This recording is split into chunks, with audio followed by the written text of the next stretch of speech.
ขอเชิญแขกผู้มีเกียรติทุกท่านพบกับตัวแทนนักแข่งทั้ง 6 ทีมจาก 5 ประเทศ Please welcome representatives of 6 teams from 5 different countries.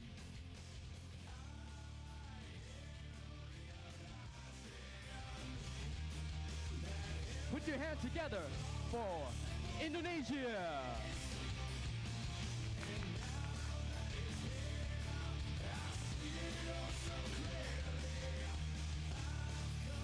Malaysia.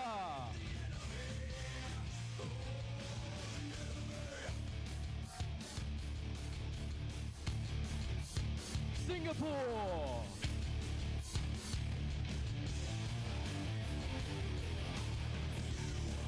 Vietnam.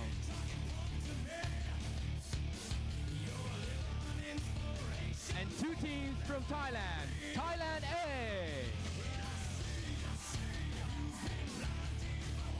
Last but not the least, Thailand B.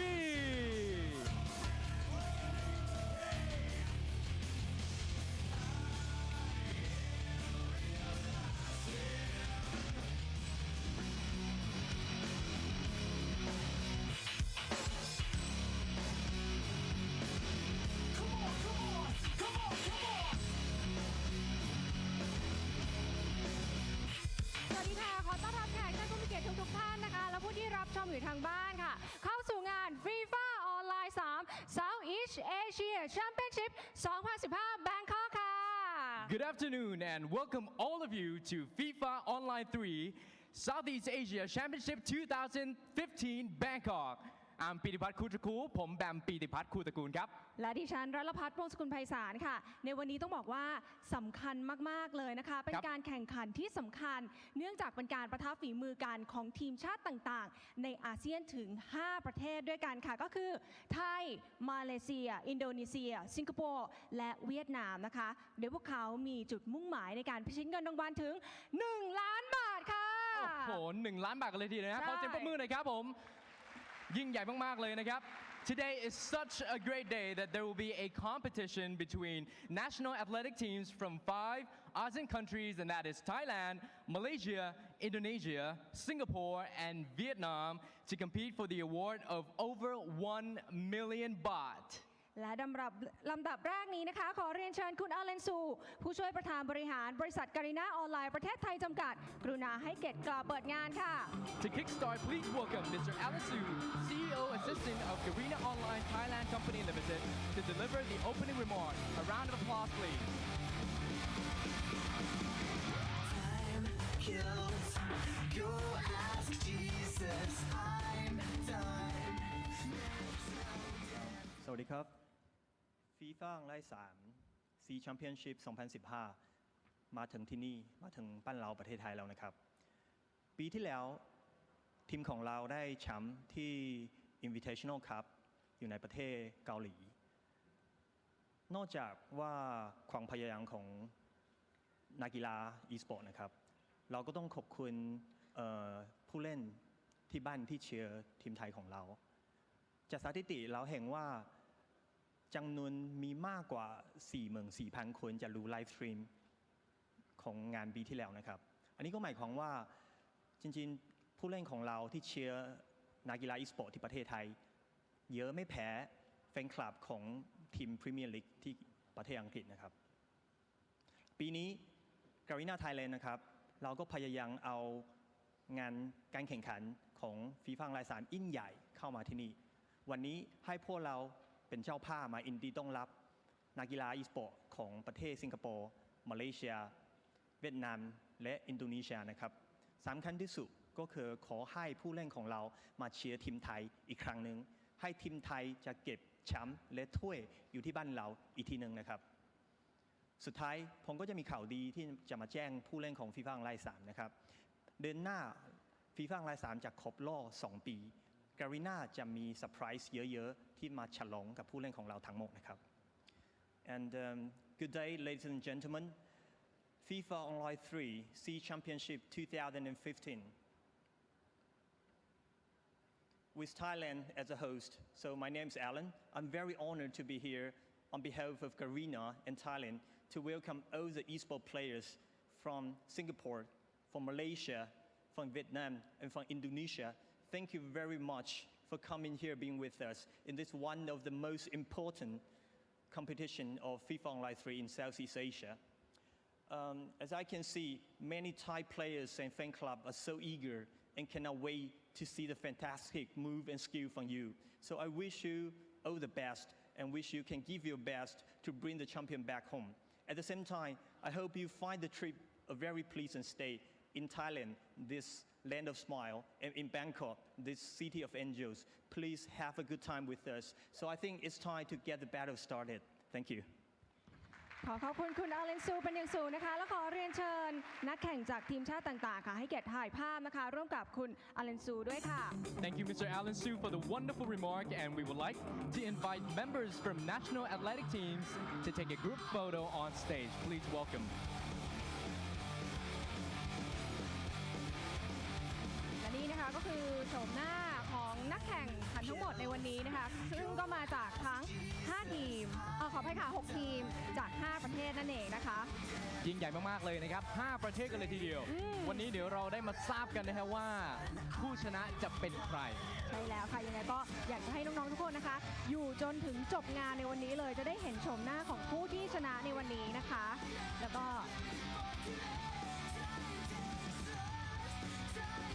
ถ่ายภาพไปที่ระลึกกันนะครับกดไลค์หน่อยไหมคะกดไลค์หน่อย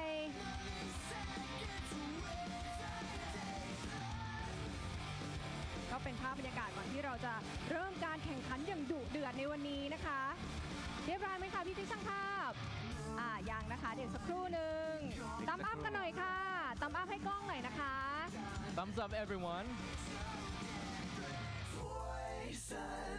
อย่างที่บอกไปนะคะว่าวันนี้เนี่ยอยากจะให้อยู่จนถึงจบงานเลยเพราะว่าเรามีของรางวัลเยอะแยะมากมายนะคะมาแจกทุกคนที่นี่เลยเรียบร้อยนะคะถ่ายเรียบร้อยนะครับขอเสียงปรบมืออีกครั้งหนึ่งครับ A round of applause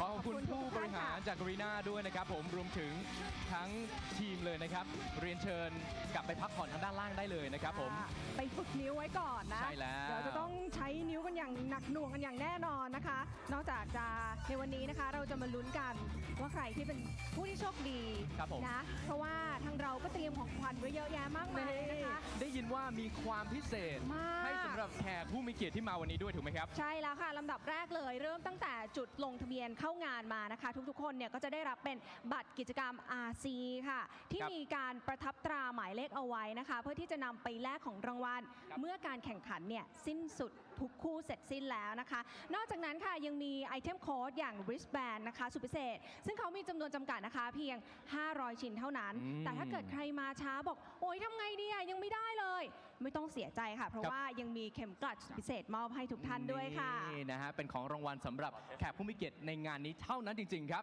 และลำดับที่2นะครับวันนี้ทุกท่านจะได้สนุกสนานนะครับรวมถึงเพลิดเพลินไปกับกิจกรรมบนเวทีนะครับที่ทางทีมงานนะฮะได้คัดสรรครับมามอบให้กับแฟนๆฟีฟ่าโดยเฉพาะกันเลยนะฮะเรียกได้ว่ามันสะใจกันอย่างแน่นอนนะฮะในวันนี้ครับแน่นอนค่ะแล้วก็ลำดับสุดท้ายนะคะน่าจะเป็นสิ่งที่หลายๆคนเนี่ยคิดอยู่ว่าจะมีไหมนะตอนนี้เนี่ยนะลองสังเกตดูซิว่าตัวเองนั่งเก้าอี้หมายเลขอะไรเก้าอี้ที่คุณนั่งเนี่ยอาจจะมอบโชคให้กับตัวคุณเองก็ได้นะคะถูกต้องเพราะว่าเราจะมีลัคกี้ดรอค่ะแจกของรางวัลสุด Exclusive เฉพาะงานนี้งานเดียวเท่านั้นนะคะก็ของรางวัลแอบบอกหน่อยละกันมีอะไรบ้างนะคะทั้ง เสื้อยืดพร้อมลายเซ็นนักเตะเชลซี โอ้โห นี่คือแจก แน่นอน โอ้โห หรือว่าจะเป็นการ์ดดราฟต์1 ปี WC เป็นต้นนะคะ ซึ่งผู้ที่โชคดีก็จะได้รับการคัดเลือกจากหมายเลขที่นั่งค่ะ ซึ่งเราจะมอบรางวัลภายหลังการแข่งขันเสร็จทุกคู่ เพราะฉะนั้นถ้าอยากได้ของรางวัลนะคะจำหมายเลขที่นั่งตัวเองให้ขึ้นใจ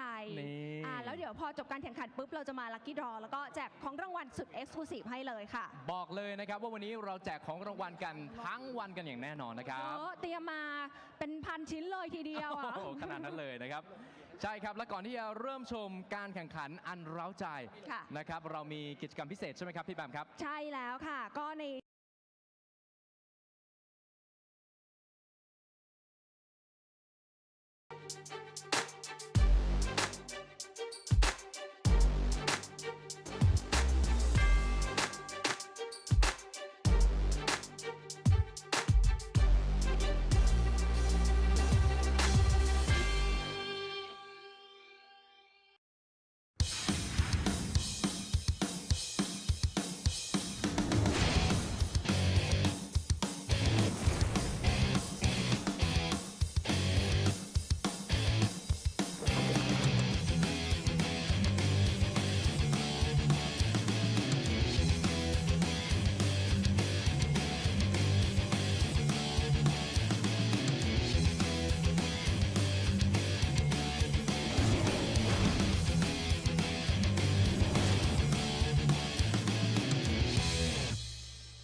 Welcome everyone to the finals of the FIFA Online 3 Southeast Asian Championships, where there are 6 teams playing up for that 32,000 US dollars whopping prize pool. And it's going to be lots of action that's going to be coming up today. And joining you for the whole of today is going to be myself, Easy Game, and Evo Swat. We're going to be bringing you all the action that's coming live from Bangkok, Thailand. So coming into this, what are your thoughts coming into the Southeast Asian Championships? We had our group stages yesterday. How did it go for you? Wow, firstly, the location of the place is absolutely fantastic.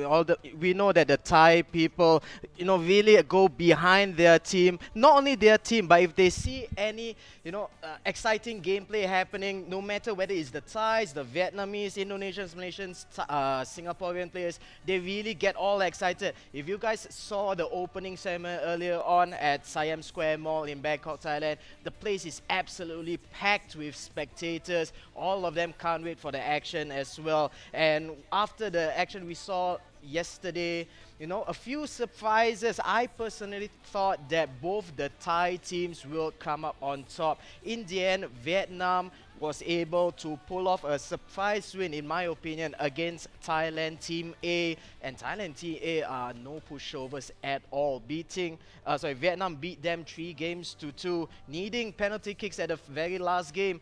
But that was an amazing match. Of course, you can go to our YouTube channel and see the match in the VOD for yesterday. But for today, this is going to be a really close battle, in my opinion, especially from the semi-final onwards. Yeah, we have 2 teams that are in the semi-finals, like you mentioned. Vietnam topping their group yesterday. They are going to be into the semi-finals as well. As from Group B, Thailand Team B are into the semi-finals as well. So before we get to the semi-finals, we are going to be having 2 matches that are going to be played, and we'll decide which are the other teams that's going to be there. Our first match that's going to be coming up is going to be Singapore against Indonesia. Let's just have a little talk about Singapore versus Indonesia. Singapore, they played their group stage matches yesterday. They played against Thailand Team A, and they lost that game 3-0. And then after that, they went on and played against Vietnam. Coming up close, they lost 3-2. What are your thoughts on Singapore after day 1? Wow, against Thailand A, to be honest, in my opinion, it was a huge David versus Goliath match. Thailand Team A really well known not only in Southeast Asia but throughout Asia on a whole. Looking at your screen there, Natakon, Krista as well as Kriti. This is the team that won last year's Fantasy Cup in Korea. They beat out the South Koreans 3-1, and they didn't even need to use Natakon, well regarded as their carry, their strongest player in the team. Didn't even need to use him, and they beat the Koreans. I was surprised to see this Thailand Team A losing out to Vietnam. But like we mentioned before, it was a very close game.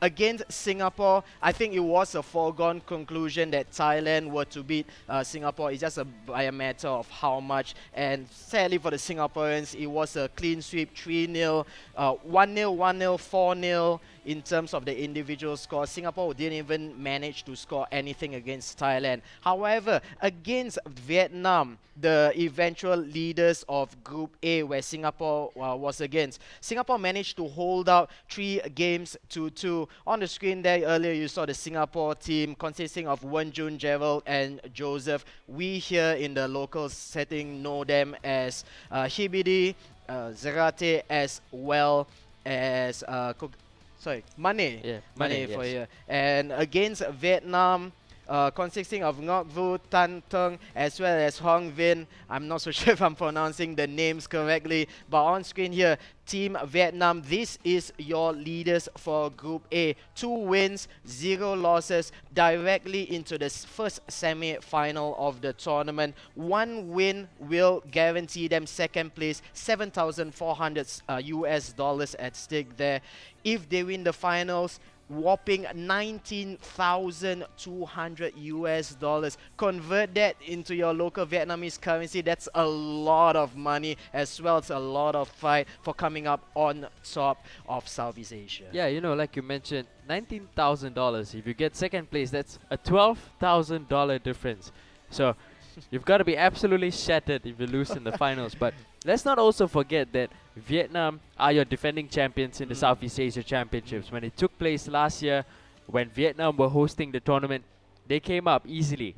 Not exactly easily, but they had 2 teams just like Thailand this year. Thailand hosting it, having 2 teams, Team A and B. Last year, Vietnam had Team A and B, and they went into the finals, played it there, and they are now your defending champions. So like we mentioned, they're into the semi-finals, and the team that's going to be facing them is either going to be Singapore or Indonesia. Let's have a talk maybe a little bit about Indonesia. Yesterday, they played their group stage matches.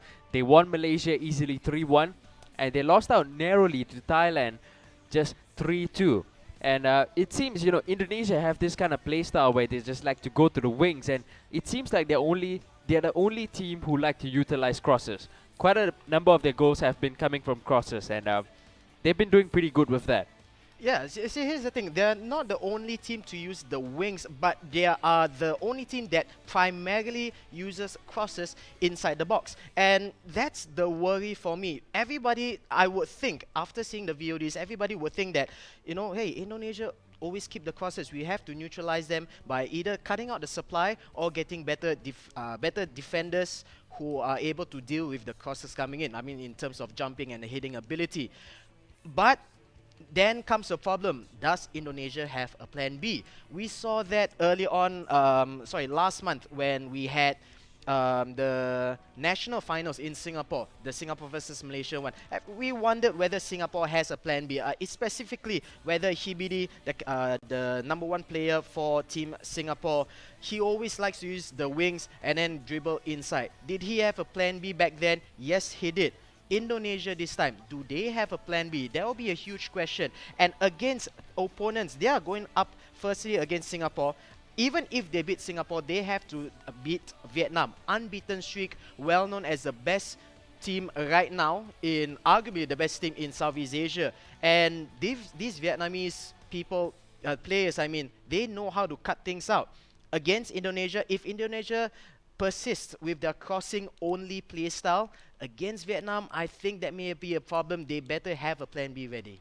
Yeah, so it looks like, you know, Vietnam are going to be having quite a bit of a challenge, whether is it Singapore or Indonesia. Of course, like we mentioned, Singapore has something to prove. They've yet to win, you know, a single even series in this tournament so far. So they've got something to prove against Indonesia, who on paper, you know, you would consider Singapore, before this whole tournament started, you would consider Singapore to be favorites against Indonesia. But coming to this, Indonesia are looking very strong. Next up, our next match that will be happening after this is going to be Malaysia taking on Thailand Team A, and whoever wins this match will go on into the semi-finals to take on Thailand Team B. Let's just focus on Malaysia first. They lost their first match coming up against Thailand Team B. They lost that game 3-1, and then they went up against Indonesia and they lost that game 3-1 as well. What are your thoughts on that? Well, wow, Malaysia, they are up against, at least the second best team in the entire tournament. Team A of Thailand are absolutely huge. We mentioned earlier on, they beat Korea pretty easily 3-1 last year. Not able to beat Vietnam, but still huge opponents for the Malaysians here. Homegrown, everybody in Malaysia really supports them. Not just in Malaysia, some people in Singapore also love to see the Malaysians playing here.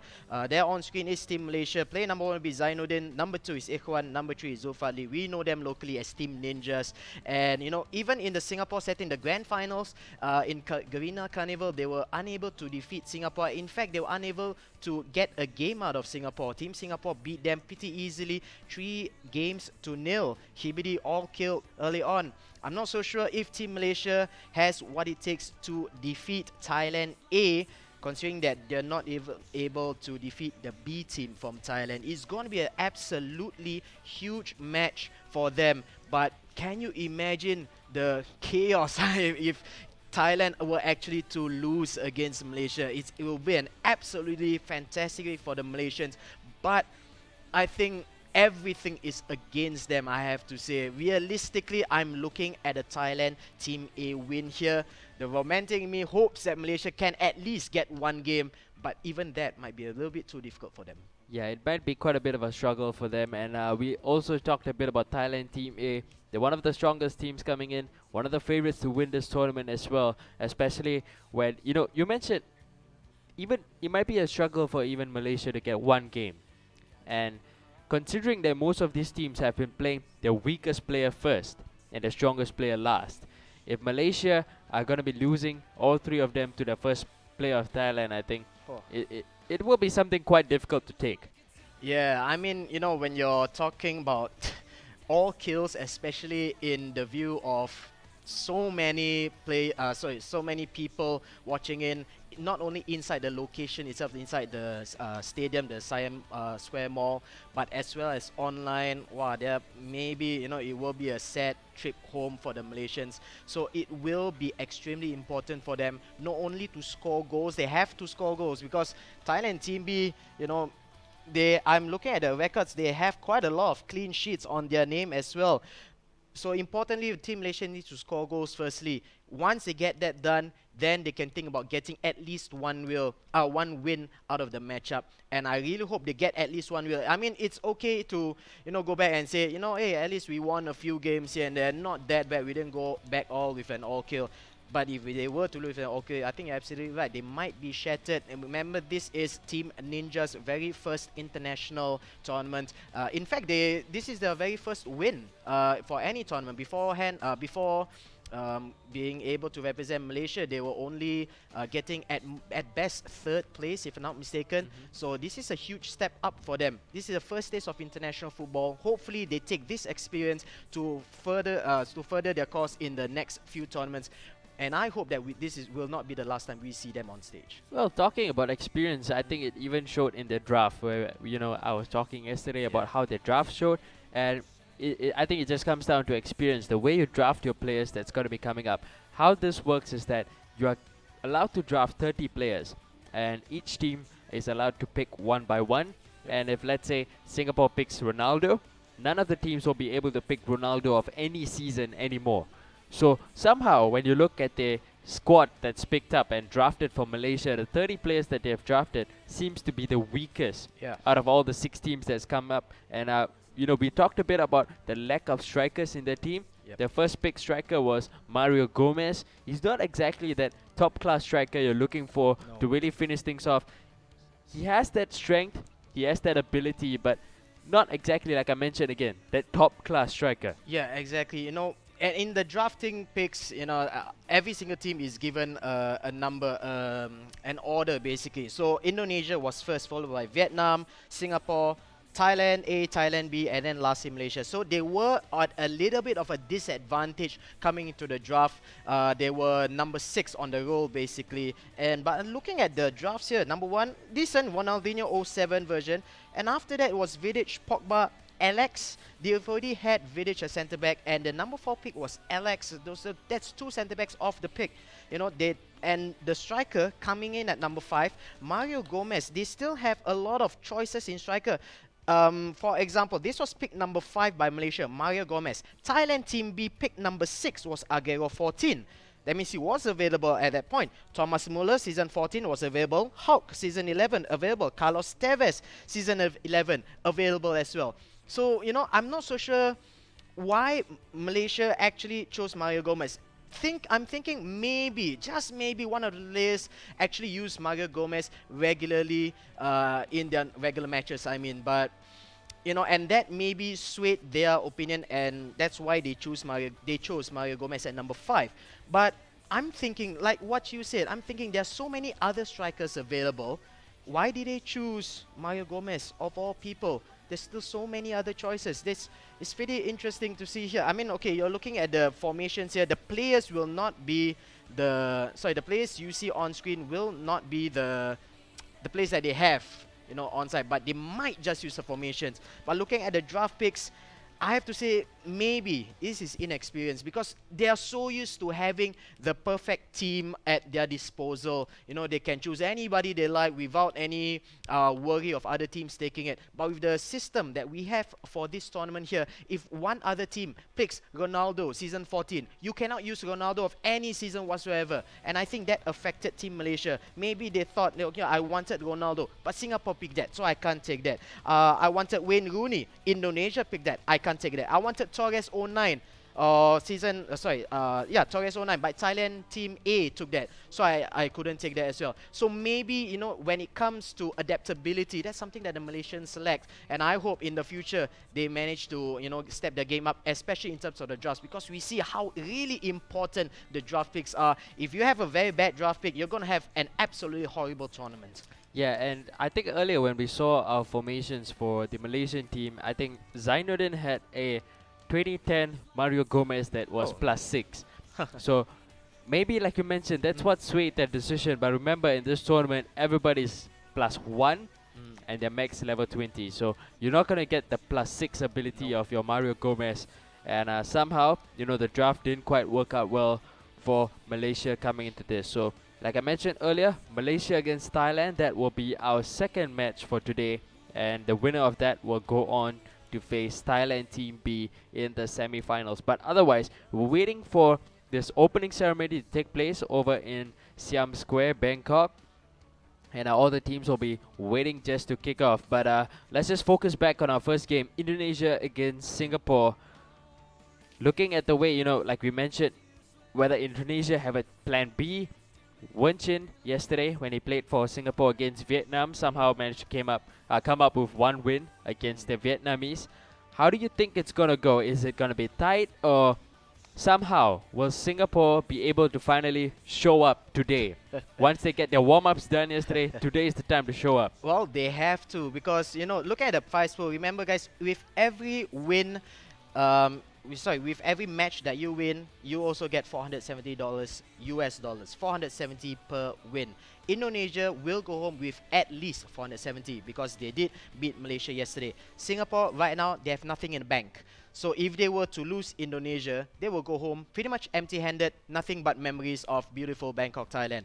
But that's not the point of the Team Singapore going there. They are going for wins. They have 0 wins right now. Close match against Vietnam in the group stages.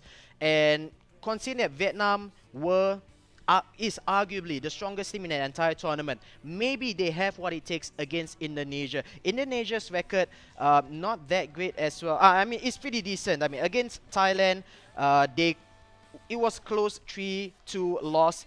And then they beat Malaysia 3-1. So in terms of, I'm just taking this as a record against Team Malaysia. Indonesia beat Malaysia 3-1. Singapore beat Malaysia 3-0. This is the exact same Team Malaysia we're talking about here. Now, if the record stands like that, maybe Singapore has a chance. But again, it depends how well these players can adapt. Hibidi, Zarate, and Mane, how well can they adapt against the Indonesians? We saw what the Indonesians can do, and against Team Thailand B, giving a close fight against Team Thailand B, Indonesia. And it really depends on whether these three Singaporean Lions basically are able to step up to the game as well. It's going to be an absolutely close match in my opinion, but I would think Singapore might just edge out Indonesia 3-2. I do not see anything. It will go into a game 5 basically. Maybe Indonesia wins it, but my guess is that it will definitely go into a game 5. Yep, so that is predictions made by Evil SWAT, and we'll be looking forward for that match to be coming up pretty soon. So we will be now going for a short break, and after the break we'll be going, or rather we'll be coming back into the Southeast Asia Championships, of course happening live at the Siam Square Mall over in Bangkok, Thailand. And also for those of you watching at home, we have all our contest giveaways that's going to be coming up. Every second best of 5, that's going to be a code that's given away. We have our Chelsea signed jersey to be giving out. We have our season 11 plus 5 player to be given out as well. And I really, like I mentioned earlier, I really wish that I could win that. I really hope so. Yeah. So we'll see how it's going to go. We'll be going for a short break and we'll be right back.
Welcome back everyone into the final day of the Southeast Asian Championships. We're gonna go right into our first match today. That is gonna be Indonesia taking on Singapore. We're right into the team management screen and we'll go and see how they're gonna be lining up. First up is gonna be Indonesia playing on the home side. In goal they have Buffon, at right back gonna be Leighton Baines, and left back Marcelo. Two centre backs are John Terry and Ivanovic. Defensive midfielders Xabi Alonso and Michael Carrick. Attacking midfielders Schweinsteiger, and the three up front are going to be Rooney, Drogba and Melito. So it's going to be a 4-2-1-3 formation with three strong players up front. We'll see how that's going to be working out for them. As for Singapore, they're playing a 4-2-2-2. I guess that's what they're going to be playing with. In goal, they have Lloris. Two fullbacks are Maicon and Ashley Cole. Centre backs Thiago Silva and David Luiz. In defensive midfield, Thiago and Michael Essien. On the right side of midfield is Lacazette, and left striker gonna be Diego Costa and Cristiano Ronaldo, and the one playing on the left wing is gonna be David Villa. So this is how both of the teams are gonna be lining up. Almost the same formation, actually exactly the same formations that we've seen both these players play from yesterday. And actually seems like Singapore have switched it up. It's going to be Gerald who's going to be playing first instead of Wen Chin. So they have swapped around their players quite a bit. Wen Chin is going to be taking a back seat, probably going to be playing second, and Gerald will be the first one that's going up.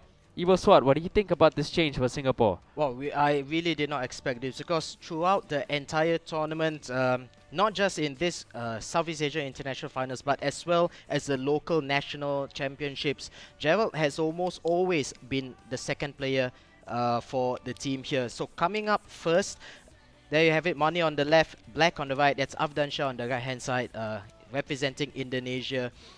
Wow, Gerald coming first. I really did not expect that because normally Singapore like to have a really strong start, give Wonjun Hibidi the starting position, finish it up with Zarate. We know him as Zarate, of course, real name Joseph for Singapore at the end there, with Gerald in the middle, trying his best to mop up the matches as well.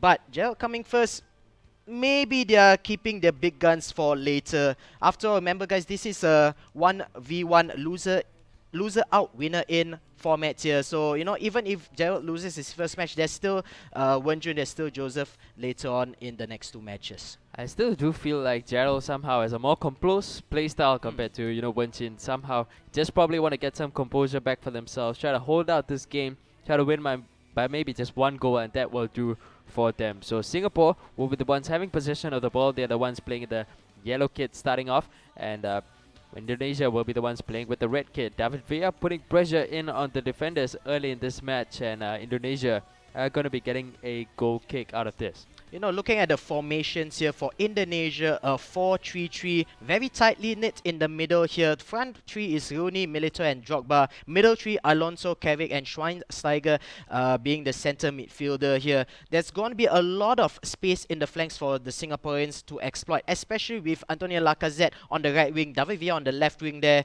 They're only up against Bain and Marcelo. Upfind in the middle, Michael Essien with the shot. Great save there by the goalkeeper Gianluigi Buffon for Indonesia, will concede a corner kick. Early scare there by Singapore. Gerald managing to thread the through ball right down the middle. If there was anybody else other than Michael Essien, it could have been an early goal for Singapore. Yeah, and you know, just probably even one more touch would have brought him closer towards goal. Probably might have a better finish, but he will restart with this corner. Cristiano Ronaldo trying to find a return pass back into Diego Costa, and Singapore will collect the ball back.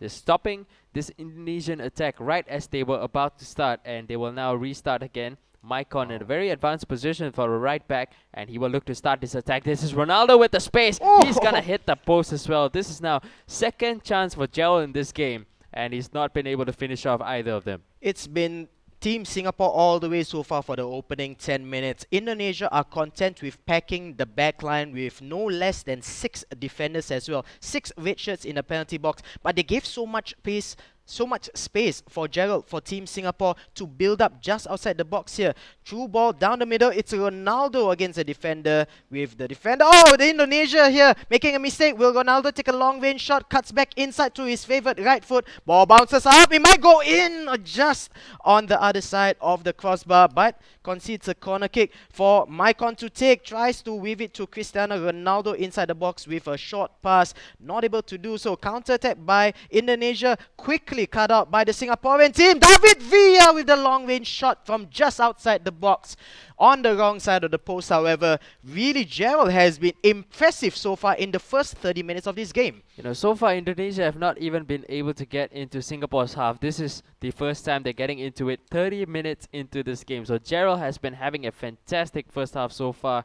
And, you know, he's had 3 real opportunities to put the ball into the back of the net. So far, he's not been able to put any of them in.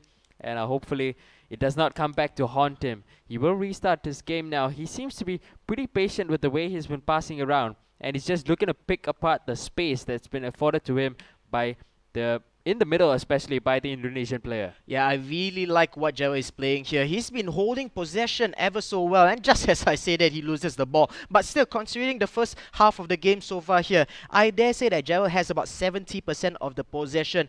Every single attack has been going on Singapore's way. Not only that, Indonesia has had very little possession. Whatever possession he has, he barely made it into the final third of the pitch as well. Ronaldo, look at the space on the left-hand side, not going there. However, Diego Costa finding space in the middle. Ronaldo not able to get in front of the ball. Gianluigi Buffon intercepts that with a clinical save in the middle of the box.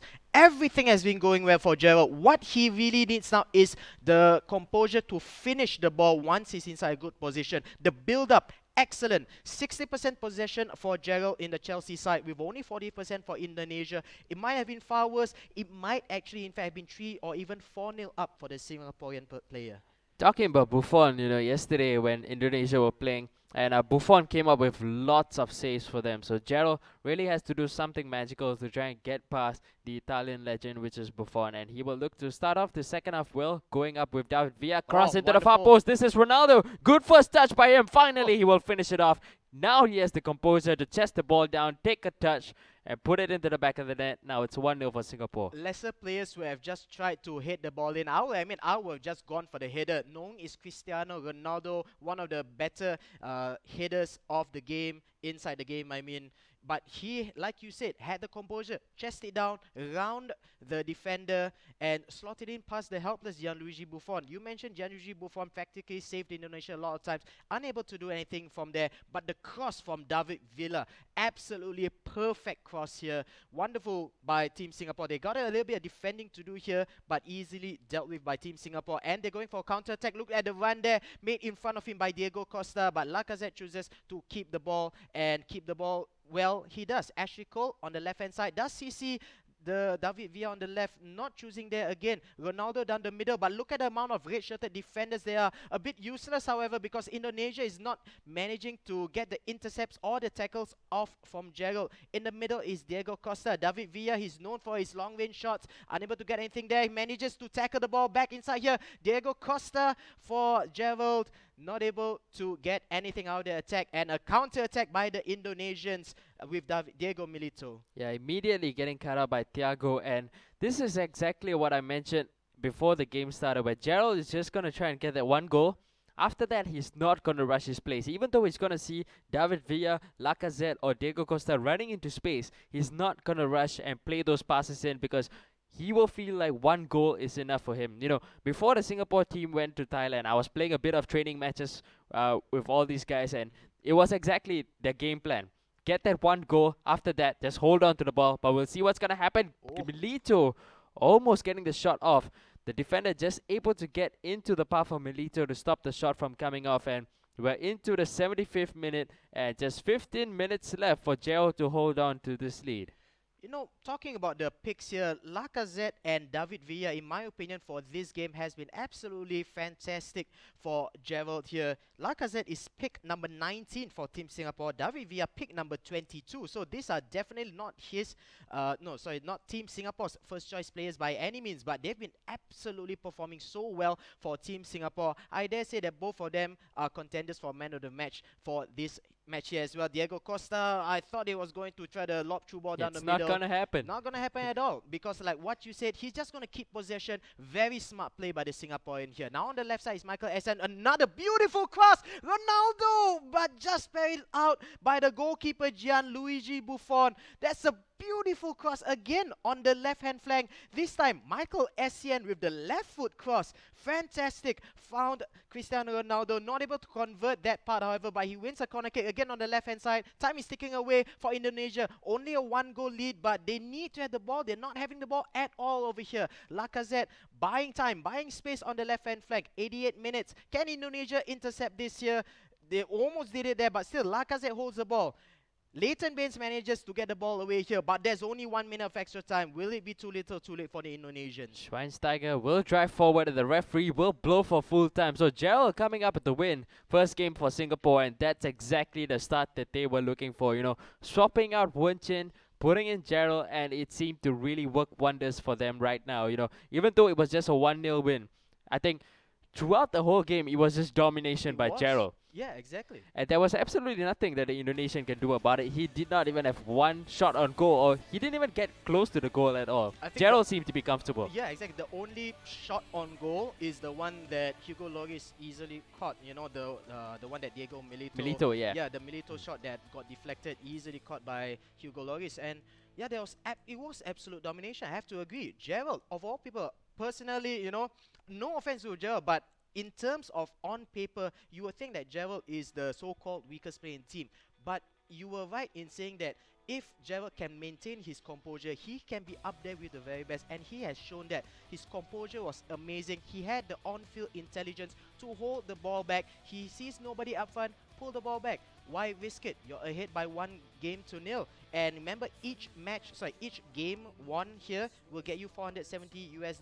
They have nothing in the bank right now. They must be Indonesia in order to go home with at least some pride, some dignity, more importantly, some cash in the bank as well. And they are 1 game ahead of their Indonesian opponents. I personally expected Indonesia to do a little bit better than that, but it was just an absolutely stunning performance by Gerald for Team Singapore. Yeah, but next up, coming up for Indonesia is probably going to be Saputra, who had an excellent first day yesterday. You know, he came up with wins against the Thai team. He came up with the crucial wins against the Malaysian team as well. So this is going to be a tougher challenge now for Gerald. But again, I think the game plan, get that 1 goal and just keep the ball, keep the lead for himself. That's the plan actually for Joseph as well. You know, I've been talking to them quite a bit, so I know that's the game plan for them. Not quite so for Hibidi. I'm not sure about what he's planning to do, but I think, you know, Gerald, this is exactly the start that he was looking for. 1-0 is enough for me.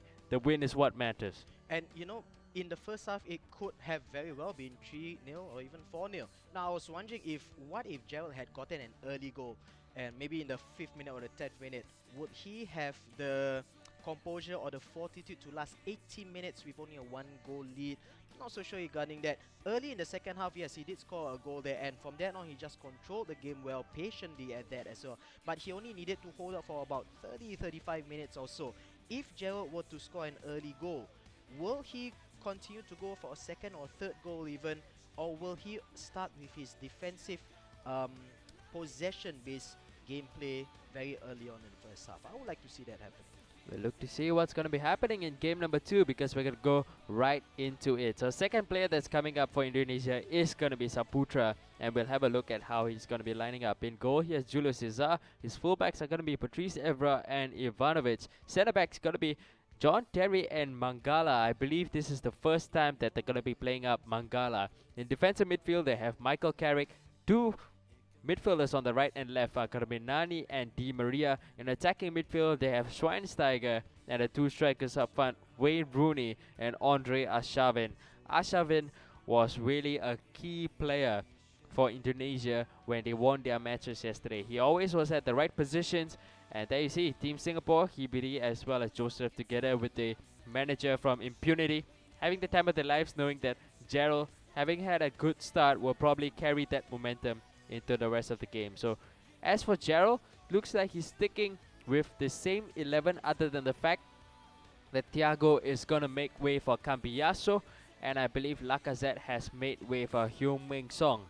I think that's the only change that's coming in as well for Singapore. And also, Essien goes out, Ramirez comes in. So those are your changes coming in for Gerald. Same formation for him. But looking at Saputra's lineup, this was what he used yesterday, a standard 4-1-3-2. And that's what really troubled the Thai players when Saputra was playing for Indonesia. So we'll see how Gerald is going to be doing. He's still going to be playing in the yellow kit, whereas Indonesia are going to be playing with the red. Yeah, you know, we've seen it. I dare say that it's even a 5-0-5 line. Looking at Saputra's lineup, 4 at the back, Michael Carrick holding midfielder, 3 attacking midfielders in Angel Di Maria on the left, Schweinsteiger in the middle, Nani on the right, Arshavin, Rooney up top.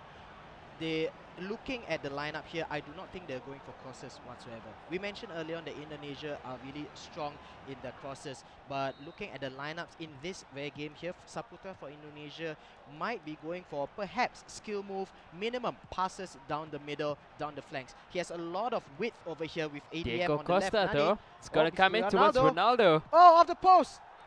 And he puts it in. So that was the first goal of the game coming with Gerald in their first attack. And there you saw the strength of Costa actually shocking off the defenders, having the composure to play the pass into Ronaldo.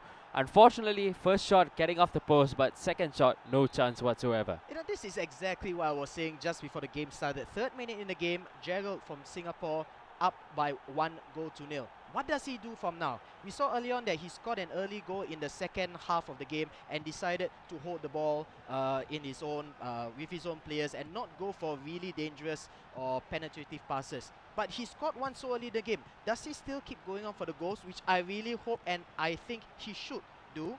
Or does he hold the ball up? Either way, Saputra has the ball here. In the middle is Wayne Rooney trying to cut inside. Too many yellow-shirted defenders. The clearance, however, straight to Michael Carrick, the holding defender. Now it's a 3-on-4 battle. Esteban Cambiaso tries to lay it forward. Battle in the middle between John Terry and Ronaldo. John Terry just able to stick out a leg here with the sliding challenge, passing it back to the goalkeeper into safety. Saputra again has the ball, but he is down 1-0. Nani attacking on the right-hand side. Good ball control over here, but Ashley Cole not really going in for the tackle. Space on the right-hand side for Rooney in the channel. Not many people in the middle, only 2 strikers ahead and 6-7 defenders. Angel Di Maria managing to beat 1 defender as well as the goalkeeper. Huge melee scramble in the middle of the box. The shot by Di Maria off the post. Ramirez calms things down here. Gerald almost conceding the goal there.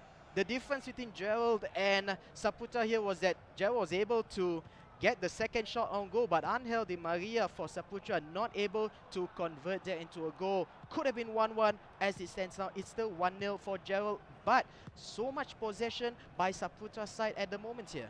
Yeah, Saputra has really been having possession, lots of the ball here. Cross as well now coming towards Ashavin.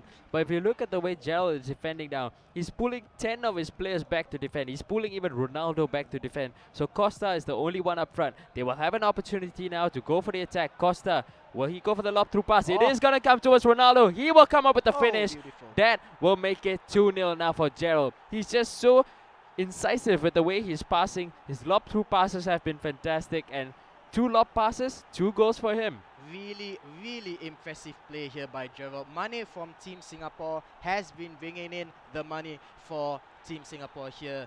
2-0. Like you mentioned before, he defended with such great numbers. 10, maybe sometimes even 11 players. Diego Costa, I saw him just hovering outside the box there, defending for their lives for Team Gerald. But once Gerald managed to get the ball, look at the space, the speed and the pace of the counter-attack. Absolutely fantastic. He only needed to use Diego Costa as well as Ronaldo. Imagine if he had all 5 of his attackers up front as well. Diego Costa here, again, look at the speed. Look at the speed here. Ronaldo, one-on-one opportunity perhaps. John Terry running his socks off to come back and save his team yet again. Could have been 3-0. Gerald has been absolutely incisive in his passing compared to Saputra, who has to slowly build up play because there's so many defenders for Team Yellow for Gerald here. Space on the left-hand side for Di Maria. What will he do here? Cuts inside, but so many defenders around him. He has to pass to the middle. Schweinsteiger with the tackle. Schweinsteiger again in the middle. Back to Wayne Rooney. Cuts it inside. The good shot here by Wayne Rooney brings the score big back down to 2-1 near the end of the first half. Good build up here. Sadly, this time Gerald was unable to get enough bodies in front of Wayne Rooney to stop that shot. But still, the lead is in Gerald's hand. Going into halftime, 2-1. It took so many passes for Saputra to break down Gerald's defenders. Whereas on the other hand, Gerald 1-2 passing over the top, over the wall, over the last man, and you got a goal scored right there. In terms of defending, I would say I will give the advantage to Gerald, but in terms of controlling the game, Saputra has it, but he's not really doing pretty much enough with the ball to get the goals that he needed. You know, Saputra, like you saw at the stats at halftime, has 65% possession, you know, and lots of possession for him, but like we mentioned, there's just so many bodies who are there to get past, where Gerald is just constantly bringing all the players back and slowly building his way out from defense. And Gerald, even though he has so little possession of the ball, what really matters is he is leading the game right now, 2-1, and he's exploiting the fact that John Terry is playing at centre back. When they're going up against Ronaldo, pace, just based on pace, John Terry is never going to catch Ronaldo at all. So this is exactly what Gerald has been doing. He's been exploiting the fact that John Terry is slow, playing the lob through passes towards Ronaldo. We'll see what he can build from this attack. Now Ronaldo having possession, going one-on-one against Terry. He looks like he's gonna cut inside. David Villa with the shot, it gets blocked off by the Indonesian player, and they will now look to go for the counter-attack. Ashavin looking to play the 1-2, but Cambiaso is there to cover for Singapore.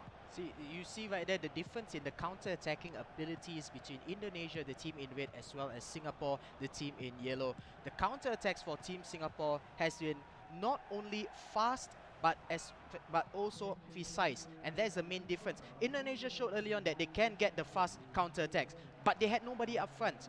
And you know, you can argue the same things with Singapore. They only have Costa as well as Ronaldo. Costa with the shot, however, directly straight into Julio Cesar's hands. You could also say, like I mentioned early on, there was only Diego Costa and Ronaldo spearheading the counter attack.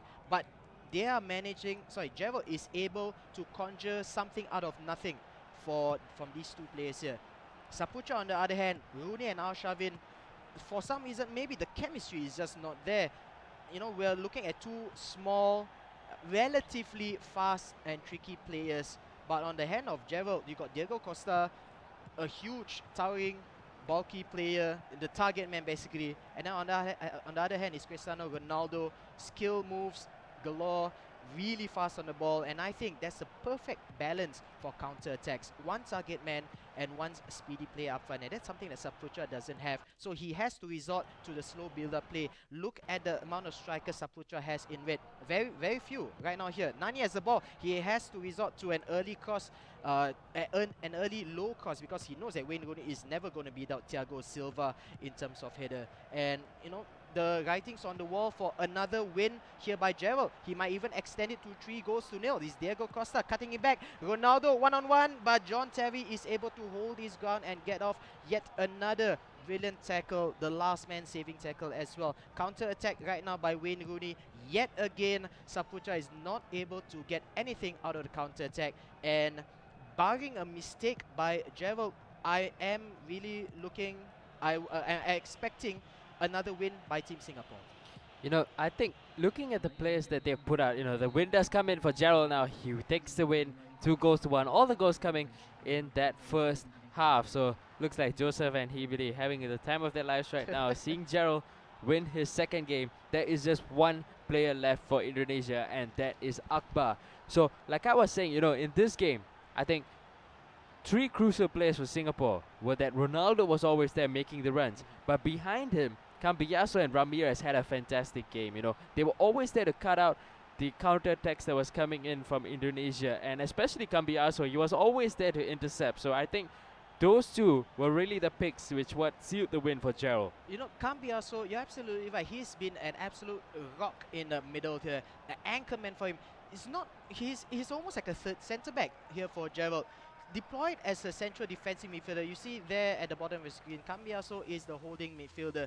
But he has made so many last-minute interceptions for Gerald's team that he's been playing as almost the sweeper. You know, it looks like I would guess that Cambiaso actually made more tackles than the two centre-backs perhaps combined. Yep. You know, and two centre-backs, we're looking at Thiago Silva, the players with the likes of Thiago Silva, and it's Cambiaso that's always nudged it for Gerald. On the other hand, Saputra has been relying so much on John Terry, but John Terry against Cristiano Ronaldo, like what you mentioned, it's going to be Cristiano Ronaldo all the way, unless he's able to put John Terry in the perfect position for the tackle. But if John Terry is out of position, that's it, and that's what led to the first two goals we saw by Gerald. Just bring John Terry out of the equation, Ronaldo will do the rest. And I think that's how Gerald won.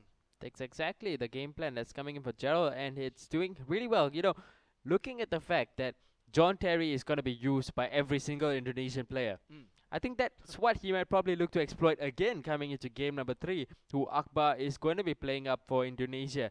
Looking at the way Gerald is playing right now, confidence has got to be up for him. He's got to be feeling it right now. If Singapore do manage to come up with this win, do you think they can stand a chance to even trouble Vietnam? Vietnam, well, okay, firstly, they have to just concentrate on getting this win against Indonesia first. They are in a prime position to do so. 2 games up against Indonesia, who personally I think are their peers. They are pretty level in terms of skill. if they manage to get an all kill, that will bring a huge boost of morale to them, because they until now they've not gotten a single win in international tournaments. This will be their first win in international tournaments, and I think it will be a fantastic feeling for them to qualify to the second round. But we're talking about Vietnam here. Vietnam is arguably the best Southeast Asian team at the moment. Vietnam have defeated Thailand A with home ground advantage, Thailand A, remember, and with pretty much, dare say, the best Southeast Asian player there is in FIFA Online 3, Natakon. We know him as Zephylos. They beat his team pretty easily. Singapore, you know, compared to Thailand A, you know, no offense to them, but they're not the same. It would take absolutely tremendous amounts of effort by Team Singapore to get anything out of Vietnam. But we have to save that until later. We have to make sure that Singapore wins this match first against Indonesia, and then we can start talking about Singapore against Vietnam, because we've seen time and time again Indonesia, teams coming up from 2 games down to 3 games to 2, winning the whole thing 3 games to 2. And Indonesia, they're up to their 3rd player right now. It is Akbar, and he has done pretty spectacular things yesterday. We might see an even more spectacular performance by him today. We have to see, because this is the last player. Akbar has to win all 3 matches in order to save Indonesia from getting eliminated of the tournament. He just might have it in him. Like you mentioned, it's going to take something spectacular to come up with the win against Gerald. So this is how Akbar is going to be lining up. In goal, he has Buffon. His fullbacks are going to be Leighton Baines and Evra. Centre-backs, John Terry and Ivanovic. Further up front, in defensive midfield, it's going to be Jordan Henderson. Your 2 wingers are going to be Ian Robin and Angel Di Maria. In attacking midfield, he has Andrea Shavin. And the 2 strikers up front are Wayne Rooney and Didier Drogba. As for Gerald, just 1 change made in his squad. Ramirez is going to be shifted over to right back, and Cavani comes in place of Diego Costa, I believe. So that's probably the change that's going to be coming up for Gerald. So coming into this, looking at the Indonesia players, they look down, they look dejected. There is just 1 player left for them, that is Akbar. Whereas look at the morale of Singapore, Hibri and Joseph. Like, yeah, I'm going to show off my muscles right there. I've been working out all night. There you go. Gerald, if he can seal this, that would be the first time that actually Gerald has been a player actually, you know, who kind of chokes at the big stage. He always seems to go to international tournaments and he does not turn up. This will be the chance for him to prove everyone wrong and get a 3-0 for Singapore. Yeah, and looking at the formations here, Gerald does stick to his trusted formation, Cambiaso again coming in at the anchorman position. This will be the 3rd formation for Indonesia. They've tried so many different types here. Now they're going for a 4-4-2 diamond, and they're still looking for the magical formation to beat Gerald. But again, you know, Akbar this time for Team Indonesia just gives possession away. We might see yet another early goal here. Diego Costa on the attack for Team Singapore in yellow. Unable to get anything there. Leighton Baines will sweep things up for Team Indonesia. You mentioned earlier on that Mane, or we know him as Mane, but the real name Gerald for Team Singapore has almost always choked in the big games, the international games. He's never known as being a big game player, but he is proving everybody wrong here. All the big games he's been winning it so far today. He has to defend this here. David Luiz with the last minute interception. That could have been an early goal for Akbar for Indonesia. But as it stands in the 11th minute, 12th minute of the game, still 0-0. Both teams coming pretty close to the goal area here, and nobody really dominating the first opening stages of this match yet. You know, Akbar has got to be feeling the pressure. He's got to be the one pushing forward in attack, trying to exploit the space that's been left out by Gerald. But like we mentioned, there's got to be very little space left in defense for Gerald, because he's going to pull almost 10 of his players to come back and defend. So Akbar has got to do something special. The corner does come in. Essien will be there to head the ball away. Will they go for the counter attack now? David Luiz looking to play a pass, but this will be a chance for Didier Drogba. Casillas there comes up with the save. Good positioning coming out the goalkeeper, and that chance only came down because Gerald was a little sloppy with his passing. Otherwise, he would have been probably set off with a counter attack. He will have the opportunity now. Might look to play a lob through pass towards Costa. Decides to slow it down because of the way Indonesia were defending. So he will have back possession of the ball and look to restart from the back. This is now Thiago Silva giving it over to Essien now, finding Diego Costa. Back to Ronaldo again. Costa is making the run, but Evra comes in from right back to intercept, and Indonesia will restart. Yeah, I mean, the past 20 minutes or so, I will dare say that, you know, Gerald has been a little bit more controlling of the ball here, but both of these two players actually, they seem to be favoring a more possession-based approach for both of them. Akbar right now on the ball with Arshavin as the center attacking midfielder. Arshavin was deployed as the main striker in the previous game, but now he is the fulcrum of the attacks. Rooney is unable to get anything off the ball here, loses the ball to a defensive midfielder. I believe that was Cambiaso yet again. And here we have Ramirez on the right-hand flank for Gerald. Again, we see that every time they get the ball, this time Gerald is not going for the lightning quick counter attacks we've seen time and time again from him. He does seem to want to slow it down this time against Akbar. Perhaps he sees that Akbar's defenders are a little bit more organized, but we have Ronaldo, a beautiful cut back there by Ronaldo. Should have taken a shot in my opinion there and then, but decides to cut back again to his left foot, leading to to Branislav Ivanovic, the defender for Akbar, to get in the all-important tackle inside the box.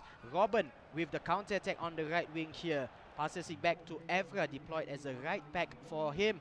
Shavin, will he link up with Drogba? Yes, but so many defenders around him, at least 3 yellow-shirted defenders for Drogba. First half ends 0-0. It's still an exciting game, but in terms of the shots on target, very few, only one in favor of Gerald for Team Singapore. In favor of Akbar for Team Indonesia, and Gerald for Team Singapore unable to get a single shot on target according to the statistics here. We mentioned earlier on in the first 2 matches of the game, hugely action-packed match, goals coming in from everywhere. Wayne Rooney with the intercept, however, for Akbar. Indonesia with the beautiful chip over Iker Casillas' head. Again, we mentioned all it takes was a mistake for Gerald to concede a goal. That's exactly what has happened. Gerald has conceded his first goal in the knockout stages, courtesy of a mistake here by, of all people, Thiago Silva, I believe that was, passing it straight to Wayne Rooney. Look at the composure and the imagination, the creativity to lob it above Iker Casillas' head. 1 goal ahead for Akbar. Step 1 complete so far for Indonesia to get a goal against Gerald. Now they have to get a win against him, or they are knocked out of the tournament.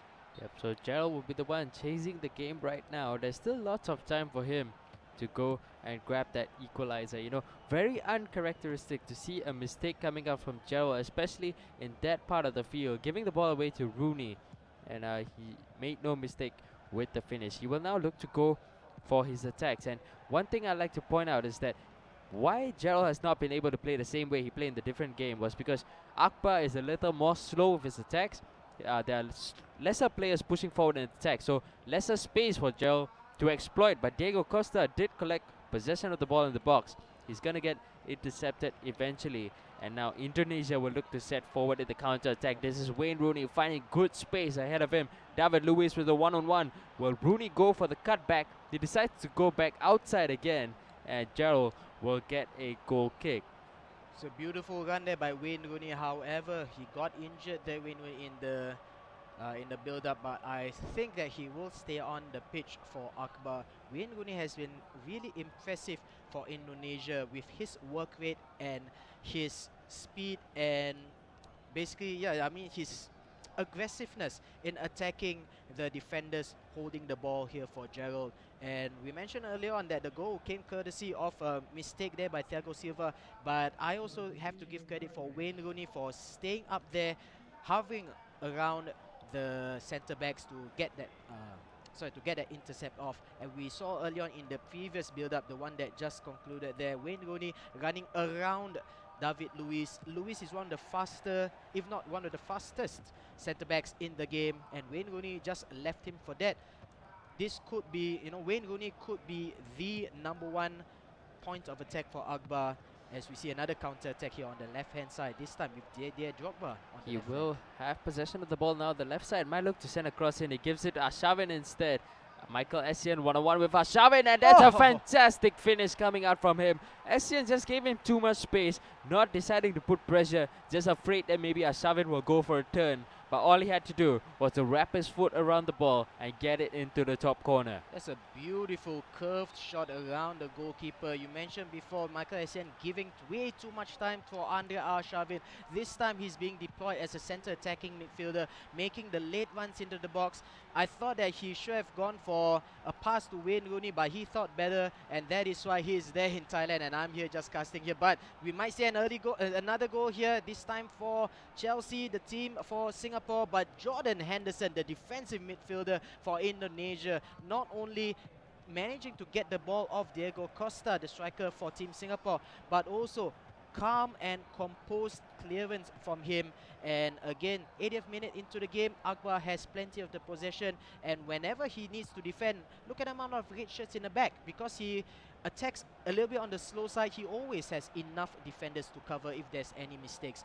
But right now, Angel Di Maria on the left-hand flank, content with holding the ball, managing to draw the foul off from Team Singapore. Will get a cross in. Angel Di Maria, who does he aim for? John Terry at the back post. Branislav Ivanovic with the left-footed shot, but John Terry, maybe he might get a goal here. It does sneak in, tapped inside at close range by Jordan Henderson, the center defensive midfielder for Akbar, making the score 3-0. And Gerald has been fantastic so far today. Not able to do anything against Akbar, however. Quite a decisive route for the Indonesians. Maybe they might be able to get something out of this game, perhaps even a win. You know, Gerald has looked very uncomfortable the way that Indonesia are defending this. You know, like we mentioned, he's not pushing forward players to attack much at all. He's just using the two players up front, that is Rudy as well as Drogba. Just using both these players to bring up the attacks, not pushing forward the defensive midfielders, not pushing forward the wingers. And Gerald has found that very difficult to penetrate, very difficult to even defend against, which is quite a surprise because Gerald is quite solid defensively, and he's found it quite a struggle to defend against the Indonesian. He might go for a consolation, but the referee will blow for full time, ending the game 3-0 in favor of Akbar. So now the set score is 2-1, still in favor of Singapore. Just one player left for Indonesia, that is Akbar. Next player coming up for Singapore is probably gonna be Wen Chin, who was all smiles before the game started, showing off his muscles. We'll see what he can come up against Akbar. You know, I would dare say it will be typical of Wen Jin, you know, to give all the trash talk early on just to lose in his first match. But for Team Singapore's sake, Wen Jin has to really step up this time. You know, Gerald has made it easy for Wen Jin as well as Joseph for Team Singapore to get the win in the quarterfinal match here. I do not think that Wen Jin and Zarate will be able to look at Gerald in there if they were not able to defeat Akbar here. I think, but then again, yeah, it is Akbar who has defeated Gerald here. So we know that Akbar is pretty much at this point here the most strongest Indonesia player they have in the team. And they have to rely on him, of course. I mean, if Akbar gets eliminated, that's it. The entire team has to go home, you know. They did get $470 courtesy of their one win in the group stages, but you know, I'm sure that they would really prefer to proceed to the next round. They really have to rely on Akbar getting somehow a miracle, defeating all three Singapore players in one shot. I think, you know, somehow losing 3-0 will be easier to take in than losing 3-2, especially when your first player comes up with 2 wins. All you left is with Just one guy. win, yeah. And you lose it 3-2. I think that's going to be really difficult to take for Singapore. That is something which might happen. That is reality. You got to face it. So next up coming up for Singapore is probably going to be Wen Chin. I will be very surprised if Joseph actually comes in this time. You know, it will probably not happen. It's probably going to be Wen Chin. And Wen Chin has a different style compared to Gerald. Wen Chin is a lot more quicker with his attacks. He especially likes to utilize the wings. I remember when at Garena Carnival, he was playing against me. You guys were just like, he's attacking down the left. He's always going down the left. He can't do anything down the left. I forgot that you didn't have earphones. Yeah, so I could hear you guys all exactly, the time. yeah. So, you know, he really likes to go down the left. Yesterday as well, when he was playing his matches, he was playing Maicon at left forward. And he was still using Maicon to attack. So that's the plan for Wen Chin, probably coming into this match. We'll see how that's going to work. What do you think? You know, coming into this, Akbar is a little slow with his defending. He likes to just come back, push his players back to defend. I think Wenchin is going to find it difficult to probably try and penetrate the defense of Akbar. See, we already know by looking at so many matches from Wenjin how he's going to attack. You know, yeah, in the previous game, especially against you, he was primarily going down the left. But what he likes is, it doesn't matter whether left or right, he just loves to go down the flanks. But looking at how Akbar played in the last round here, remember it was a 4-4-2 diamond, Robin Evra on the right flank, Angel Di Maria and Baines on the left flank. But in terms of attack, I didn't even see Robin involved in any sort of attacking maneuvers. Angel Di Maria only came into the play at the second half, basically getting the cross in, getting the free kicks inside. But that's about it. Pretty much these two players are actually intent on helping out the defending stage of the game. Wenjun might have a very difficult time against Akbar because not only must he get past Evra as well as Ethan Baines or whoever Akbar decides to be deployed at the fullback positions, he has to go through two layers, the right and left midfielders, and after that the right and left backs of Akbar's team as well here. Again, it all boils down to whether Wenjin has a plan B. We saw in Garena Carnival, he didn't really need to utilize a plan B against Team Malaysia. All he needed was to make sure his plan A worked, and it worked a treat against Team Malaysia, and he all-killed Malaysia 3-0 in the grand finals of Garena Carnival. But against Akbar, with his backs on the wall, and Akbar playing the slow, composed, defensive play style of FIFA Online 3, I think that that Akbar has a decent chance against Wenjun, unless Wenjun can somehow think out of a plan B on the spot and think of a way to dismantle Akbar's defense. Because Akbar has been defending very, very well in the previous game.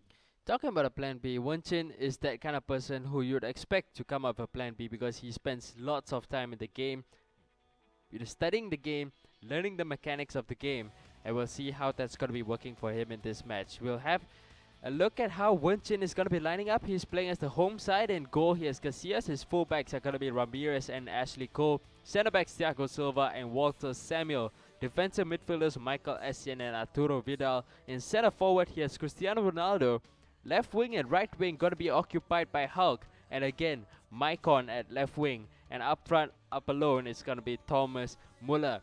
As for Akbar, it seems like it's going to be the same formation, same two players up front. Arshavin is going to be tucked in behind, but the wingers, out goes Robin as well as Di Maria, in comes Frank Ribery and Nani. Otherwise, it's going to be the same lineup that's coming up for Akbar. And again, very interesting, Wenchin playing Maicon at left wing. No idea, what's the thought process behind coming up with a Maicon at left wing. I did kind of explain yesterday why it might probably have happened, but when you have so many other options on your bench, you have Cavani who's there, you have many other players, attacking options over there for Singapore to pick from. Coming up with a Maicon, more known for his defensive ability, to be playing at left wing, I think it's very, very strange for Wenchin. I'm looking at the draft picks for Team Singapore here. Who else can provide the abilities of a left winger? I'm seeing Hyun. You have Cavani. Lacazette is there. Lacazette. David Villa is why there. not? Kevin Prince Boateng, season 11. No issue right there. Mesut Ozil, pick number 30, season 14. Okay, not really the best player in FIFA Online 3, but still, all these players you would think that they will be better in place of Maicon. Now, how did Maicon play in the last game? Do you remember? Bad. He was bad. Then why would Wenjun stick with Maicon? I mean, like I mentioned yesterday, it was 2010. Maicon was at his peak, winning the treble with Jose Mourinho and Inter Milan, rampaging down the flank. But starting from the left back position, exactly. I don't quite see how it's going to be working out with Wenchin playing Maicon at left wing. Maybe he has put some practice into it. It's something that we might not have seen just yet, but we'll see how it's going to work. Indonesia with the attack, Rooney getting the shot off, and Casillas will come up with the save. So Wenchin immediately just pumping it out to Maicon. Let's see how he starts off this game. He is going to collect the ball ahead of John Terry. Will he get ahead of the player? He will lose possession now to Ivanovic, and this will be a good chance for a counter-attack from Indonesia. Ivanovic really coming forward, pushing forward. Now gives it over to Nani. Wayne Rooney has possession. Casillas comes up with the save somehow, having needing 2 touches of the ball to get the ball away from the goal. But Indonesia will still have the ball again with Rooney coming up with Drogba, Thiago Silva coming up with the interception. So far, Indonesia looking very scary on the ball. Very scary indeed. Looking at attack. Oh, but firstly, Thomas Muller against Elake Mangala. Will Muller be able to get anything? Mangala shoulder charges Muller out of the way, son, and gets the ball pretty easily. But early scare there by Wenjun. But again, Akbar has the ball. In last game, we managed to see Akbar really slow build-up play. But this time, whenever he gets the ball, it just goes up straight up front. Maybe he sees some chinks in the armor that we're not seeing at the moment for Wenjun. But Wenjun for Team Singapore playing from left to right in the blue or purple kit of RSC Anderlecht have the possession right now with Hulk. Will get a corner kick on the right-hand side. And Chang Wen-jun right there for Team Singapore gets the early timeout. You know, I'm looking again for looking at the Maicon debacle we have here at left winger. Maicon season 10 was draft pick number 2 for Singapore, and we have an early substitution. Thomas Muller out of the way here for Diego Costa. I think he saw that, you know, Muller up against Elake Mangala, John Terry, no strength whatsoever there. He has to bring in some strength, and he brings it in with Diego Costa. Thiago Silva with the ball right now. Costa, can he get an early contribution from his substitution there? Loses the ball out to JT, John Terry for Akbar, and he goes off a counter-attack on his own on the right wing. Henderson now having the ball in the middle of the pitch, somehow giving the pass over to Vidal, and Singapore will get a free kick out of it. Immediately they lose possession. Rooney is through on goal now, where he put it over the goalkeeper. He smashes it into the top corner, and that was exactly the start that Akbar was looking for. Wen Jin going for the quick passes, trying to trouble the defense, but so far Akbar, one chance he had, playing the 1-2, Drogba and Rooney, and making no mistake with the finish. Troubling times right now for Team Singapore. You saw it on screen, Zagate as well as Gerald, Joseph as well as Gerald for Team Singapore shaking their heads in dismay. And you know, that was off a unnecessarily quick free kick taken by Wenjun. He had the ball in his favor, and there were absolutely no options in front of Wenjun to get a pass.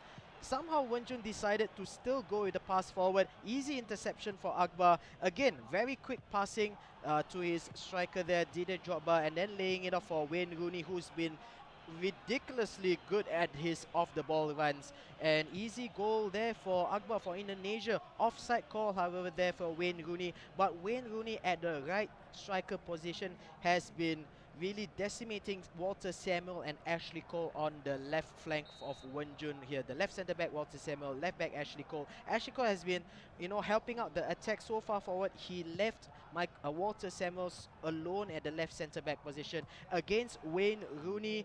Akbar has a perfect attacking combination down in his attacking here, but Ronaldo getting ahead of the ball. It's gonna be a sweaty goal here. Diego Costa, the substitute for Wenjun, celebrates away after scoring that equalizer goal for Singapore. Brought in as a replacement for Thomas Muller. Somehow manages to get in front of the defensive line there, because the defenders were not able to get a hold of Cristiano Ronaldo. Scores back to 1-1, and Wenjin, typical of Wenjin there to celebrate in that sort of, how do I say it? Maybe arrogant is strong, but he acknowledges that he is an arrogant player. Yes, he is an arrogant player, perhaps. And he's telling the crowd, you know, hey, I got it under control, guys, don't worry. But still, the game is actually equal. And I dare say, in the first half, actually Akbar is the one that's controlling the game. Wenjun was, I wouldn't say lucky, he deserved that second goal. But that's after a lot of hard work. As the score stands now, 1-0 for both these teams, I still think Akbar has what it takes to defeat Wenjun. You know, so far Wenjun has been having trouble dealing with the 1-2s that's played out. That's because he's pushing his players forward. Look at that. You know, that quick passing is just constantly pushing players like his defensive midfielders. Vidal is pushing up, Asian is pushing up, and it's going to be quite difficult for him to be able to be defending up that way. So we'll see how Indonesia will be looking to exploit. Henderson finding the space over to Nani on the right side. Walter Samuel comes in with the interception, and Wenjun, he's going to go for the quick passing once again. Ashley Cole giving it over to Vidal. He has 3 players in the middle to pass into. He's going to push forward with Vidal all alone. And Ashley Cole has to turn back. Essien again. Space on the right side now for Hulk, and he might play the through pass into Diego Costa, but there are 3 players there just to crowd him out. And Wenjun will have to go back and defend. Look again. He's pushing up Vidal to come forward and pressure the ball. He's not pulling them back enough. So Indonesia will look to slowly pass their way up, bring more bodies forward in attack before they go for that killer pass. Yeah, you see there that Wenjun is controlling Arturo Vidal pretty much, all the way here. But Arshavin has the ball. Oh, Wayne Rooney, 1-on-1 the goalkeeper there. Brilliantly crafted by Andre Arshavin. The defenders were at 6s and 7s all over the place for Team Singapore. Not only Wayne Rooney, but Didier Drogba was available inside the box as well. Look at the pass over here. Look at the defenders all over the place. Wayne Rooney yet again. Off the ball runs, absolutely fantastic here by the English international for Akbar. Not only in the previous game, but this game as well. Scoreline reads 2-1. Wenjun telling the crowd earlier on to calm down. I think he's the one who needs to calm his defenders down because they've been just running all over the place and not tracking Wayne Rooney at all in the defensive stages of the game. Yeah, so far he's finding it really difficult to defend. Wayne Rooney now coming up, going for the cross, and it's going to get intercepted. And it's going to be a goal kick that's going to be coming up for Wenjun. We're 70 minutes into the game, and there's not much time left for him. We'll see what other changes he's going for. Okay, seeing at Wenjun's lineup here, Walter Samuel at left centre back, Thiago Silva at right centre back. Silva is man marking Didier Drogba. Wayne Rooney is being marked by Walter Samuel and perhaps a little bit of help by Ashley Cole, but I think the minimum is that Wenjun needs to swap these two around. Thiago Silva has the speed to deal with Wayne Rooney. Walter Samuel, strong beast of a player, but absolutely no pace whatsoever in his aging legs to get against Wayne Rooney. And look at that again. Again, Wayne Rooney against Walter Samuel, managing to get the tackle off, but it could be a red card actually. There's a dangerous tackle. There is a red card for Walter Samuel. Things are not going well for the Singaporean camp here. They were up 2-0, and now quite possibly we might see another loss here by Team Singapore. Maybe they will need to have the heroics of Zarate again. Their man down, their goal down. Team Singapore is all over the place right now. Wenjun has to defend this free kick to be taken by Andre Arshavin for Akbar. What does he go here with the short pass? John Terry with the shot of all people. Arshavin off the post, however. What a shot from him. Not accurate enough, however, to get a third goal. Counter attack right now. Diego Costa tries to lay it forward. Ronaldo tries to pass it forward. Again, wasted passing here by the Singaporean player. He still has some time. It's only 18 minutes in the game. 10 minutes is enough to conjure up a miracle, but he really does need one miracle at the moment here. John Terry against Diego Forlan, the substitute. Will Forlan be able to push his way inside? Unable to do so. So many purple-shirted players in front of him. Right now, Wayne Rooney with the counter-attack. Look at Wayne Rooney's run again on the right-hand flank. Absolutely marvelous play here by Wayne Rooney. Can he get a cross in for Didier Drogba? Holds the ball up. Yes, he does. Didier Drogba, 3-1. Man of the match for me. Definitely Wayne Rooney for Akbar. 2 games in a row, absolutely instrumental in the attack. Somebody has to shackle Wayne Rooney to a post somewhere, and Zarate will have to find a way to do so. 87th minute in the game, 3-1 in favor of Akbar. Akbar seems to be doing the impossible. Remember, Indonesia were 2 games down. Oh, Diego Forlan with the shot. Oh my goodness, no luck whatsoever for Wenjun at the moment here. 1-on-1 to the goalkeeper, and he only manages to rattle the post and not even get a consolation second goal. Oh my goodness, I really pity Team Singapore at the moment here. I think it's really too little too late. Singapore, they have it in their grasp early on, but they are losing it out of their butterfingered hands. 3-1. Akbar, what a performance. Absolutely sensational performance by this Indonesian player on the left-hand side there. He is in the hot seat. He is in the hot seat there. He is the last remaining hope for Indonesia, and what a performance he has had so far today. And yeah, it just comes down to the fact that Wenjun just plays too fast, and it just didn't work out well for him at all coming up against Akbar. A lot more incisive with his passing. Look at that, the space exploited out by Akbar, just slows play down.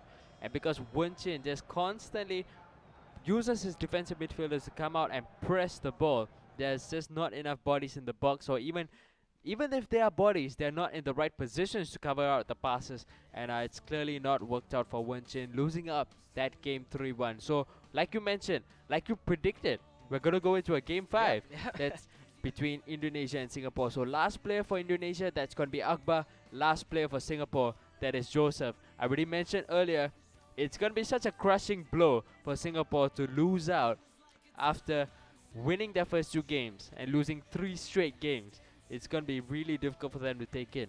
Yeah, you're absolutely right. They are so close to getting the first win of the tournament here. You know, we mentioned earlier on that the minimum they have to do, you know, to get any positives out of this tournament is to get at least this win against Indonesia. They were so close. Gerald did so well in defeating the first 2 opponents from Indonesia, Afdan Shah as well as Saputra. Fiti easily have to add that. And then Akbar comes into play. You know, we saw him playing quite decently yesterday, but today, just like Gerald, he is on fire. Defeated 2 of his first opponents. Now, does Akbar have the mettle, the temerity to defeat Joseph 3 games in a row? He must be absolutely tired right now, you know, and even if he wins this, there's still so many teams ahead of him. There's still Vietnam, there's still the final game, so on and so forth. But, you know, looking at this game right now here, so far Akbar has been absolutely sensational. I dare say even better than Gerald at the moment here in terms of, you know, surprising all of us. He certainly surprised me here. There you have on screen the 3rd and final player, the captain for Team Singapore. It is Zarate, or otherwise known as Joseph here. There have it, the 2 vanquished players from Singapore, Gerald on the left, Wenjuan on the right hand side, still deciding that it's a good time to show off his muscles because, well, there's nothing he can do right now. It's all on Zarate's hands, all in Joseph's hands. Akbar from Indonesia, player number 3, there you have on screen, has been absolutely fantastic here. He's been carrying his 2 his 2 Indonesian players here, Afdan Shah as well as Saputra, to the semi-finals.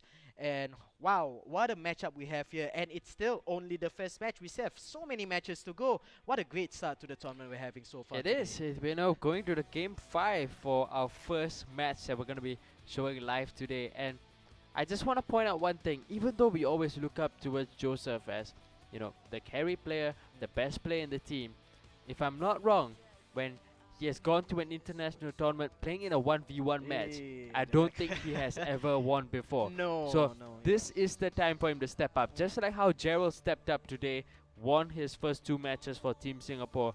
I really hope Joseph can do something and really step up because he's fantastic playing against the Malaysians, playing against Singaporeans, dominating the local scene. It's time for him to show that he can step up in the Southeast Asian scene as well. Yeah, you know, we're talking about big game players here. Norm, you're absolutely right. Norm, I'm not so sure why in the terms of the local scene, local we're meaning the Malaysian and the Singaporean scene, Zarate has been absolutely phenomenal. Every single game, whether big or small, he's always been there demolishing opponents, not just beating them, absolutely demolishing opponents here. But when it comes to international teams, when it comes to last year in the Fantasy Cup, the Singapore Malaysian team, together with Old and together with Alex from Team Malaysia, Zarate, I don't remember him winning even a single match. Coming into here as well yesterday, I do not think he won a match yesterday as well, didn't he? No, he didn't. And he actually did actually. Oh yeah. Okay. I think he won his match, 1 match against Vietnam. Okay. And that's it. He won 1 match. Yeah. Well, yeah. Credit to him. He did win 1 match against a Vietnamese player, but now the backs are against the wall. Singapore had a 2-0 advantage. Now they're almost squandered 2-2. If there's any time for Zarate to, you know, to prove his doubters wrong that he has what it takes on an international level, this is it. Because if he loses, that's it. Singapore's going to take the next flight home. Let's have a look at how he's going to be lining up. Looking at defense, it does not look too good for him. He's playing right back with Essien. His centre backs are Thiago Silva and Zabaleta, and his left back is Philip Lam. Further up front, he does have Diego Costa as well as Ronaldo. Benzema comes in, Hulk comes in. Cambiaso is going to be playing defensive midfield together with Essien. Vidal is going to be playing at left back. But like I mentioned, well, it looks a little better now. You know, with Vidal at right back, Maicon and Thiago Silva who's going to be playing centre back. Left back is being occupied by Ashley Cole. It looks a little bit better than what we started off with. But like we mentioned, you know, it's time for Joseph to step up. And Akbar is playing still with Wayne Rooney, even though his condition is down, like completely down. Lewandowski comes in place for Didier Drogba. The wingers are still going to be Robin and Nani. In attacking midfield, he has Angel Di Maria. Otherwise, in defense, just 1 change being made. In comes Ricardo Carvalho in place of, what was the defender in the previous? game? I believe he was Mangala. Yeah, he had a good game previous one, but Carvalho comes in. This is the crucial game. Before we get to it, do we want to predict? Wow, you're putting me on the spot here. Uh, well, we've seen what Akbar can do, and he's been performing so well here. Joseph, for Singapore, this is his first match here. He didn't really have much of a warm-up coming into this game here, and that's the thing. Being the third player, you don't have any chances. This is your one and only chance. If Joseph loses it here, Team Singapore goes home with absolutely nothing in the bank. And yeah, everything's against Joseph. The only thing if there was any advice I can give Joseph, you got to find a way to put Wayne Rooney down. Wayne Rooney has his condition all the way down right now, grey, 90 degrees down, what have you. So maybe, just maybe, he might not be able to make that explosive runs that we saw in the first two matches. But still, looking at how Akbar controlled the game in the previous two matches here, Wayne Rooney is only a major part, yes, but it's only a part of the game. There's still so many other players for Akbar to use over here, and it's going to be a really close match in my opinion. But maybe, just maybe, I think Akbar has it to win this whole thing. We will have now Akbar going for the attacks, and Di Maria is going to get cut out. Evra is going to collect back possession for Indonesia. Di Maria now going all the way back to the defenders, but coming into this, I think first goal is crucial for both these guys. They have the pressure of being the last player for both their teams, and the first goal is going to be the one that's going to set the tempo for the rest of the game. Nani will have possession on the left side of midfield. They're going to play it slow again. Akbar is taking this very well. He's had possession for much of the game so far. He had possession now with Robin on the right side, and somehow he's going to give it over back to Zarate. This is a good chance now for him to go on the counter-attack. This is Hulk. Diego Costa now going over to the right side, just making space for the rest of the players to run into. Cambiaso almost losing out possession, and Joseph will start again from the back. This is Ronaldo. Left attacking midfield position being played by Ronaldo. And they'll have back possession, but Lewandowski wins it back. Will they play a lob through pass? Rooney is not going to play it, and Akbar will look to play it slow again. Wayne Rooney has some space ahead. He passes it straight towards Thiago Silva, who comes in with a good interception. The pass comes in for Hulk. Will this be the finish that Joseph is looking for? One-on-one, Hulk puts it in. That is 1-0 now for Joseph, and that's exactly what Singapore were looking for. This will be what Joseph will be looking to right into for the rest of this game. I mentioned that Joseph will have to find a way to shackle out Wayne Rooney, and it got off of a mistake by Wayne Rooney actually in the middle of the park. Thiago Silva running in all the way from left centre back to make that important interception in the middle.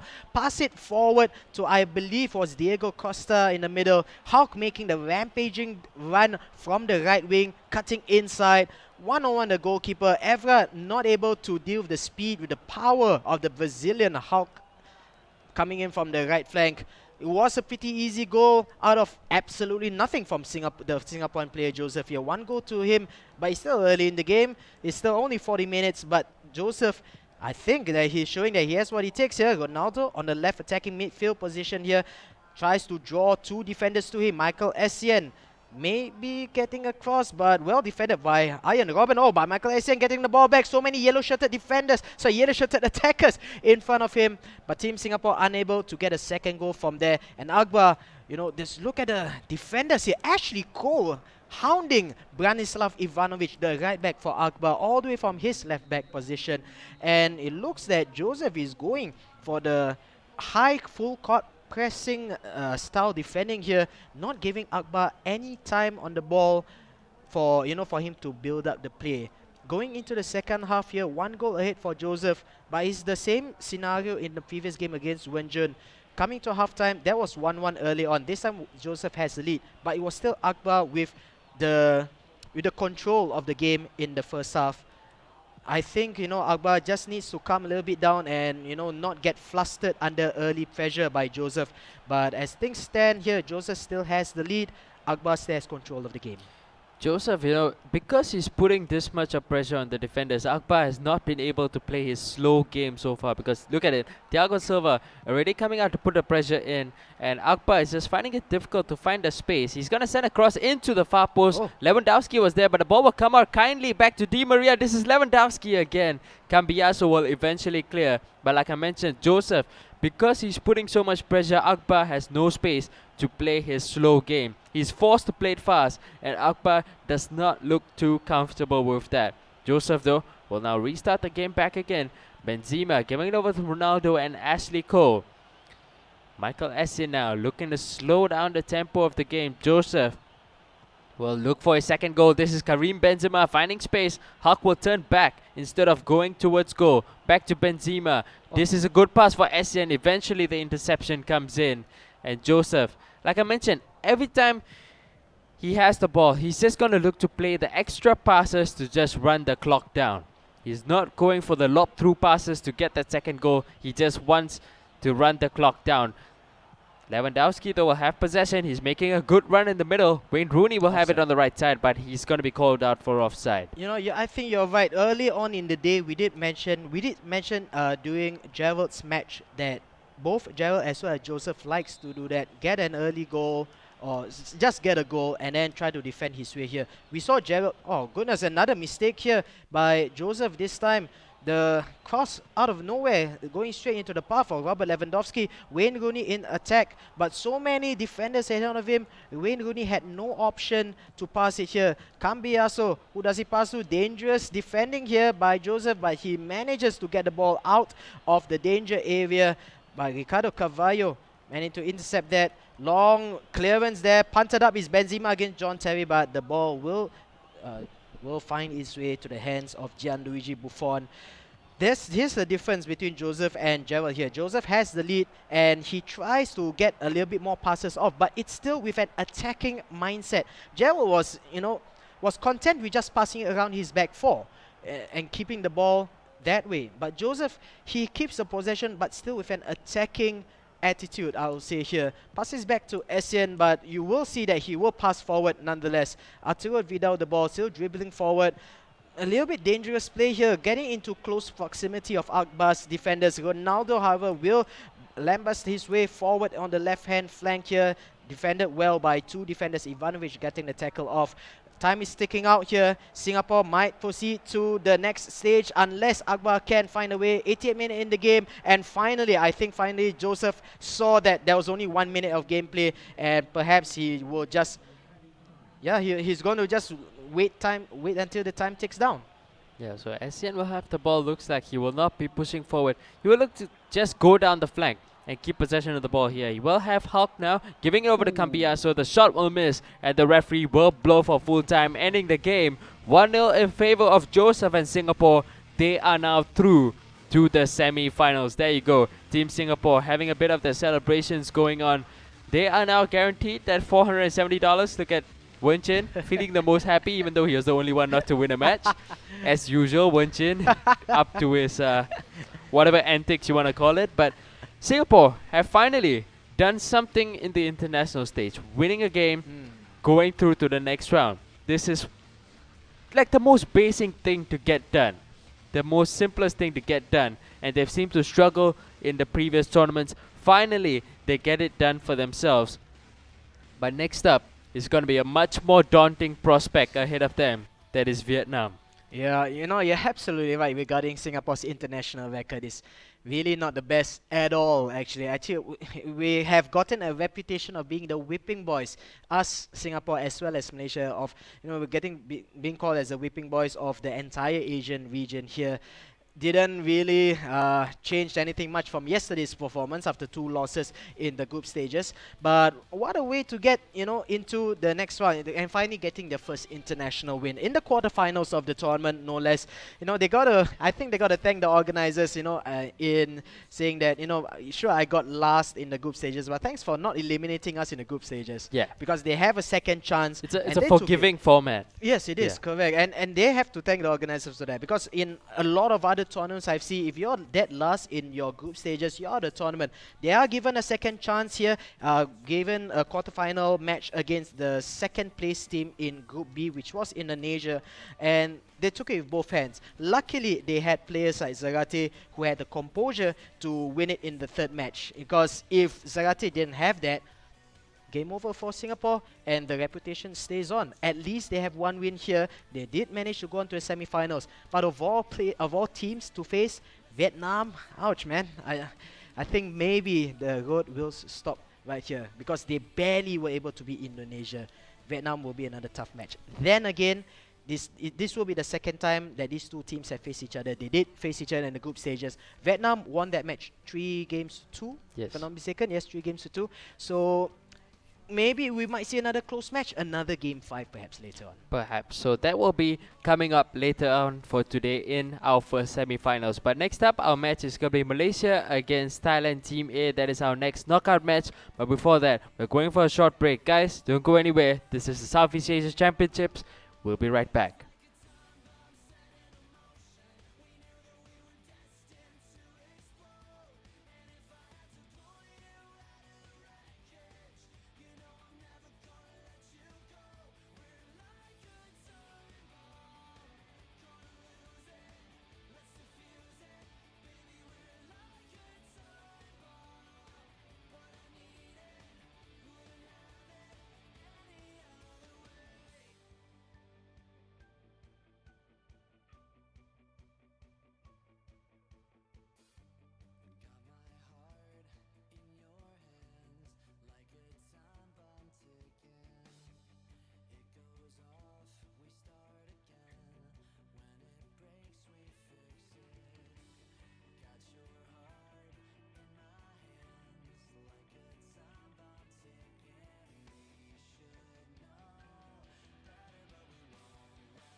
Welcome back everyone to the FIFA Online 3 Southeast Asian Championships. We are into our knockout stages and our second match of the day. And we of course want to be focusing on Malaysia. This is Malaysia against Thailand Team A. And of course Malaysia and Singapore are the ones we're going to be looking at for. Singapore coming up with the win earlier against Indonesia in the previous knockout match, winning it 3-2, going right down to the wire, right down to a game number 5. This is going to be game number 1 between Malaysia and Thailand. Ikwan is going to be the first one playing up for Malaysia. Krisida is going to be the one playing for Thailand. Coming into this, how do you think it's going to be shaping up? Wow, no, there's no bigger team to face Malaysia than Thailand A, but maybe perhaps other than Vietnam. But Thailand A, the record for them has been absolutely fantastic for international scene. They are the champions of the previous Fantasy Cup in South Korea. It was called the Spearhead International. Yes, correct. Spearhead International held in South Korea, where they beat the Koreans 3-1. And Krisida was the one that, if I'm not mistaken, he's the one that either knocked out 2 players or all 3 of the South Koreans in the grand finals. So this is the player number 1 for Thailand A, Krisida. And wow, that's a huge start there by Thailand. First player for Malaysia is Ikwan. And you know, Malaysia hasn't had that much of a great record yesterday as well. Malaysia losing to Thailand Team B 3-1, and then they lost to Indonesia 3-1. I think the backs on the wall, the writings on the wall. Basically, this is gonna be weird if Malaysia somehow manages to beat Team A of Thailand. But all signs are showing for a Thailand win at the moment, and I don't see anything that can stop them at the moment here. Like you mentioned, it is gonna be weird if Malaysia do come up with the win. So we'll get right underway in our match. And this is going to be Malaysia playing in the white kit. Thailand are going to be the one playing in the dark blue. Malaysia will be the one starting off the attack on the left side. And Ikwan, I believe, has yet to win one match in this tournament so far. I believe it is both his other teammates who have been able to win matches for Malaysia whenever they came up with those 1 wins. So Ikwan has really got to step it up coming up in this match against Thailand. You know, I also realized one small minor point. Remember that every single win that you have in this tournament gets you a bit of cash, $470 to be exact here. And with Singapore's win early on in the quarterfinals, Malaysia is now the only team to have $0 inside the bank at the moment. So if they were to lose to Thailand A, they're going home pretty much empty-handed over here. And you know, they're the only team to go home empty-handed. Indonesia goes home with $470 because of their group stage win against Malaysia. And Singapore, with their win against Indonesia in the quarterfinals, they go home with $470 as well. And we see an attack here on the left-hand side. Luka Modric for Team Malaysia, but not able to get anything from there. Mauri here, laying forward for Mario Gomez. There's nobody inside to get it. Mario Gomez actually goes down injured here. But play goes on. A corner kick to be taken by the left back, Felipe Luis on the right-hand side. Will he go short? He goes long instead. Aiming for Mario Gomez on just the wrong side of the post there. Could have been a goal up front for this team. Nothing happening there, but oh, look at that. Just so close to getting a first goal of the game here. New York Red Bulls, the one in white and red, being played by Malaysia. Playing from left to right against Inter Milan, being played by Thailand on the right to left, and Malaysia almost coming close to a first goal of the game, in fact. Yeah, that brings in some confidence perhaps for Ikwan, you know, showing that he can at least carve out an opportunity early in this game against Thailand. He will have another goal once again. So far he's been playing really quick passes, especially in midfield, to bring the ball forward in attack. He will now go for it again. But Thailand will have the ball back in possession with Harry Kane. He's going to run in towards goal. This is going to be one-on-one against the goalkeeper. Not being pulled out. This is an open goal. Harry Kane puts it in. It is now 1-0 for Thailand. All down to the counter-attack, and space being exploited by Krisida. Yeah, Krisida for Team Thailand here. Beautiful 1-2 finish there by his 2 strikers. And Harry Kane drawing the goalkeeper out of his line. Sidestepping it onto his right foot. You know, he's pretty much a very surprising pick over here. And I'm going to just take a look at the Thailand's other draft picks, in fact. But Harry Kane actually has been performing really well for Thailand, scoring a few important goals as well. And we saw early on in the first half, it was almost Malaysia doing all the attacks right now. But Thailand with pretty much the first attack of the game, getting the goal that they needed here in the 35th minute of the game. Perhaps even getting a second goal. Is Thierry Henry offside? Either way, the goalkeeper Manuel Neuer catches it calmly for the Malaysians. But as it stands, Malaysia has been attacking all the way, not able to convert any of the chances, and looks that they might pay for those rude mistakes. They will have possession with Mario Gomez. He couldn't get onto the right side of the goal to try and get a shot in. So Thailand will go for the counter attack. Messi is on the right wing. He's going to cut back inside, look for options in the middle. He does find Harry Kane, who gives it over to Gokuf. That's a fantastic turn away from the defender, making it 2-0 now for Cressida. And it all came down to this one turn from Gokuf. Fantastic. The defender could do nothing to stop that turn, and he made no mistake with the finish. Yeah, it doesn't matter which player the manager is using. We saw yesterday's matches, Thailand using Luca Toni of all people, and he's been doing the roulette turns, the spin turns, the skill moves inside the box with such ease, just eliminating the defenders out of the equation. Same thing here, Johan Gurkov, trapping the ball onto his back foot there. One-on the goalkeeper, very easy goal for him. 2-0 in the first half. Malaysia had a good start but unable to get anything out of it. Thailand seems to be cruising forward in this game. They have now possession with Thierry Henry on the left side. Might look to send a cross into the far post, or he might decide to just go all alone. Thailand, remember, are the team which utilizes the skill moves more than any other team. They will have a free kick now. Thierry Henry goes straight for goal and he puts it right in. Fantastic free kick coming in from the left side. There's just so much power in the shot. Manuel Neuer could do nothing about it at all. Wow, I was not expecting that. Judging from the body positioning of Thierry Henry, I thought he's going to go for a cross, but he goes straight in for the shot there, squeezing it in between the post as well as Manuel Neuer, who got wrong-footed there. 3-0. Only the first half. Cressida has been absolutely barnstorming here in the first half of this game.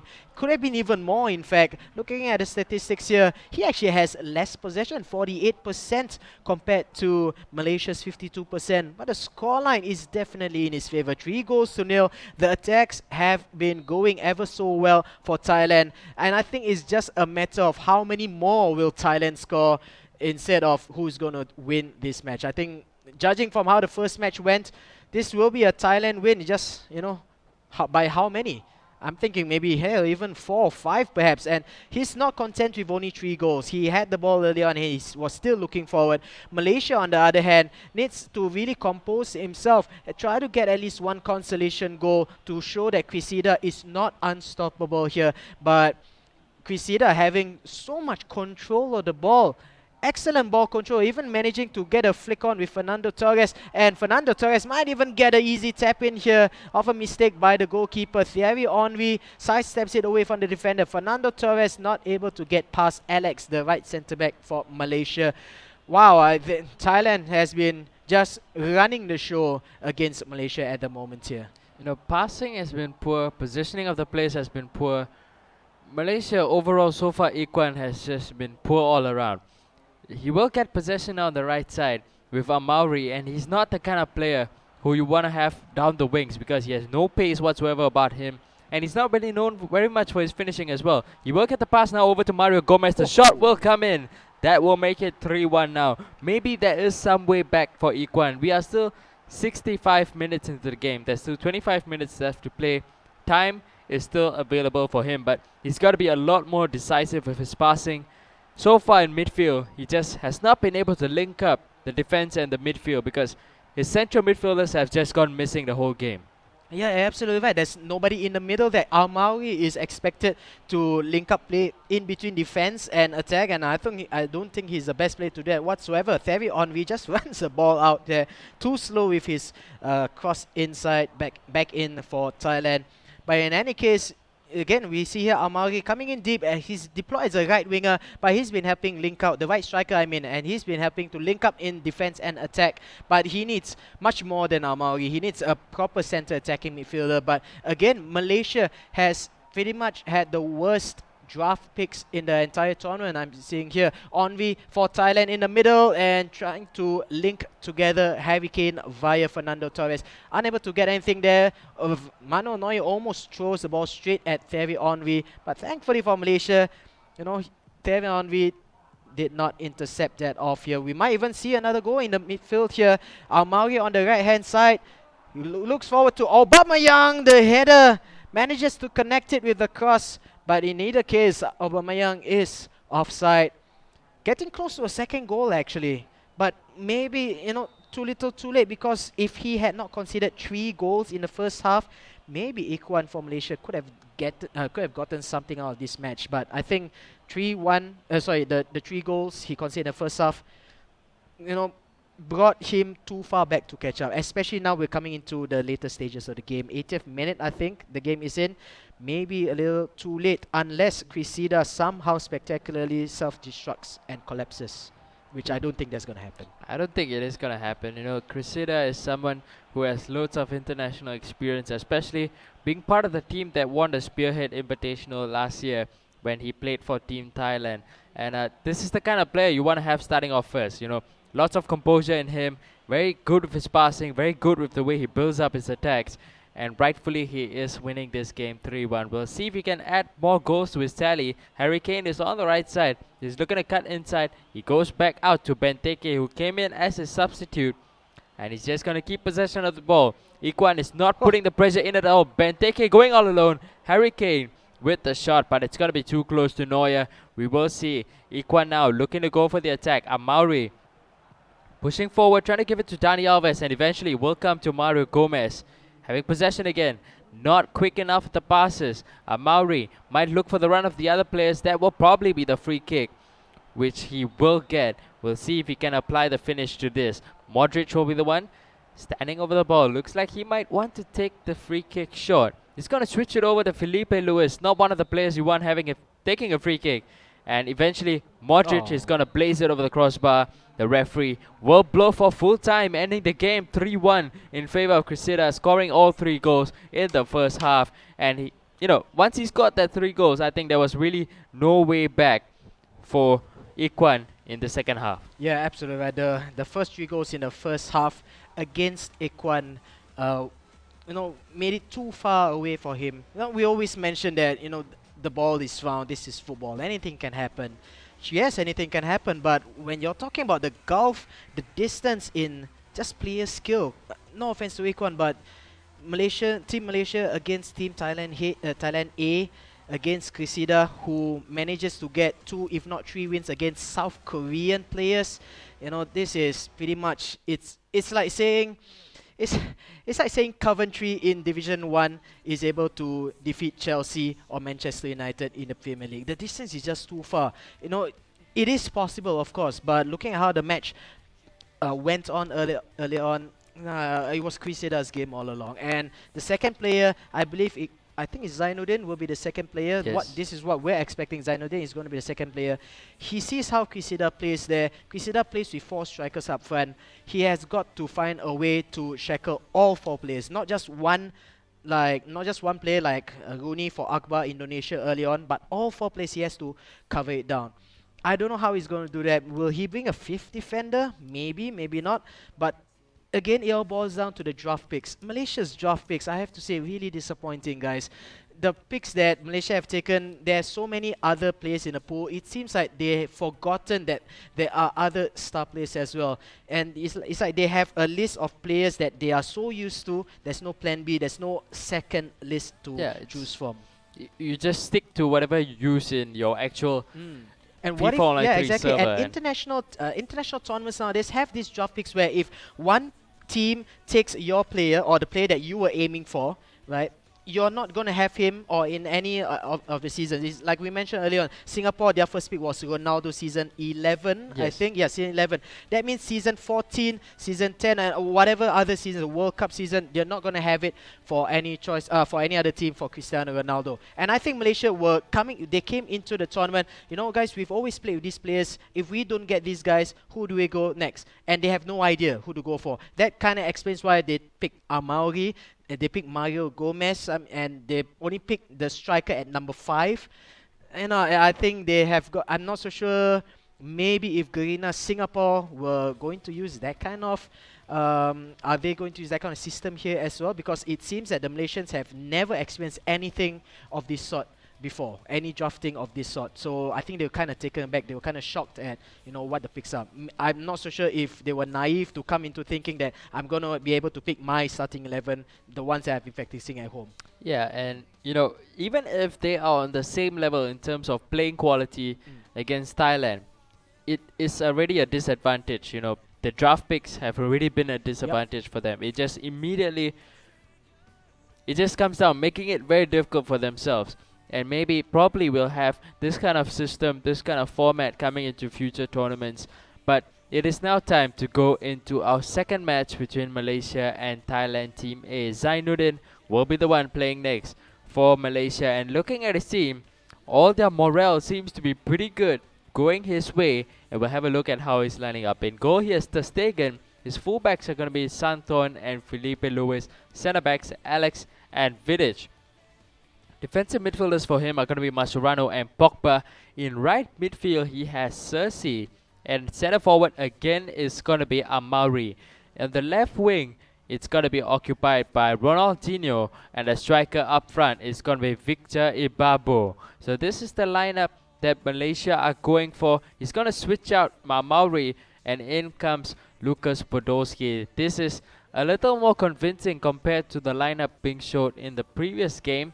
But still, looking at the players on the side, you have players like Cersei, you have players like Ibabo who's up front, whereas you go on the side of Thailand, you have Luca Toni, 2006 Luca Toni. It was when he was at his best, playing at the World Cup for Italy, winning the World Cup with Italy in 2006. So this is that Luca Toni who is really going to turn up. Yesterday, Luca Toni played 2 games, scored 5 goals. We'll see how it's going to turn up today. Yeah, what an absolute record that is for Luca Toni. Definitely not the number 1 pick of striker, considering, your likes of Didier Drogba, Zlatan Ibrahimovic, and so on, Cristiano Ronaldo, Thierry Henry. But see, I think this is the main difference between teams like Thailand and teams like Malaysia. Luca Toni is still a viable pick. Just like how for Team Malaysia, Mario Gomez, yes, is still a viable pick. But in terms of the striking department for Malaysia, other than Mario Gomez, who do you have? Absolutely nobody. Ibabo is actually regularly being deployed as a winger. So is Lukas Podolski. He's normally been deployed in winger in real life. And you have nobody else to choose from, so you go with Amauri. I think that's really the point that we are making here. The drafts are so important. Team Thailand has made wonderful choices in terms of drafting. Not the best in the entire tournament, but still showing that they have what it takes, to transform the game just purely on drafting picks alone. Luca Toni, as like we mentioned, not the first thought that we have in mind, but they've been making him work, and he's been working absolutely fantastic. 5 goals in 2 games. What a fantastic record it is for the team. Coco first trying to find the pass in towards Thierry Henry, who's playing on the left wing for Thailand, but Malaysia will be able to collect the ball back. They'll bring it forward now with Javier Mascherano, and he'll find Cersei on the right flank. They will look to cut back inside, but the pass not being able to connect towards Mascherano, and Luca Toni spreading it out towards the right wing where there's Lionel Messi. Might play the pass back towards Toni, but Vidic comes in with a good standing challenge on towards Luca Toni. And Malaysia are even struggling to just get the ball out of their own half, and eventually when they do get it up, they can't seem to string together a good few passes to get the attack going. Cersei will have all his options covered. Eventually does go for Mascherano, back towards him again. And the pass was looking to come in towards one of the strikers, but I think that would have been offside. Maybe just offside, but in the end it doesn't really matter because it's still Koscielny managing to get the tackle off. Attack right now is Luca Toni. Back to Fernando Torres. Surely a finish, and what a finish that is. Strong kick right down onto the right hand side by Fernando Torres for Quesada. Again, Luca Toni being the provider this time here, scoring 5 goals in 2 matches in the group stages. Gets 1 assist in the knockout stages here. 1-0 ahead for Team Thailand. Quesada on his way to the second victory in the knockout stages here. And Malaysia, in the previous match, Malaysia had a pretty decent first half. I mean the start of the first half, but in this case here, Zainuddin barely is able to get his engines going. May get one goal here. Ibabo, yes he does. Victor Ibabo, the striker deployed here by Team Malaysia. Zainuddin managing to get an equalizer here, getting the first goal for his knockout tournament, for his knockout stage. Victor Ibabo getting the ball, trapping it on his left foot, and getting away from the defender. One goal each here. A quick response for the Malaysian team here. You know, I just said that he's not having any good attacking moves, and he proved me wrong in that opportunity there. Still, the game is early. 33 minutes have elapsed over here. Javier Mascherano is launching a long pass forward, only for Nemanja Matic to intercept that and bring that ball out of the defensive area. Thailand will have back possession. Look at Tony spreading it out towards the right wing. He'll get it back once again. So far, none of the roulettes being seen by Thailand just to find space into the box. And now Lucas Podolski will look to hold up play and bring forward more players in attack for Malaysia now. There's lots of space for Cersei down the right side, but Podolski is still going to keep possession. The lob pass does come in eventually. But look at who's that. Thierry Henry doing defensive work for his own team. You don't get to see that in real life at all. And he's deployed as a left winger, so for the left winger to go all the way back, basically as a sweeper for the team, that's wow. That's something you don't see pretty much every day. But anyways, the first half of the match ends 1-1, and you see here the possession statistics: 54% in favor of the Malaysian team. It's pretty much the same thing earlier on. Thailand content with having less on the ball, but they make their shots count. But as it stands here, 1-1 coming into the second half, with Team Malaysia playing in the blue of Chelsea from left to right, and Team Thailand, played by Quisada, playing from right to left in the black jersey of Inter Milan. Remember guys, this is game number 2 of the match. Thailand, Quisada beat his first opponent, Ikwan from Malaysia, which means the match overall score is 1-0. But Malaysia just may be able to get an upset here perhaps. They will have the ball now at the back, Thailand, but they immediately lose it out. So far, second half, Malaysia has been putting good pressure in towards the Thai attackers. Podolski now, will he find a space? Chiellini is there just to cover for his team. Richards will look to bring it up. Podolski again putting lots of pressure on the defenders, and Malaysia are trying to retrieve the ball as high up the pitch as possible. Luca Toni holding it up now, giving it over to Torres. Might give the pass back, but Pogba does well. Torres still finds it back, eventually being cleared out, and Malaysia going for the long pass. Ibabo with a good knockdown. Ronaldinho will give it back towards Ibabo. This is Lucas Podolski now finding Mascherano, going for the lob pass, unable to find it. Cersei will keep the ball in play. Back towards Mascherano. The play will break down, and Thailand will look to go for it. This is now 5-on-4. This is a good opportunity. Luca Toni finding space in the middle. Will he turn past Vidic? Oh. Luca Toni is through. He'll get that shot. No, he will not. The defender comes in. I think that was Santon. Fantastic challenge coming in before the shot could come. And Malaysia will now go down the other end. Mascherano giving it over to Cersei. The run being made by Podolski down the other end. Chiellini giving it back to his keeper. And Thailand will look to restart again. End-to-end stuff. Both these guys really going for the kill right now. Left just 15 minutes left in this game. Ibabo having the ball, and now Malaysia will slow it down but still have it in a very advanced position. With Ronaldinho finds Podolski, he cannot get the turn ahead of Chiellini, and Thailand will go back on the attack again. Tony finds Torres. The defender is there to clear. Is Podolski onside? He is onside. Can he turn past Koscielny to try and get a shot? He gives it. That was the. That's probably the worst miss I've ever seen. But Podolski finding lots of space. Ibabo had no idea what he was doing. You can just tell it from the expressions of the Malaysians. They expected it to be in the back of the net, but it somehow evades the whole goal, and it goes out. None of the Malaysian players knows what's happening there. Victor Ibabo, having scored the first goal in the first half earlier on, not able to. I would say that was an easier shot to make than what Victor Ibabo scored earlier on there in the first half.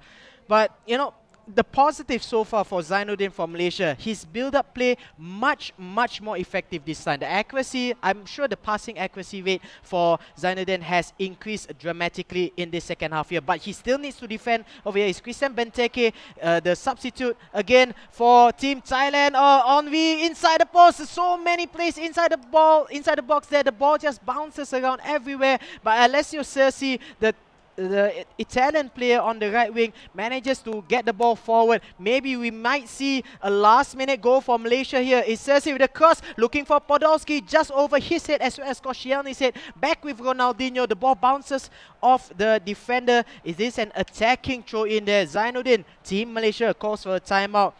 Victor Ibarbo there should have buried that. I'm not so sure exactly what happened. It was such a pitch of a ball played into his feet that all he needed to do was to tap in past the goalkeeper, and I thought that it was an easy goal for him. But the legend Kim Shin-wook finally makes an appearance after 1 year. We've not seen him at all. Kim Shin-wook finally gets inside. Maybe he might be a better finisher than Victor Ibarbo, and he was being brought off, Victor Ibarbo in place of Kim Shin-wook. But wow, Zainuddin, Malaysia on the left-hand side in the blue lighting there. He was ever so close for getting an upset win over Krisada. Krisada there, the player from Thailand on the right, knows how close he was in losing this match. And he knows he has to step it up, Team Thailand here. Maybe a little bit too confident against Malaysia. But wow, if Malaysia were to lose this game, Victor Ibarbo's miss would be the miss of the tournament. You know, Cressida really has got to feel like God is smiling upon him today. You know, that was a chance which you probably would look to score every single time, but Malaysia will have another go again. Cerci's on the right side. Kim Shin-wook was brought in together with Mario Gomez. That will probably bring a lot more aerial ability for Zainuddin to probably try and exploit. They have Botman now in possession, was looking for the run of Christian Benteke. He couldn't get it off, and Malaysia will look to go on the counter-attack. Ronaldinho finds Mario Gomez. Back towards Ronaldinho. Quick passing finds Kim Shin-wook. He gets past the first defender, but he's going to slow it down. Goes back to the defender, and he'll look to restart this attack with Paul Pogba pushing forward. Mario Gomez cannot get the better of Chiellini. He's always been there just to step up and mop up in defense for Thailand.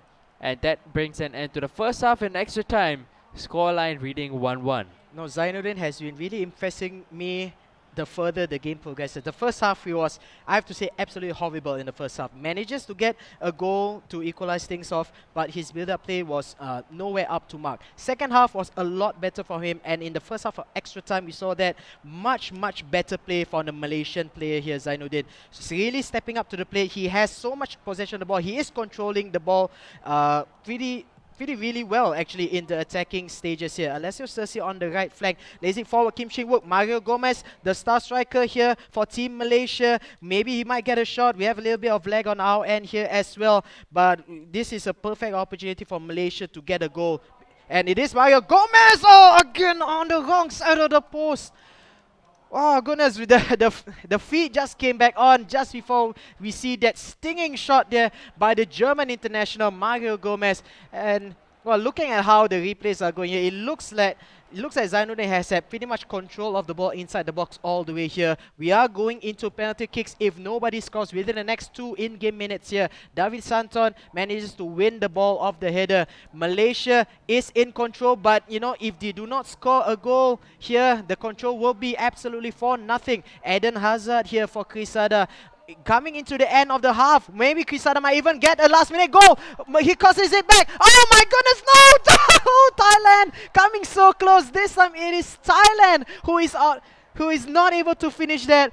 The ball bounces around, the goalkeeper dives, the last man defender dives in, the ball just bounces like a pinball machine right into the path of the striker for Krisada, and this time it is Krisada who's unable to finish it. We go straight into penalty kicks with Krisada, the man in the black jersey, going first with Eden Hazard. Where does he go?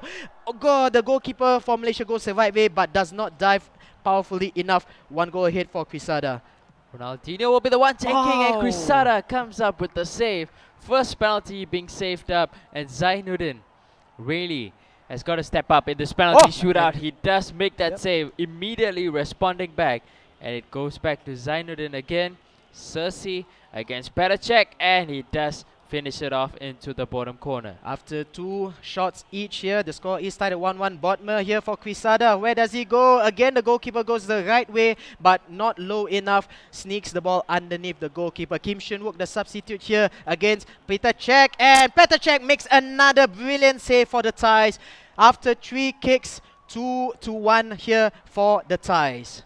Thierry Henry will be the one going up, and Ah, again again. Neuer diving the right way, but it just cannot get his hands onto the ball. If Alex does miss, that will be the end of Zainuddin and his match against Krista. He will go up and almost check getting his hands onto the ball, but this will be the crucial kick right now. Fernando Torres will be the one stepping up. If Cressida does put this into the back of the net, he will end this game. Torres comes up. Neuer again goes the right way, but the game will end. Penalty shootouts going the way of Thailand. And like I mentioned, Quesada really has to feel like God is smiling upon him. That misses by Mario Gomez, the miss by Victor Ibabo. It comes down to the draft again. When you have players of that quality, you might not be able to get the finish you're looking for. Exactly. You know, Zainuddin must be really disappointed with, with how the result panned out for him, because he played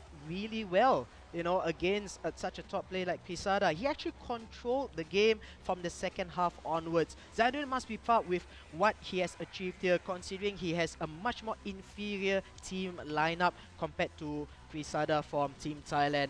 But as it stands here, again, it all boils down to the drafting picks. If you do not have a strong enough foundation on the player picks there, it will cause problems for the entire tournament, and it has been causing problems for them. They've not won any matches in the group stages.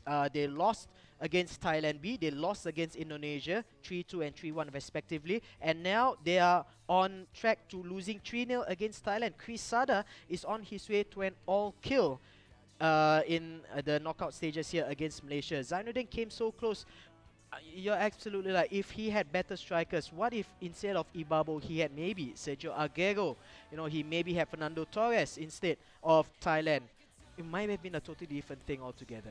Another thing was that, when he was playing the first 90 minutes of the game, I felt like Podolski was really good for him.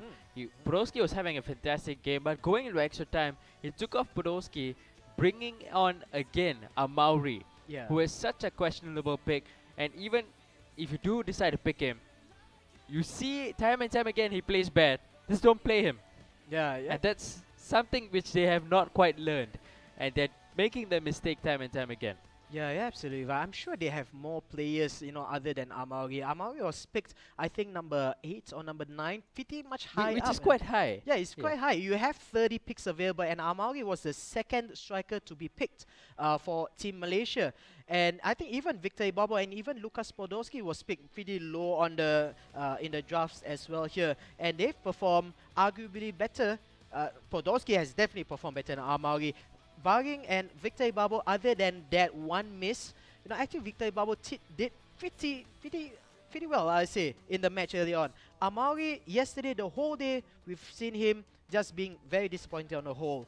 In the last match, Ikwan against Quesada, Amauri was chosen as the link-up. He was right winger, right side striker, but he was played as a link-up between defense and attack, and he's been disappointing as well.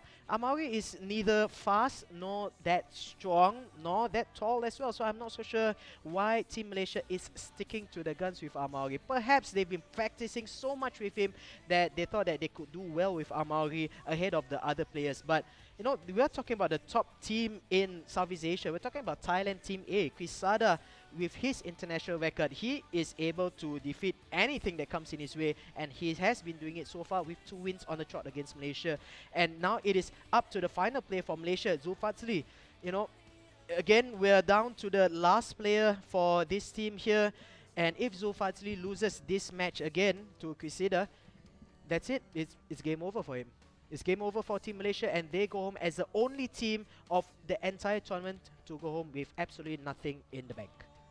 That's exactly the road that's set ahead for Malaysia. We'll see what they can do, and we'll see how they're going to be setting up in this match coming into against Thailand. So in goal, they're going to be having Neuer. Their fullbacks are going to be Dani Alves and Felipe Luis. Centre backs Alex and Vidic. Defensive midfielders Sissoko and Mascherano. On the right side of midfield, we have Toni Kroos. And the three strikers up front, going to be Lucas Podolski, Paul Pogba, and Ivan Rakitic. You know, again, Podolski usually not being played as an out-and-out striker. Pogba has been taken off, and in comes Mauri once again. And on the left wing, you have Rakitic, more known for being played in central midfield, central attacking midfield. He's being played on the left wing. So it really shows the lack of depth in this squad for Malaysia, where they really don't have options up front. Even in the defensive midfield area, you have Sissoko who's coming in, not exactly a player you want to have over there as well. And Cersei is going to come in place of one of the attackers. So things are not exactly looking too good for Malaysia coming into this match. And for Thailand, looks like they've made a couple of changes as well. Rafael Varane is going to come in at centre back, as well as Gary Cahill. Those are going to be our two centre backs playing for Krista in this match. Matic comes in defensive midfield, but up front you still see the appearance of Gokov, still see Luca Toni, who were pretty good for Krista in the first and second matches against Malaysia. Looks like Malaysia are being forced to play Ronaldinho, even though his condition is down. They're going to switch it over now to Aubameyang. So up front, two strikers. Gonna be, again, Mauri and Podolski. This will be the last chance for Malaysia. Last chance for Mauri to prove us wrong. But so far, I don't quite see it happening at all. No, neither do I actually, David. Mauri up front. Podolski had been pretty well, but Podolski has did well for Zainuddin, but that was as a second striker. This time, Zulfazli has decided that Podolski is the topmost striker, the frontmost player for his team. That Mauri slightly behind him on his left-hand side. And after so many games with Mauri, I'm just not seeing how Mauri can fit inside this team here. You know, being the support striker for Team Malaysia, Mauri again is expected to perform the roles of both a central attacking mid as well as the main striker as well.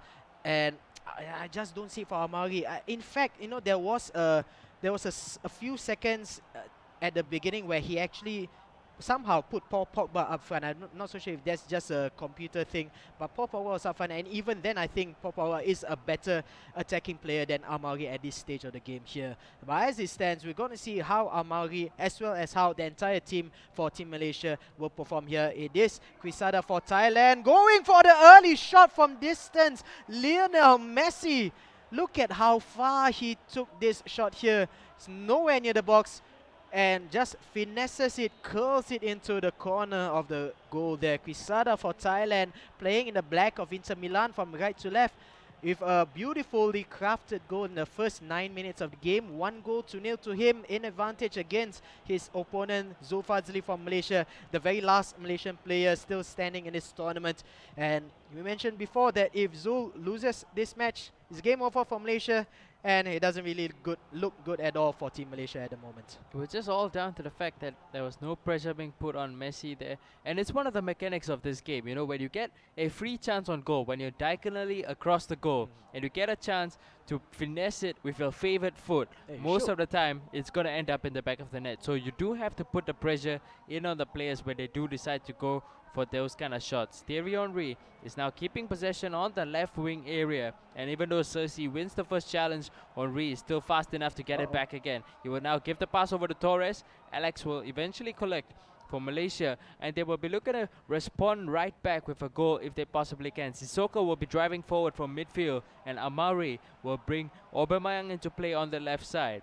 He will look for options ahead of him. Might look to send across. There are two players in the middle to aim at. Instead, he's going to go back towards his left back. Felipe Luis back to Aubameyang. Back to Luis again. Mascherano now finding Mauri, giving it over to Podolski. Just playing the quick passes on the edge of the box. Looking to find space, which Quisada might hopefully afford towards the player from Malaysia. Aubameyang now having possession again. Might look to cut inside. He's going to go outside eventually. After having the possession of the ball for almost 15 minutes of in-game time, he just comes up with absolutely nothing to show for it. He will have it back again. Podolski will not be able to collect, and Thailand will have back possession of the ball. The build-up play for Team Malaysia by Zulfazli there, much better as well. But again, no end product there. High percentage passes, quick passes just outside the box, trying to carve a path for the ball to be threaded into for the two strikers, Podolski and Amauri. But again, we got to attack here. Fernando Torres, one under the goalkeeper, gets a second goal there. All Quesada had to do was just to weather out the storm by Zulfazli, get the ball out into the safe zone. Beautiful back pass there by, I think that was Luca Toni yet again, and Fernando Torres with the finish past the goalkeeper. 2 goals ahead for him. Zulfazli here calling for the timeout against for his team here. Who does he bring out? What does he change? Does he bring a change to the system? Does he bring a change to the personnel? Zulfazli there on screen. He is the last remaining hope for the nation of Malaysia, and you know his back is on the wall here. Less than 5 minutes to go in this first half. He is 2 goals down. There is, of course, the second half to play for. But as it stands, I don't think that Malaysia can do anything here. Sersi goes off. Even Rakitic goes in as a central attacking midfielder. So I think there is a change in formation. Exactly what formation he used. Now, we're not so sure yet. Perhaps 4-3-3, if I'm seeing it correctly here. If you look at the radar, the white dots are the Malaysian players there. It looks to be a 4-3-3, when the 2 wingers should be Podolski on the right and Aubameyang on the left. With Amauri being deployed as a central striker. No, Amauri is actually the left-sided striker there, and he's going to be putting in the crosses here. Amauri on the ball on the left-hand flank against Cesar Azpilicueta, the right back for Quesada. Rakitic, the substitute, lazy back for Amauri. Wow, Amauri, a brilliant turn. The shot, however, not good enough to defeat the goalkeeper. Wonderful parry away by the goalkeeper Pedicek for Thailand, and the first half ends in favor of Thailand. 2-0 here, and Quesada is on his way to an all-kill, the first all-kill in the knockout stages of this tournament. He's been having a very comfortable first half, and there's absolutely nothing that Zulfazli has been able to do to trouble Quesada in this first half. We'll see if he can do better in the second half. Lionel Messi will be attacking from the right side. He's gonna get fouled. The referee will ask for a play on. Luca Toni having possession. Gotta try and give it over to Thierry Henry. Neuer will collect the ball and look to quickly spread the ball out. Remember, time is against Malaysia. They have to win this match to still stand a chance of playing in this tournament. Mascherano now will find Podolski, playing a quick pass in towards Rakitic. Here's Amauri in possession, looking to find a space, but 4 players just crowd him out. And now Thailand will look to score even more goals. Long pass being given towards Fernando Torres. Vidic comes in with a very strong challenge to put away Torres from getting anywhere towards goal. And Rakitic will collect it back for Malaysia. Stumbling a little over the ball, but he will still have it and gives it over to Sissoko. There's 2 players ahead of him. He gives it over to Amauri, and now was trying to find Aubameyang. Again, no space being afforded by Thailand, and they will look to go on the counter-attack. Messi will retrieve it, and Thailand will just control possession of the ball. They'll have Gokuf now, being rounded off the ball by Mascherano, but still having it. Thierry Henry now on the left side. He's looking to finish, and that makes it 3-0 for Thailand. And that is almost certainly game over, done and dusted for Thailand. You're absolutely right, David. I think that this is far too much of a hurdle for Zulfazli of Malaysia to get anything out of. Quesada is on the path, almost the confirmed path to an all-kill in this knockout stage. Thailand against Malaysia, they're up 2-0, and in this third game, 3-0, 70th minute. Rakitic on the ball here. Can they get at least a consolation goal? Maybe they can, but even the consolation goal is not coming for them. Aubameyang should have gone for the first time shot, but the defender's getting ahead, just ahead of him. Fernando Torres passing it to Luca Toni. A beautiful 1-2. Beautiful passing there between Torres and Toni. Jan Gurkov tries to round the goalkeeper. Yes, he does. 4th goal there. Absolutely stunning close range passing between Luca Toni as well as Fernando Torres. They lost the ball eventually, but Jan Gurkov out of nowhere rushing in and just getting the tackle of Nemanja Vidic from Malaysia, rounding the goalkeeper Manuel Neuer. 4 goals for Malaysia, and I'm sure that's all she wrote. It will be Thailand getting the win here. but just a matter of by how much. We're going into the last few minutes of the game, 80th minute of the game. Can Malaysia at least find a consolation goal? But looking at how Quesada plays, I do not think he even wants to concede a single goal there. He almost lost it in the second game against Zainuddin. And, you know, I think that's pretty much a good enough wake-up call for Thailand, for Quesada specifically. Maybe Lucas Podolski can sneak one in, but Michael Richards, look at the strength of the English defender there. But the clearance, however, only as far as Sissoko, not able to get anything out of it. Here we have the mercurial Luca Toni yet again, laying it forward for Fernando Torres. Can Fernando Torres go all on his own? Passes it down to Luca Toni, and Manuel Neuer goes out of his line to squeeze the angles shut. Could have even been a fifth goal right there if Fernando Torres went on his own. But he decides to pass it to Luca Toni, who has not scored a goal yet so far in the knockout stages, but has been ever so wonderful in the build-up part of attack for Thailand. Luca Toni has been the exact opposite for compared to Amauri for Malaysia. And what a wonderful choice by Thailand. Again, we mentioned it's not the first ever name you put on the score sheet, on the team list, I mean. But Thailand has managed to bring the best out of the Italian striker, Luca Toni. And there we have it, the end of the second quarterfinal stages here. It is Thailand with an easy 3-game win against Malaysia. Malaysia, sad as it seems, you know, they will go out of the tournament with not a single win, no money in the bank for them. But, you know, I'm sure they flew their flag high and proud. You know, they are the best team in Malaysia. This, remember, is the very first tournament win. This is the very first international appearance by this Team Malaysia, otherwise known locally as Team Ninjas. And I'm sure this will be a huge experience for them leading into the next few tournaments. And maybe I do not think that this will be the last we see of them. Hopefully we will see more of them in the upcoming future tournaments. Yep, so they did their very best here over in the Southeast Asia Championships. Like you mentioned, this is something which you can learn from. It's your first international tournament. It's definitely a learning experience, a learning journey for Malaysia, as unfortunately they crash out of this tournament. So looks like we have our final 4 teams left for today. They are going to be, our first semi-final match that's going to be coming up is Vietnam against Singapore, and our second match is going to be Thailand Team B against Thailand Team A. So definitely we're going to be seeing at least one Thai team in the final. That's the plan for them. But anyway, for those of you watching at home, there you see your code for you to redeem. You can just go over, put it down on coupon.fo3.garena.com, and we got a lot more other exciting things coming up. We still got our Chelsea jerseys to be won. We still got our Season 11 plus 5 player of a choice to be won. So a lot more things coming up, especially our exciting semi-final matches that's going to be coming up. So we'll be going for a short break. After the break, it's going to be Vietnam against Singapore. A lot to look forward to. We'll be right back.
Welcome back everyone to the FIFA Online 3 Southeast Asia Championships, and we are into the semi-final stage, and we are going into our first semi-finals game of the day. It's gonna be Singapore against Vietnam, and of course Singapore winning in the previous round against Indonesia, having it close, going right down to a game number 5, edging it out 3-2, whereas Vietnam coming straight into the semi-finals after topping their group in the group stages. And of course Singapore and Vietnam have already met in this tournament before in the group stages. Vietnam narrowly winning it out 3-2. We'll see if Singapore can do any better. First player coming up for Vietnam is going to be Ngoc Vu, and the first player for Singapore is going to be Gerald. Yeah, that's right. You know, Vietnam coming into this match over here, they have not dropped a single match at all. 2 wins, 0 losses. They defeated Thailand Team A 3-2, and that was a huge matchup, narrowly defeating them in the 5th game through penalty kicks. And then they went on to face Singapore. Like what you mentioned, it was 3-2 as well. Hibide and Zarate from Team Singapore, we know them as Wenjun, as Joseph. They defeated their Vietnamese counterparts. Gerald or Mane was not able to get a win there. In the end, Team Singapore lost 3-2. But still, you know, they are coming fresh off a hard-fought win against Indonesia, also defeating their Indonesian counterparts 3-2 as well. So, you know, a lot of matches have gone into Game 5 so far in this tournament here. And we, you know, other than the last one we saw where Team Malaysia, you know, sad to see them, you know, being trounced quite roundly against Thailand Team A. But that was to be expected after all, because, you know, Thailand Team A, widely known as the biggest team in the region. So maybe we might see another close match coming into this semi-final between Vietnam and Singapore. Maybe even another best-of-5 series. Yep, that is something to look forward to. But this is our contest winner for our Season 11 plus 5 draft player pack. There you go. Our winner is Gima, and your game ID is Good Service Tag. So this is your winning post. Something very popular in Malaysia. In Malaysia right now, yeah. After their new implementation about the Good Services Tag. So you are your winner of this tournament. Thank you for your support towards FIFA Online 3 as well as the Ninjas. However, they just got knocked out of the tournament. And well, you still win yourself a plus 5 draft player pack. I'm sure the GMs will be contacting you shortly about how you can choose which player you want. So that's one thing given out. We still have many more to give away. We still have our lucky draw for our Chelsea side jersey. That's going to be coming up later today, as well as some other codes to give out as well. But for now, let's focus our attention back on Singapore against Vietnam. First player coming up against for Singapore is going to be Gerald. He won his first 2 matches against Indonesia earlier. It seems like he has momentum going. He has warm-ups done for himself. Vietnam have yet to play today. Will Gerald be able to shine again? You know, I'm thinking maybe if there's any time for him to do so, yes, it will be today. He defeated Afdansha as well as Saputra from Indonesia pretty convincingly, pretty easily, only to lose to Akbar in the last round for Indonesia. But Akbar was a very, very tough opponent as well. Gerald, you know, for Team Singapore, has not really had a good reputation as being a big game player, but so far, based on today's performances, it looks like he might be reversing that trend. But he is up against Ngoc Vu from Team Vietnam, and if I'm not mistaken, this is a player that actually eliminated 2 of the first players from Team Thailand A, which is Kriti as well as Krisida. So we might be seeing, you know, a huge matchup between these 2 players here. One of them from Vietnam having a very good history in FIFA Online 3. Another one of them from Singapore, Gerald, you know, having really good form coming into today. So who wins it? The current form player or the one with the far bigger history? Just looking on paper at both the squads right now, I somehow feel like Gerald has a better team going to it. If you look on the side of Vietnam, there are players like Kevin De Bruyne who's playing on the left wing. You have Di Natale who comes in and plays as center forward. On the right side of midfield, you have Tevez who comes in as well. So you look at on the side of Gerald, he has much more players who are more stable, who have better stats, and are players that might have a bigger impact in this game. And somehow, if you look into it, we had a disconnect happen after the first round. You know, we did try to connect in the game previously, and after the disconnect, it seems like Gerald's squad is better because of their morale. In the previous game, Maicon was playing at left back, and he had another midfielder who was actually playing at right back for him. So somehow things are working out a little better coming in for this second match. So this is how Gerald as well as Nokvu are going to be lining up for this match. And like you mentioned, Nokvu is somebody very strong, defeating first two players over on Thailand Team A in the group stages. So we'll see what they can bring to the table. Both of them are playing very similar formations right now. You know, both of them have two defensive midfielders. They have three strikers up front and one player playing on the right side of midfield. So very similar formations, almost identical. Both these guys playing the way that they're going to be playing. So we'll see who will be able to edge it out coming into this game. Yeah, it looks like Gerald is taking a little bit more time than his Vietnamese opponent in getting ready for the match here. I think, you know, like what you said, after the disconnect, a lot of changes have had to be made, maybe on Gerald's side here, but he is now ready. We're going into the first game of this first semi-final for the FIFA Online 3 Southeast Asian Championships, held live at Siam Square Mall in Bangkok, Thailand. Remember guys, the total prize pool for this whole tournament is a whopping $32,000 where the champion will get a minimum of 19,200. The second place will get a minimum of $7,400. Now why do I say minimum? Because with each win of the game, you get yourself $470. Singapore, courtesy of their win against Indonesia, they will go home not empty-handed, but they will go home with 470 USD. Vietnam is on track right now. They have 2 wins, so they have gotten at least 940 US dollars as well. If any of these two teams qualify into the final round, they will get a confirmed 7,400 US dollars. That is a lot of money considering this is an Southeast Asian tournament here. But you know, even bigger is the honor to call yourself the best players in the entire region of Southeast Asia as we go into the first match here between Vietnam, controlled by the first player, Nokvu, and against his opponent from Team Singapore. There you have on screen right there, Gerald, and just waiting for the start of the game. Remember guys, Gerald did have a really good match in the first game against Indonesia, defeating two of his Indonesian opponents, Afdan Shah and Saputra, before losing it out to Akbar pretty wildly, in fact. And we're not so sure exactly what's with the delay here.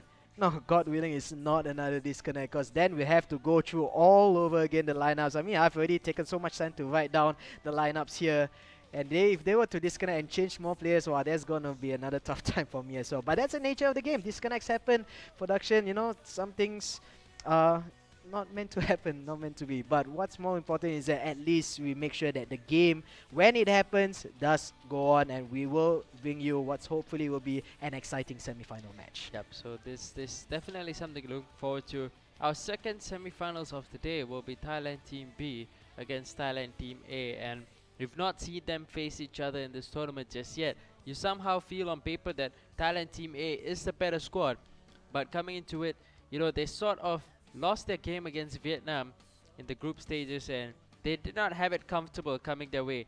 They had it easy against Malaysia, winning it 3 games to 1, or 3 games to nil 3 games to actually. nil, yes. So they had it easy in the previous round, but coming into this against Thailand Team B, where the first 2 players for Thailand Team B seem pretty alright, but the third player for Thailand Team B, that is T-Deck, also known very popularly in the Thailand server as TD Keen. He is a very strong player, so this is something to look forward to later on today. It's going to be a showdown. TD Keen taking on Zephylos. I think it's been a showdown that's happened on the Thai scene for quite some time, and we'll finally see it happen on an international stage. I think it's never happened before. You know, I'm not exactly sure how the teams from Thailand on the whole regard Thailand Team A as the A team and Thailand Team B as a B team. What I think is that, of course, they will have their own national grand finals, and I do believe that Thailand Team A, the one with Kriti, Krisida and Natakon, they are the champions of that entire national finals, and Team B is a second place finalist in that national finals as well. But you're absolutely right. Thailand Team A, star-studded, they've got the history there. If you want a team that is similar to Thailand Team A in the Malaysian or the local scene, think RBE Master. You know, every time they went to, you know, have local tournaments, other than the most recent one, of course, they have historically been the #1 team in Thailand, in Malaysia. And it's the same thing with Thailand Team A for Thailand here. Prisida and Natakon have been pretty much legends in the Thailand scene, I'm sure. Last season, in the last time we had an international grand finals, which is the Spearhead Internationals, I believe.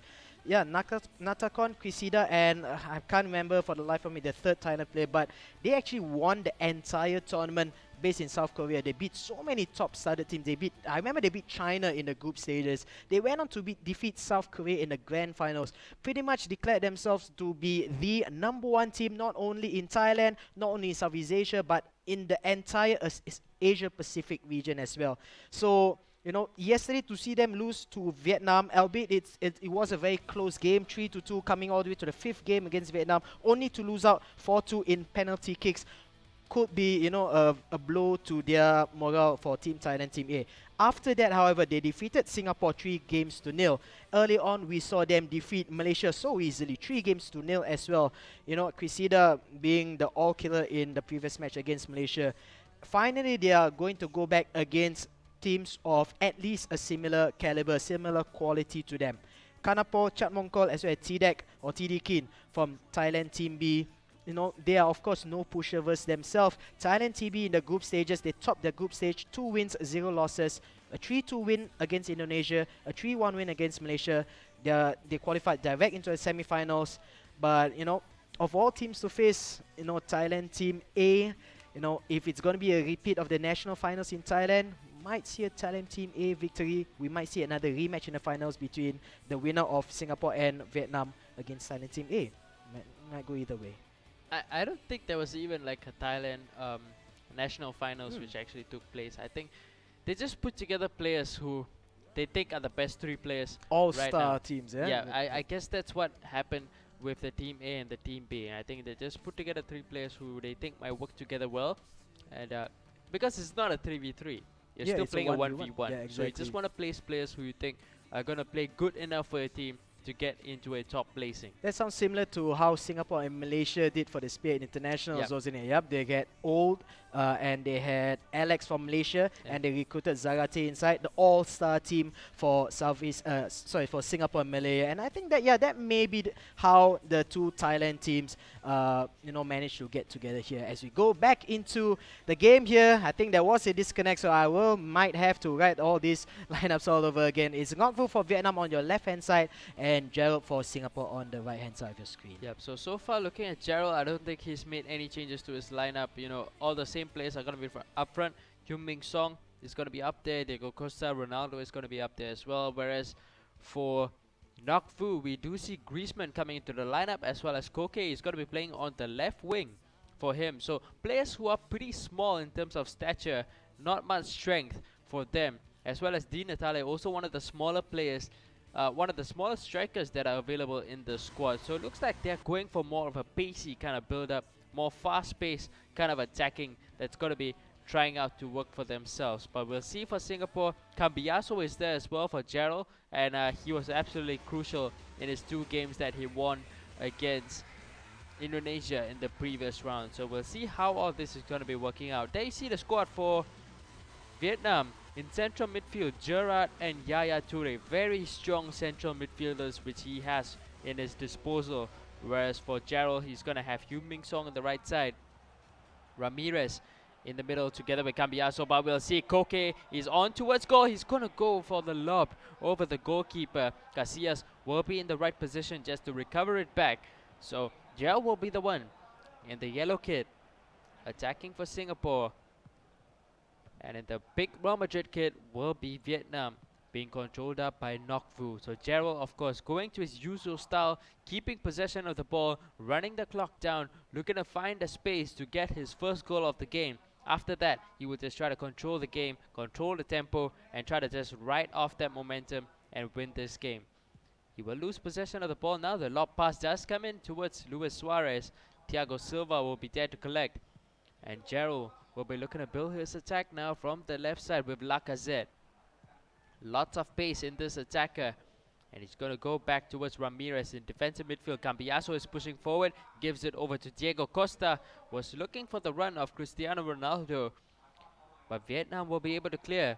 And Gerald has possession of the ball again. This is Diego Costa. Eventually, Vietnam now finally having a bit of the ball for themselves. After almost 20 minutes of the game being played, it was all Gerald with his attacks. Finally, Vietnam have possession and they will look to drive forward from midfield with Steven Gerrard. Yeah, it looks like how Vietnam is content with defending is just to put numbers behind. A counter-attack here. Oh, Koke, brilliant positioning of the ball run by the left winger, the Atletico Madrid player Koke there. Coming from left wing, look at the run, rampaging his way directly into the penalty box. Maicon, the right back for Gerald for Singapore, unable to track the run. That's an absolutely fantastic goal for Ngoc Vu in favor of Vietnam. 1-0. Came out of nowhere right there because Vietnam was just defending all the way. Gerald unable to break down the defense. Is pretty much an easy goal in almost the very first attack here. Oh, Ronaldo in position here, but the shot is off the wrong side of the post, so it still stands at 1-0 after almost half an hour of the game being played. Gerald had control of the game throughout, but unable to get the finishing touch over here, whereas Ngoc Vu defending all the way in the game, and he has the lead, 1-0 to him. Ngoc Vu is not using any of the players which we pointed out yesterday as one of the key players. We pointed out 4 players for the Thailand Team B. That is Gareth Bale, Sergio Ramos. But before that, we'll see Koke hitting the post. Again, he's getting into the right positions. But like I was saying, we pointed out Gareth Bale, Sergio Ramos, Luke Shaw and Adebayo as the key players to watch. He's using none of them in the squad so far, and he's still doing pretty good. Well, yeah, I made a mistake with that. But anyway, you go back to his actual team. He's not using Ibrahimovic. No, he's not using Hummels, but That's right. he's still doing pretty good. He will have possession with Koke again, and he will get intercepted off by Ramirez. Gerald will be looking to get a goal as quickly as he can, especially before halftime. He will just want to bring the ball back, or rather bring the scoreline back on level terms, and that will probably help him into the second half. So far, he has had lots of possession of the ball, but not been very decisive with the way the ball is getting into the box. Yeah, it seems like after the first goal has been scored by Ngoc Vu, it kind of took off the sails, the wind out of the sails for Gerald here. He has the ball on the right-hand side with Heung Min Son, but really hounded by the left back. Incidentally, it's Kolo Toure being deployed at left back here for the Vietnamese player. We have a free kick to be taken pretty far on the right wing by Esteban Cambiaso, and I'm not so sure who was aiming for. Absolutely went absolutely nowhere. But Rio Ferdinand just hoops it out into clearance. 45 minutes have elapsed. At the end of the first half between Vietnam on the left-hand side of his screen, Ngoc Vu right there against Gerald from Team Singapore on the right-hand side. Vietnam is leading this game 1-0. Gerald from Team Singapore has had so much of the control of the game until he conceded that goal in about the half an hour mark. And from there, he wasn't really quite the same anymore. I'm not so sure if he starts to feel that he has to chase the ball, but still it was early. He still has time to control the ball as he did in the first half. But Griezmann goes off a long-range shot, not powerful enough to deceive the goalkeeper Iker Casillas there, and he catches Iker Casillas, the goalkeeper for Real Madrid, catches that one pretty easily as Ramirez goes forward, but he is stopped in his tracks by Steven Gerrard from Vietnam, and he manages to win a free kick inside his opponent's half.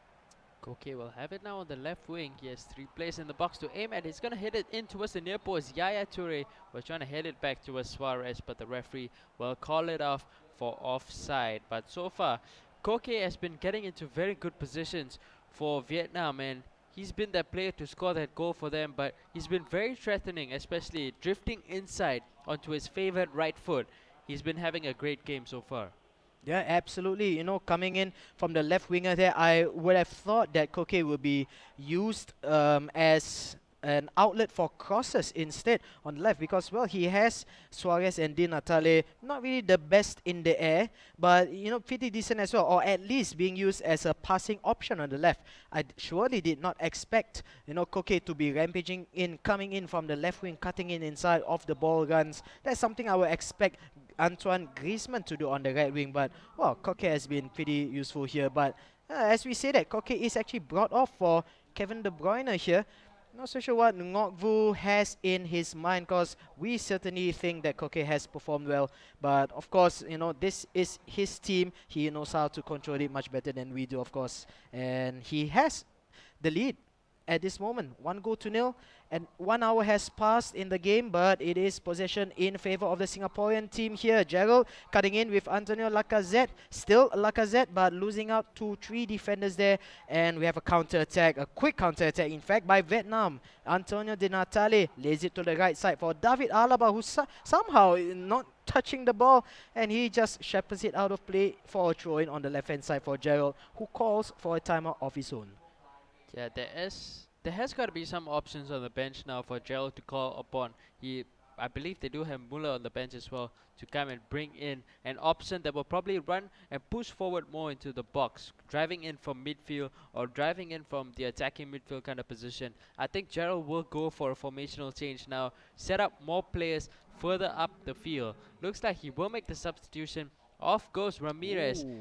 And in comes David Villa. So he's going to sacrifice a defensive midfielder to put forward more bodies in attack. So David Villa will be the extra man up front, and he'll be the one to link up play between the strikers and the midfield. We have possession now with Diego Costa, finds Ronaldo. Lacazette is on the left side. Will he go for the cross? He goes for a short pass instead, and he gets cut out by 2 of the defenders for Vietnam. They will now look to push forward with Di Natale just holding up play, waiting for the rest of the players to push up, and Griezmann will slow down, go back to his defenders. They will have it back now again with Yaya Toure.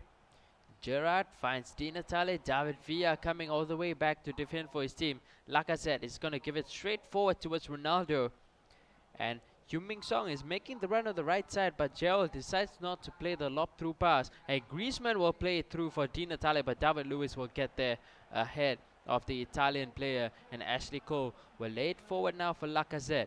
There is just 10 minutes left in this game for Gerald to try and grab an equalizer. Will Lacazette be that outlet? Diego Costa trying to latch onto the ball that was played at the near post, but Handanovic coming in to cover for his team. Oh, that's a little bit dangerous there by the Vietnamese player, and David Villa, the substitute, being brought out as center attacking midfielder in place of Ramirez. So he's certainly going all out right now here. Heung-min Son with a cross in. Ronaldo lays it up for Diego Costa, almost managing to squeeze it past the goalkeeper. Iker Casillas, however, manages to palm it out away for a corner kick. Dangerous corner kick here. That was definitely going into goal. Corner kick on the right hand side to be taken by the left foot of Esteban Cambia. So he goes short onto the substitute, David Villa. Who does he look for? There are only 2 or 3 players inside the box. It's still David Villa, hounded by 2 players there. Maicon passes the ball inside, but so many pink-shirted defenders. Only 2 minutes of extra time remaining for Gerald to get an equalizer goal. He has to score now or the game is over, and there it is. The game is over. 1-0 in favor of the Vietnamese player Ngoc Vu, and he gets the first win of the semi-final for this tournament here in their favor. Up next, I think it should be Hibidi or Wenjun. He will come in as the second player. Gerald's form stops right there. 2 wins, 2 losses in the knockout stages so far. And I think he actually did pretty well in this match, but just not enough to break down the defenders of Ngoc Vu for Vietnam. Yeah, Ngoc Vu just had that one shot on goal with Koke. That's all he had in the game. And that's all he needed to finish off the game. We saw that last chance coming in for Diego Costa.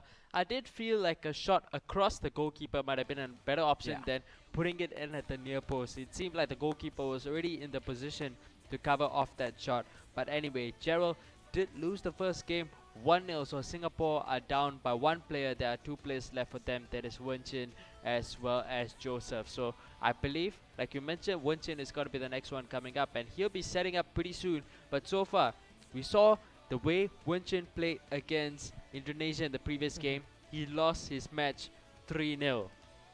3-1 actually. Yeah. 3-1, yeah. Yeah, he lost it 3-1. How do you think it's going to go now? Well, Wenjun being Wenjun, he is definitely nothing short on the confidence factor. Of course, he believes that he can defeat everybody in the world, and in times like this, international matches like this, you definitely do need self-confidence in yourself, and he's got that in spades. On the play style front, however, seeing how Ngoc Vu plays, very composed, very conservative play.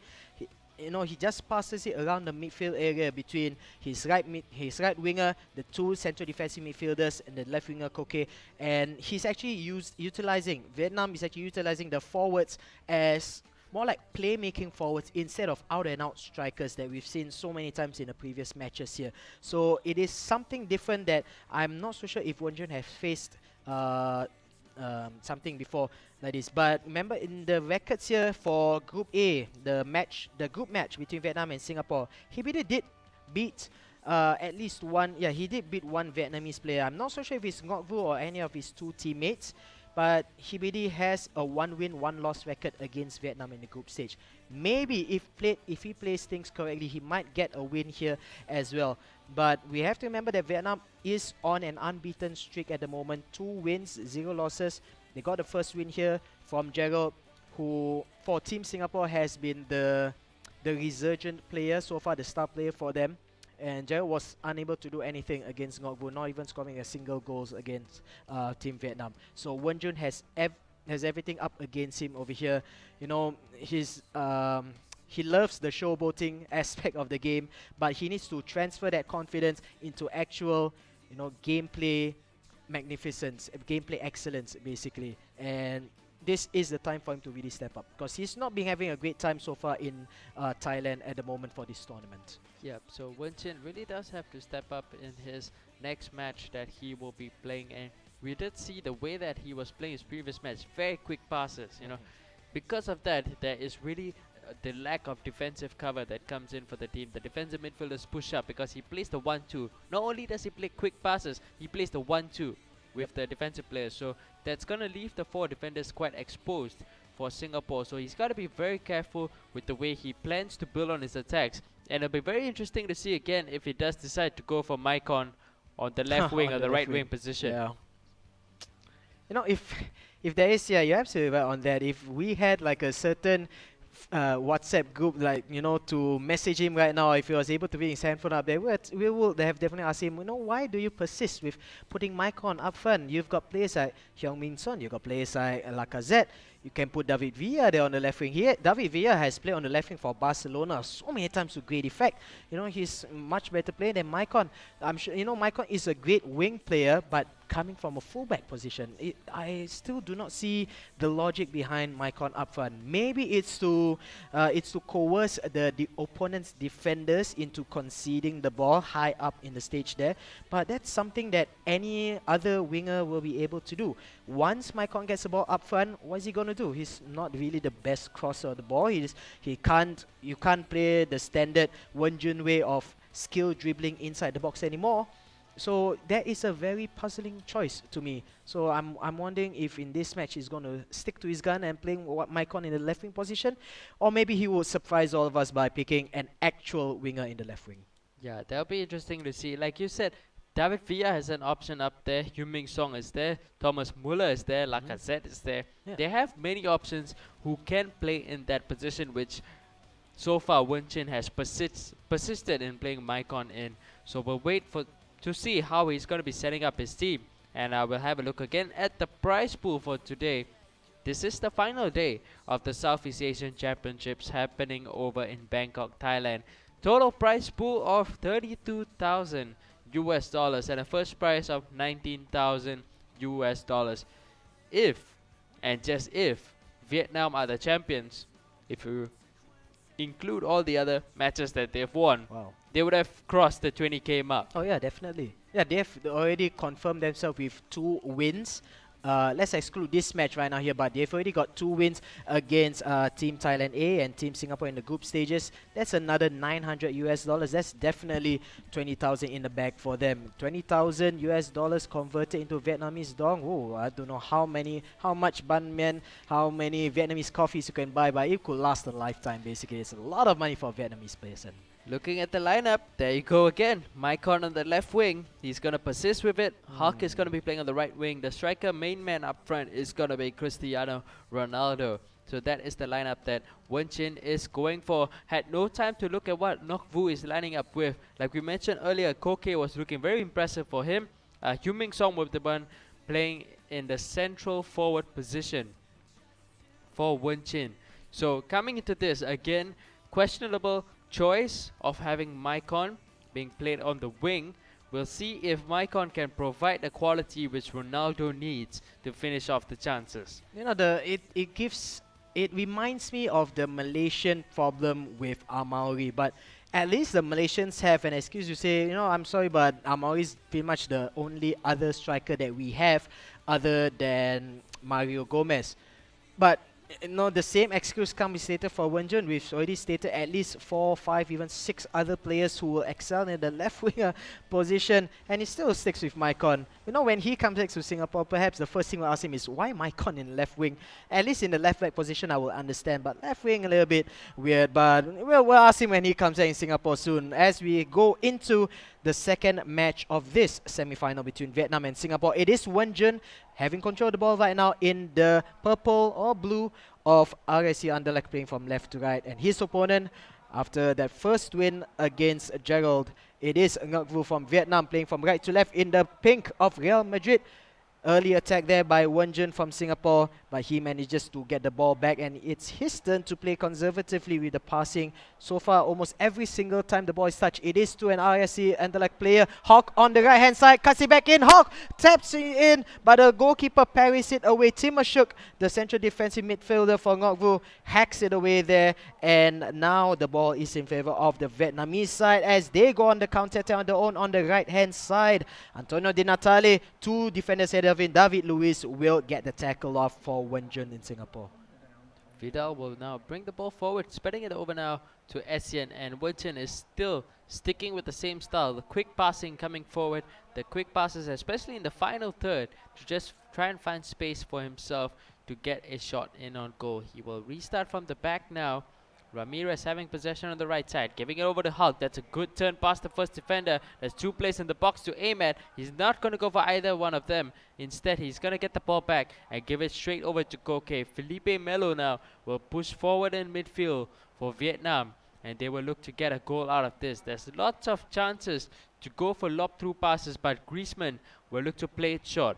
Felipe Melo once again. There's space ahead of him. Finds Di Natale. Giving it over to Ibrahimovic. Thiago Silva comes in with a good challenge. Ibrahimovic again finds Di Natale. And the ball will eventually not come out to Koke, but Melo collects it back.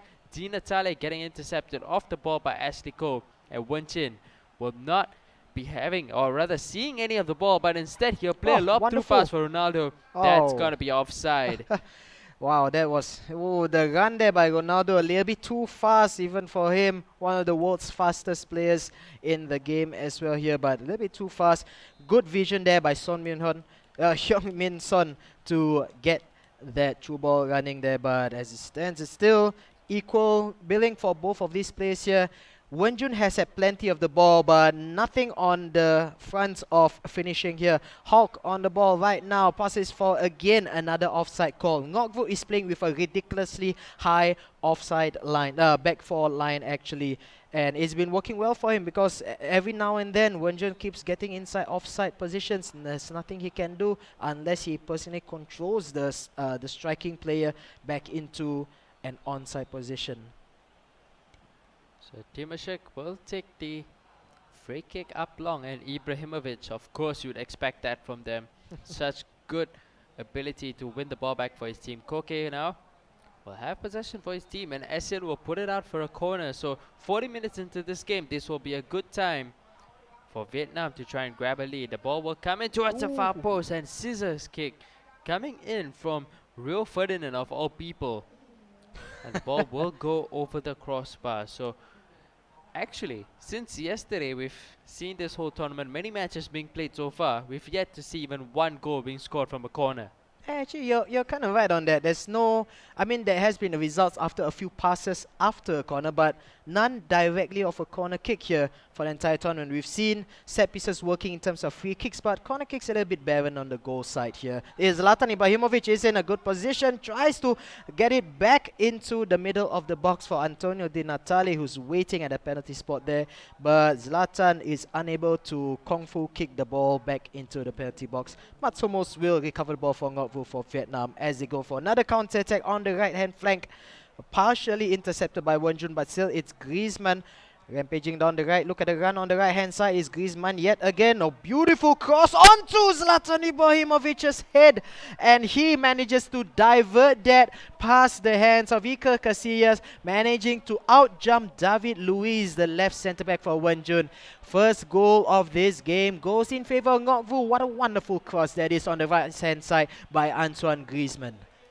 That was actually the cross coming in, and Michael Essien was the one challenging Ibrahimovic. And you would not expect Essien to win any headers whatsoever. But Ronaldo looking to go the way. Wonjin, that's going to be a penalty. It's going to come in. Will that be a card as well? Will the referee give a red card? I think it might probably just be a yellow card instead that will come the way of Vietnam. But Wonjin, perfect response to the goal that he conceded, going right for the attack, and Ronaldo finding the space with the first skill move. Second skill move brings in away from Timashik, and the sliding challenge comes in.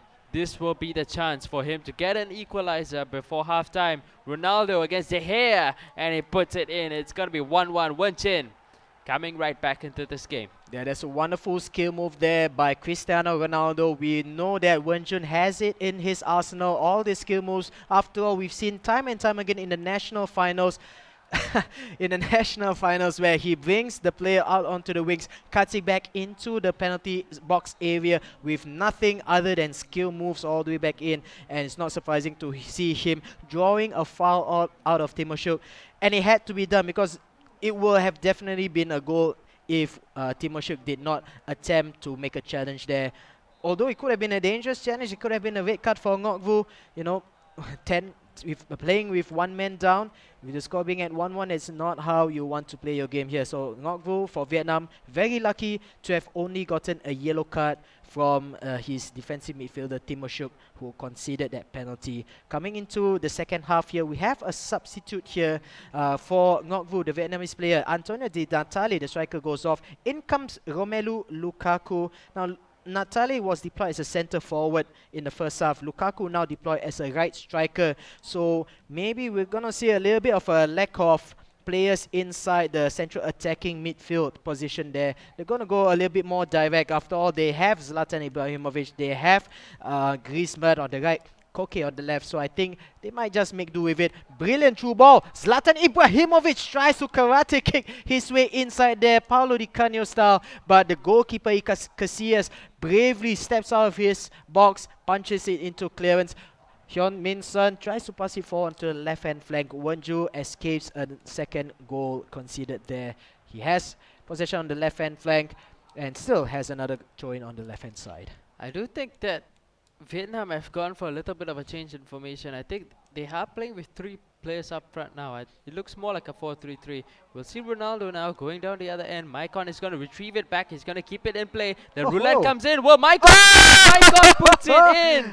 Going up with the roulette. The second turn past the player. And Maicon finishing it. Tidy finish. And Wonjin comes out to celebrate as well. There's one for the crowd. One for the Dubdus.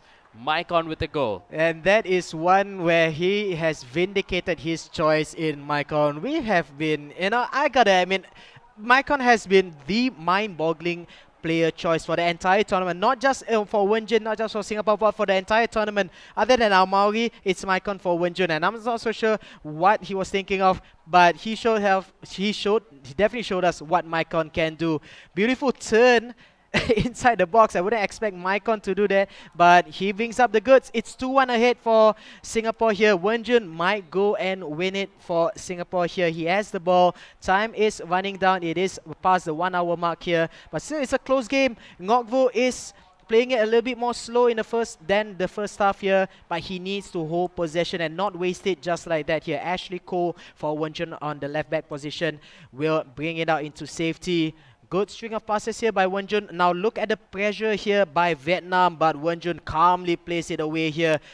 Might have lose the ball. Yes, he does, but still brings it back under control. Wonjun is in his zone right now. He is surely confident that he can bring it the game back home for Singapore, and he is playing really well in the second half compared to the first half. Yeah, he's just getting right into, like you mentioned, right into the zone. He's feeling really comfortable right now, especially on the ball. Not even afraid to make this sliding challenge that's coming in. Oh, it's a red card. Right off, after scoring his goal, Wonjun decides like, I don't need you anymore. You've done your job. I don't need Was you that anymore. Maicon that got red carded? Yes, that It was Maicon. Maicon. Okay, not the okay, not the best of players, but well, then again, luckily enough, in a way, it's good thing it was Maicon. Imagine if it was Ronaldo, Hulk, or Son Min-hyun that was red carded. At least I would say yes, you're down to 10 men, but at least he's somebody that's expendable in attack, perhaps. So it could have been far worse, but still, at least he has the lead here. Time is running down for Ngok Now he has the man advantage. He brings out Koke and Griezmann. In comes Carlos Tevez. In comes Luis Suarez. A lot of strikers right now for Vietnam. Yeah, there's lots of attacking options right now for Vietnam up front. So they are really looking to chase down this equalizer as quickly as they can. There is just 15 minutes left in this game for them to do so. Carlos Tevez will have possession, finding Ibrahimovic. Tevez back to Ibra again. Suarez cannot get on the right side of the goal, and Lukaku will get intercepted off the ball by Ashley Cole. Yu Ming Song will bring the ball forward, bringing Ashley Cole into play. He has no Maicon to pass into. He has to keep possession, and he's going to roll it out. And Wen Chin will make the change to cover the space that's being vacated now by Maicon. That's right, and I think if he's not going to make a substitution, the only viable option is to push Cristiano Ronaldo from the main striker down to the left winger position that Maicon is vacated. So it's still a 4-2-3 lineup. Son Min-hyun can help out in the defense. Maybe he might even bring Hyun Min Son back into a centre midfielder position. He can play there, of course not the best player, but of course he has other substitutes as well. There we have it. Son Min-hyun goes off. Oh, Lacazette is actually being brought on.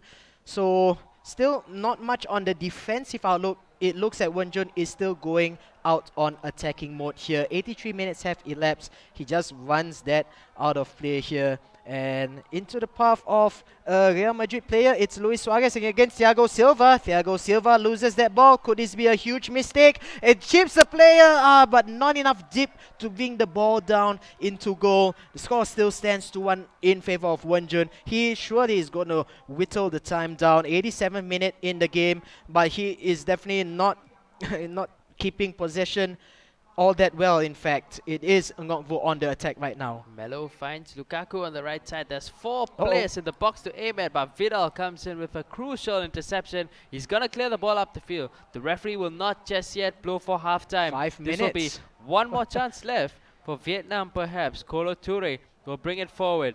Looking to find Melo now. Alaba looking for options ahead of him. The players are not coming back to support. Kolo Toure finds Carlos Tevez. Last chance now. Lukaku is in an offside position, and the referee will blow for full time, ending the game. 2-1 in favor of Wen Chin, bringing one game back for Singapore. Scoreline now between Singapore and Vietnam, leading, or rather, standing at 1-1. Yeah, that's right. Wen Jun finally proves his doubters wrong, not only in the choice of using Maicon at the left wing position where he scored a goal with Maicon after a beautiful turn to deceive both the right back as well as the centre back Matsumos for Vietnam. Not only that, but he has also proven his doubters that he can get a win in the knockout stage as well. Brings it to game number 3 here between Vietnam and Singapore. And up next for Vietnam, we believe it would be Tan Teng for Vietnam player number 2. We'll get confirmation of that soon enough. But Wen Jun, you see there his reactions after scoring that goal. He knows, getting a win. He knows it's a close match, especially after Maicon got red carded. And also I wouldn't say lucky that Timoshuk brought Cristiano Ronaldo down. It was a good move by Ronaldo, controlled by Wen Jun, to skill move not once but twice in good succession to win that. And they have I think the stream just went back a few minutes, but we know for sure Wen Jun won this match here. That was the last attack there by Ngok Vu, and it was a 1-on-1 chance. We saw that. If Luis Suarez has scored that, we would have brought it to 2-2, and then it would have been difficult for Wen Jun, because Wen Jun had only 10 players. Ngok Vu had a full 11 players on the field also. If Ngok Vu had scored that, we would have gone to extra time. We might have seen a Vietnam win as well, bringing the game to 2-0. Thankfully for Team Singapore, that did not happen. Yeah, I do understand the rationale between the sliding challenge from Maicon, Vietnam were all set for the counter attack. Yep. Singapore in the lead. Just put out the tackle, try to get a yellow card, but somehow the referee gave a red. And it was a little unfortunate, but Wen Chin still managed to hang on to his 2-1 win for himself. And after the game, you saw a huge load of emotions Wen Chin with the win. You know, having a team chat together with Gerald and Joseph about the team. Gerald seemed a little, Joseph seemed a little upset about something, probably pointing it out to Wen Chin, as well as the Vietnamese player. He was absolutely, it seemed like he was gonna cry. Yeah, he was devastated. Yeah, Actually. I think he really did not expect to lose to Wen Chin coming to this game. But if I'm not wrong, in the previous round when they played in the group stage, the same player Nok Vu did lose to Wen Chin. So it's the second time in a row Wen Chin has defeated the same player. We'll see if he can come up with the goods against the next player that's going to be coming up for Vietnam. Our next player probably going to be the one on the left. That is Tan Tong. Yes. Tan Teng, yeah. Yeah, Tan Yes. Teng. That's right, and but still, I'm not so sure why Ngoc Vu was so distraught regarding that. Perhaps it's his professionalism showing out, and he really wanted to win, as many games as possible. He only got off with one win here, but still, Vietnam are still, in my opinion, the favorites for this entire matchup here. It will be a close match. We might see another best of 5 coming into this match here for Singapore. Might be long drawn out before we see the next match between Thailand A and Thailand B. But as it stands right now here, the scoreline after 2 games is 1 apiece for both Vietnam as well as Singapore. Lots of rivalry coming into this match here, because last night in the group stages, Vietnam did beat Team Singapore, albeit quite close match that went all the way to game number 5. Vietnam eventually beat Singapore 3-2. We might see a repeat of that today as well. And especially coming into this tournament where Vietnam are considered the favorites, when you come up against Singapore, you're expected to make the finals. There is no excuse for Vietnam, being the defending champions of the Southeast Asian Championships, to get into the final. Whereas for Singapore, if they do that, they're just living the dream. Wow, can you imagine a scenario where the last team on the group stages actually makes it all the way to the final match? And remember, guys, any team that qualifies into the final match will win themselves a minimum of $7,400. Imagine the the emotions Team Singapore will feel if they somehow manage to beat Vietnam and win themselves 7,400 after losing every single game that they have in yesterday night in the group stages. That would be absolutely fantastic. We go straight into the match here. The players seem to be ready. It is actually Huang Tin, Huang Tin will be the second player for Vietnam, and Wen Jun will try to defend his run against this second player. Looks to be a 4-2-2-2 formation as well. For Huang Tin is David De Gea in goal, Alaba right back, Boateng partner Somo centre back, Kolo Toure left back again, Marouane Fellaini will partner Yaya Toure in midfield, Antoine Griezmann on the right hand side again, Steven Gerrard surprising on the left hand flank, and Sturridge and Suarez, the legendary Liverpool pairing, will come together yet again for Team Vietnam. If you look at left wing, Maicon is not going to be there. It's Lacazette Lacazette is the one that's going to be coming in. Maicon going to be shifted all the way back to right back for That's Wen a Chin. much more orthodox formation for Maicon, in my opinion. Yeah, so you won't be seeing any more roulettes coming up from him in the final third of the pitch and grabbing winning goals for his team. Perhaps no red cards also as well, Yeah. right, in this match. That's right as well. No more red cards for Maicon. And this time, Wen Chin, I think he is more of a player, like you mentioned, more driven on confidence. Once he gets that first goal, he celebrates, he lets his emotions out. And not only does it help him to maintain his composure, it also brings intimidation into the opponents as well.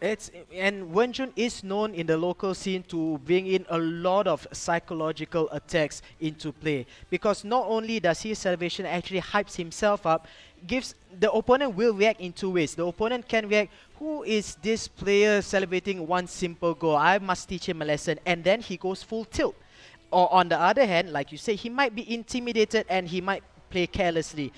Either way, unless the opponent of Wen Jun decides to calm things down and not be affected by the shenanigans of Wen Jun, actually I would say that it's actually clever psychological play by Wen Jun here, the player from Singapore, and he's not a stranger to that, as many Singapore players will attest to. Oh, we have a huge fight there in the middle. Sliding challenges coming from everyone wearing purple there, but Wen Jun is able, oh goodness, just as we said that, Disconnect. It happens in this game. You know, it happens in any video game, of course. But wow, can you imagine if 110 actually scored that and then internet connection Yeah. goes off? And can you Oh, imagine really? there was Alaba from Yeah, left from- back, yeah, heading right all into the the way box. inside. Like you're in the wrong box, bro. Almost getting the goal back, or rather getting the first goal of the game. So we will have a disconnect. We will have another shot at having to see if Wenchen will play Maicon at left wing. And you know, they'll be just setting up their teams once again. But so far we've seen Vietnam with their first attack of the game, sending the ball to the left, hitting the cross right into the box, and 3 bodies just came in with a lunging sliding Yeah. challenge. He's not afraid to put in the sliding challenges. Yeah, absolutely right. And you know, that was pretty much dangerous because even with after all the sliding challenges, he was not able to clear the ball until until I think it was a goalkeeper that pumped it away. I can't really sure, but I think it was one defender managed to kick the ball away.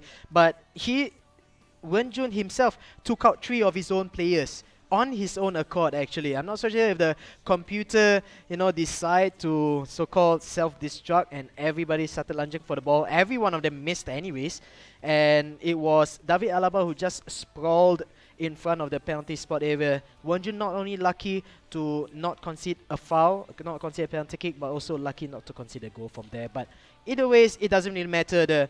A few seconds later, the game disconnected. We have to restart all over again. And I didn't really take a look at the lineup. So do you see anything special there, David? Maicon, left back. Oh, okay. But one thing that happened before the game started, Right. before the pop-up came up, I saw Ashley Cole at left wing. Oh, come on. Ashley Cole was at left wing. I hope he did change it before we went into the game. Knowing Wen Jun, he might not. Knowing Wen Jun, I mean, if there's Maicon and Ashley Cole, I would still rather play Ashley Cole at left wing. I That's mean, true. Maicon at left wing Yeah, instead of exactly. Ashley Cole. We can have a look at it right now. Maicon is definitely playing at left back. Who's playing on left wing? It's Oh, going to it's be Benzema. Benzema. Oh, thank It's God, gonna it's come in. coming So the Benzema. Oh, substitution goodness. will come in. Benzema will be coming in place of Ashley Cole. And this is something you probably are more used to seeing. Benzema, I think when you play regular FIFA series, you want to play, when you play Real Madrid, you play Ronaldo up front, you want to play like Benzema to his flanks or anything like that. But we'll see Vietnam going for the attack again from the left side. Will he send a cross into the box? This time he will not. And Wen Chin will collect possession of the ball, go for the quick attack. This is Ronaldo looking to find space. Finds Yu Ming Song, who gives the pass over to Hulk on the right side. Looking to find Ronaldo again. The second pass will not come the way of Wen Chin. And Vietnam will go for the counter attack. Interestingly as well, they are playing Steven Gerrard on the left wing position. So a bit of unorthodox positions being played by both of these players, settling up some of the players in very strange positions. The cross comes in very deep towards Ibrahimovic. This is the second time we've seen already. Looks like that's the game plan coming in for the Vietnamese player. I can kind of see why Huang Vin, the player for Vietnam, has chosen to go with Steven Gerrard on the left-hand flank. Because, well, he's not the most mobile player to be placed on the left wing here, but we've seen at least 3 times a crossing on his right foot. So dangerous that whips in across all the way on the other flank where Ibrahimovic is waiting as a striker there. He just dribbles on the left, stops the ball, cuts it to his right foot, and then whips in an early cross. And the whip, the curve on that is absolutely brilliant from Steven Gerrard. And I think he's using his distribution powers to good effect here. Steven Gerrard on the left-hand flank, you will see that he will cut back and he will cross on the right foot, but that's if he manages to get the ball in the first place. But Wen Jun manages to get the interception of Karim Benzema attacking from the left wing, coming back inside in the middle. Normally, if this was Real Madrid in real life, it would be Ronaldo on the left wing and Benzema up front. But Hawk has the ball. Ronaldo in the middle, goes for a shot, but blocked by his own player. Hyun Min Sun is actually in the way. Could have been the first goal for Wen Jun, but decides to become a sweeper for the opposing team. And still, the score stays at 0-0 after about 28 or so minutes here. And it's pretty much an equal game in terms of control for both of them. Kolo Toure is on the left-hand flank here. Another interesting pick here. In real life, I would never put Colote on the left-hand flank. But then again, I will never put Steven Gerrard on the left wing as well. Look again. Look at the fantastic cross. This time on the left foot. Left foot, right foot. Doesn't matter for Gerrard. Suarez inside the box here. Gets his shot blocked by the centre-back. Again, another opportunity by Hoang Vinh, the second player for Vietnam. It seems that he is intent with getting the crosses in from the left flank position. Antoine Griezmann, the right midfielder, pretty much a bystander so far for the Vietnamese player. Hulk, right now, the right wing for Wen Chun, goes on forward, charges forward, Hulk, but gets tackled at the last possible moment there by the defenders. Advantage being played by the referee. End-to-end football by both of these players here. Kevin De Bruyne looks forward and finds Luis Suarez one-on-one with the goalkeeper, but Luis Suarez is unable to thread the ball underneath the body of Iker Casillas, and he saves the ball for Wen Chun. Coming into half-time here, 45 minutes has elapsed, going into extra time, injury time I mean. Still 0-0. Can one of these players get something up? Not in this first half at least. Really exciting football for both of these players. They control the ball well when they have it, just unable to convert their build-up play into a goal-winning shot. Sorry, a goal-scoring shot. Wen Chun has had plenty of opportunities, one of them actually blocked by his own player. Hoang Vinh has shown plenty of amazing crosses from the left-hand side, courtesy of Steven Gerrard, obviously aiming for Zlatan Ibrahimovic in the penalty box.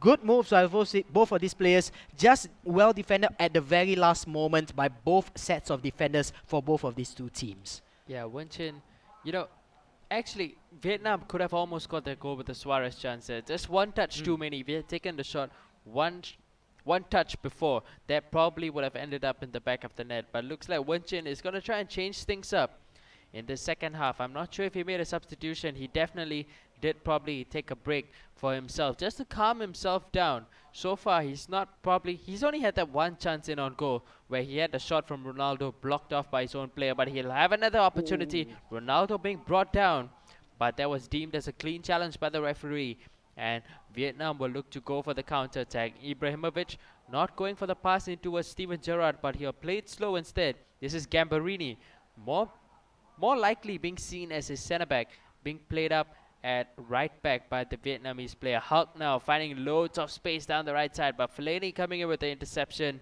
It is gonna be a throw-in now for Wen Chun, and another opportunity perhaps to bring the ball closer towards goal. Essien, lots of space ahead of him. He's gonna run and give it over to Hulk. Hulk with the space to send the finesse. He's not gonna do it just yet. And Ibrahimovic with the chance to lead the attack for Vietnam. Gerrard, lob through pass, looking for Ibrahimovic this time. Too close to Iker Casillas. And Wen Chun will restart with a short pass. His defenders so far have been doing a pretty good job, especially David Luiz. He constantly comes up at the right position just to make interceptions for his team. But Vietnam as well, making very good use of Fellaini, always at the right position. Whether is it attacks coming from the left or right, Fellaini has always been there to put in the pressure. We will see Luis Suarez come in towards Kevin De Bruyne, but the pass will be cut out, and Ronaldo, alone up front, will wait for the runs ahead of him to be made by the rest of the players. Eventually will come out towards Maicon on the left side.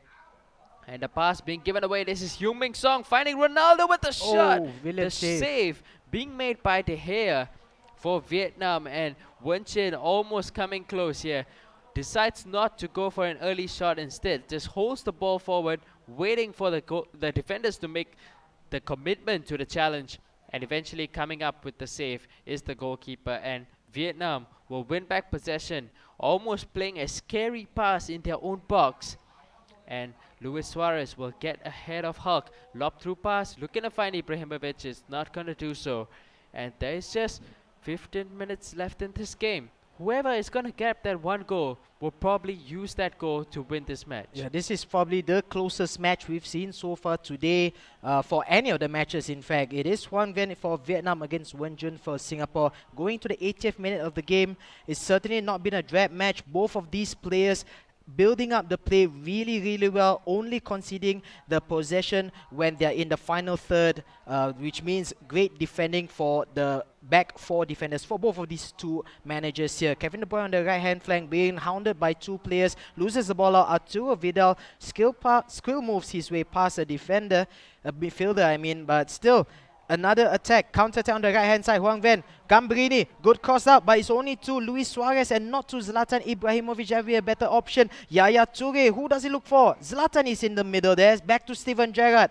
Back to Yaya Toure. Ibrahimovic in the middle. Lays it right side. Luis Suarez on the left hand foot. Oh, left hand side on probably the last minute of the game. Huang Vin from Vietnam manages to squeeze one past the goalkeeper. Actually deflects off David Luiz. Oh, that's cruel fate there for Wenjun. Only 1 minute of injury time remaining.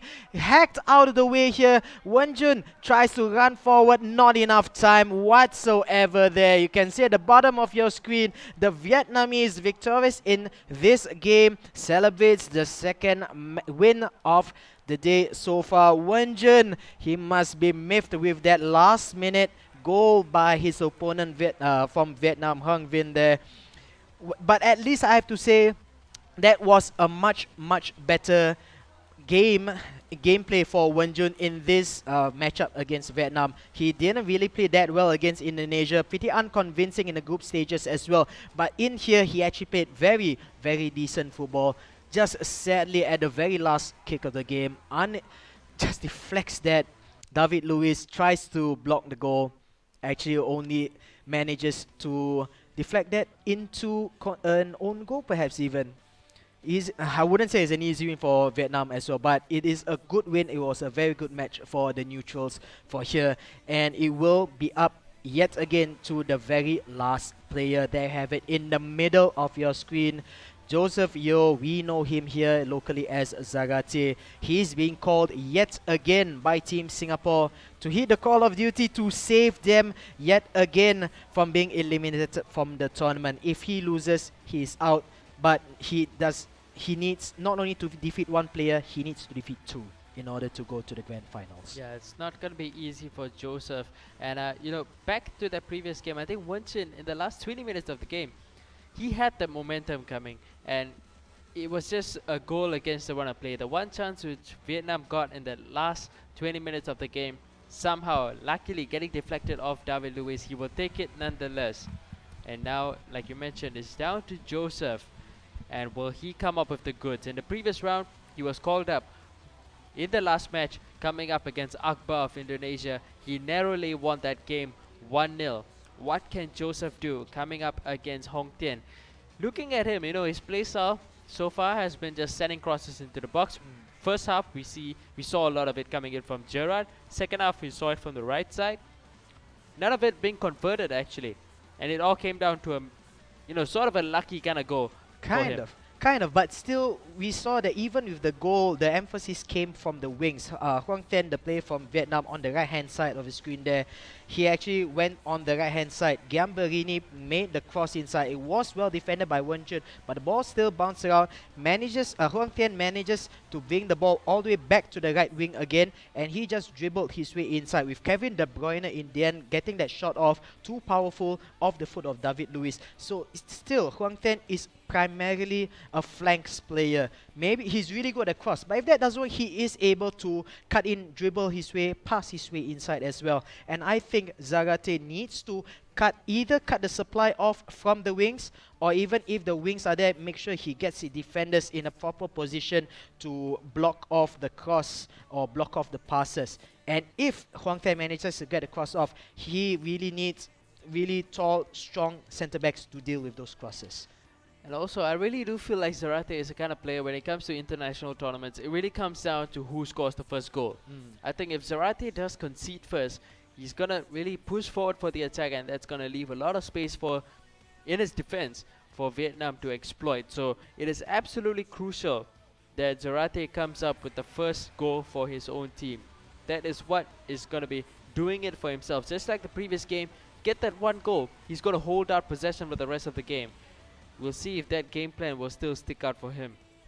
Yeah, that's right. And we've seen time and time again as well, for basically both Zarate as well, Joseph as well as Gerald. They are teammates for many years running. In fact, both Mane and Zarate, and they kind of have adapted the same play style. We've seen it in the first match against Indonesia. both of them will get an early goal, or rather an early-ish goal, and then they will start to play a little bit more conservative. Gerald much more conservative in his passing, whereas Zarate, he doesn't go all out like he normally does, but he does still play the passing game within his midfielders, within his defenders, but still with an eye to extend his lead that he has. But it is bordering so much on the importance of getting that first goal. If Zarate does not get the first goal, if Hoang Then actually gets the first goal for Vietnam, I wonder how Zarate will react to that. That is a more important question that I pose to Zarate. Yeah, it's more down to his mental strength coming into it. So we'll have a look at the lineup so far. Joseph going with Hugo Lloris in goal, and right back is going to be Vidal, left back Ashley Cole, and the two centre backs Thiago Silva and Maicon. Defensive midfielders Michael Essien and Esteban Cambiaso. On the right side of attacking midfield, he has Hulk. On the left side, Cristiano Ronaldo. In the middle, Jung Min Song, and the main striker up front is going to be Diego Costa. As for Hong Thien, looks like it's going to be the same back four, just that Gambarini and Alaba have swapped sides, and otherwise it's pretty much the same 11 that's going to be coming up for him. So we might see the same kind of play style as well, other than, he's also changed up and brought in Vargas on the right side. Up front going to be Ibrahimovic as well as Lukaku. So those are your two strikers up front. So now he has two target men up front to aim at with his crosses. Previous game he had Kevin De Bruyne as well as Koke, all those kind of players to aim at. But this time he has Ibrahimovic, he has Lukaku, so he has a lot more reason to send the crosses into the box. So we'll see if that is the game plan that Hong Thien will still be looking to stick into. Whereas Joseph, like we mentioned again, he does have a little bit, he has a good mix between playing it slow and playing it fast. He does look to play those short passes and try to send the players on towards goal before sending a lob through pass. But once he gets that first goal, it's going to be very difficult to score against him. Yep, that's right. But here's the problem, like I mentioned before, Joseph is banking so hard on getting that first goal. Hoang Then, I'm not so sure he realized this playstyle about Joseph here. And, if Hoang Then does realize it, if Hoang Then actually goes all out in the first few minutes and gets an early goal, it might just ruin Joseph's day. It might actually cause him, to go full tilt and ruin his entire game plan. Remember, guys, Joseph, the player on the bottom left hand side in the red lighting there, he is the final player for Team Singapore. He is their anchor man. If Joseph loses, it is game over for Singapore. They will go back home with the $470 they have won after the win against Indonesia and nothing more. And if Vietnam wins that, then they will go through into the second round. And I think there is some technical problems on the side of Joseph. His there. controller is not working. Yeah, it's not detecting whatsoever. Ever since the game started, then nothing is working right for Joseph there. And it was very strange that the Vietnamese just got the ball back and he went for the attack. Yeah, I mean, a little bit ruthless from the Vietnamese guys.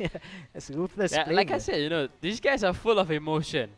These guys, they'll do anything for the win. Well, if you see your opponent player, in this case Wen Jun, just jumping around in front of you, celebrating, going into the crowd after a goal, and I think you will get riled up. In fact, I have seen tournaments with my own eyes live. In fact, where players actually after the game, they're actually complaining, why is it allowed that, why are you like celebrating so much and all that, and it's disturbing you. But when you come down to actual tournament competitive esports, that's what players will do. You not just esports, any sports. You score a goal, they will celebrate. It's just a matter of how much. You don't expect to see. I will never see the day where Ronaldo not scores a goal and then decides not to celebrate. Like that's Mario Balotelli. That's if Mario Balotelli scores a goal in the first place. Yeah. Not it's quite a rare thing to, Yeah. It's quite unfortunate for Liverpool. It's pretty unfortunate, yes. It is. I actually like the fact that he celebrates because, like I mentioned earlier, it lets out the emotion that you're holding back. You are playing in a high pressure game, and when you do score that goal, you let out that emotion instead of holding it back. I think it sort of lets you have more freedom with the way you play. It just composes you back again. But also, it intimidates your opponent. Like you said, people come and complain about why are you allowed to celebrate. It's all part of the game. It is, yeah. Like, it just comes down to your mental strength, how you gonna take it in. Like you mentioned earlier about tilting, those kind of stuff where if this kind of thing affects your opponents, I think you should do it. Yep, exactly. Yeah, this is all part of the mind games. We've seen it so much in football. We've seen Jose Mourinho's, his team scores a goal and he runs down the entire flank of the pitch, running after his team to celebrate their goal scored. And that obviously pisses off so many other players. But it is down to the opponents. It is down to the other player to step out to the play and say, I'm not going to let this affect me at all. I'm still going to play my game. I'm still going to play by my rules and not let the antics of my opponent throw me off. And I think that is what Vietnam needs to do. They need to ignore everything that happens outside of their control and concentrate on their game. They are only one win away from guaranteeing a place in the grand finals and therefore guaranteeing themselves at least $7,400. That's a lot of money for Vietnam as well. And they're just one game away. They can taste the money in their bank accounts right now. So it's all up to them. This is their game to lose. If they lose it out to Singapore, they have nobody to blame except for them. They are on an unbeaten streak right now. 2 wins in the group stages, and only to concede their only loss in the semi-finals. That will really hurt. They do not want that to happen to them. Looking at Joseph's lineup, it's exactly the same 11 other than Vidal going out. And in comes David Luiz, who's going to be playing in defensive midfield. But further up front, in the attacking midfield positions, previously he was playing Heung-min Song in the middle, Ronaldo on the left side, Benzema on the right side. And now he's swapped it around. Benzema is going to be in the middle, Heung-min Song is on the right, Ronaldo is on the left. So I have no idea why, or suddenly what brings about that change. Diego Costa is still the one up front, but I don't see a reason why, their morale is exactly the same. Maybe it's just preference. I really have no idea.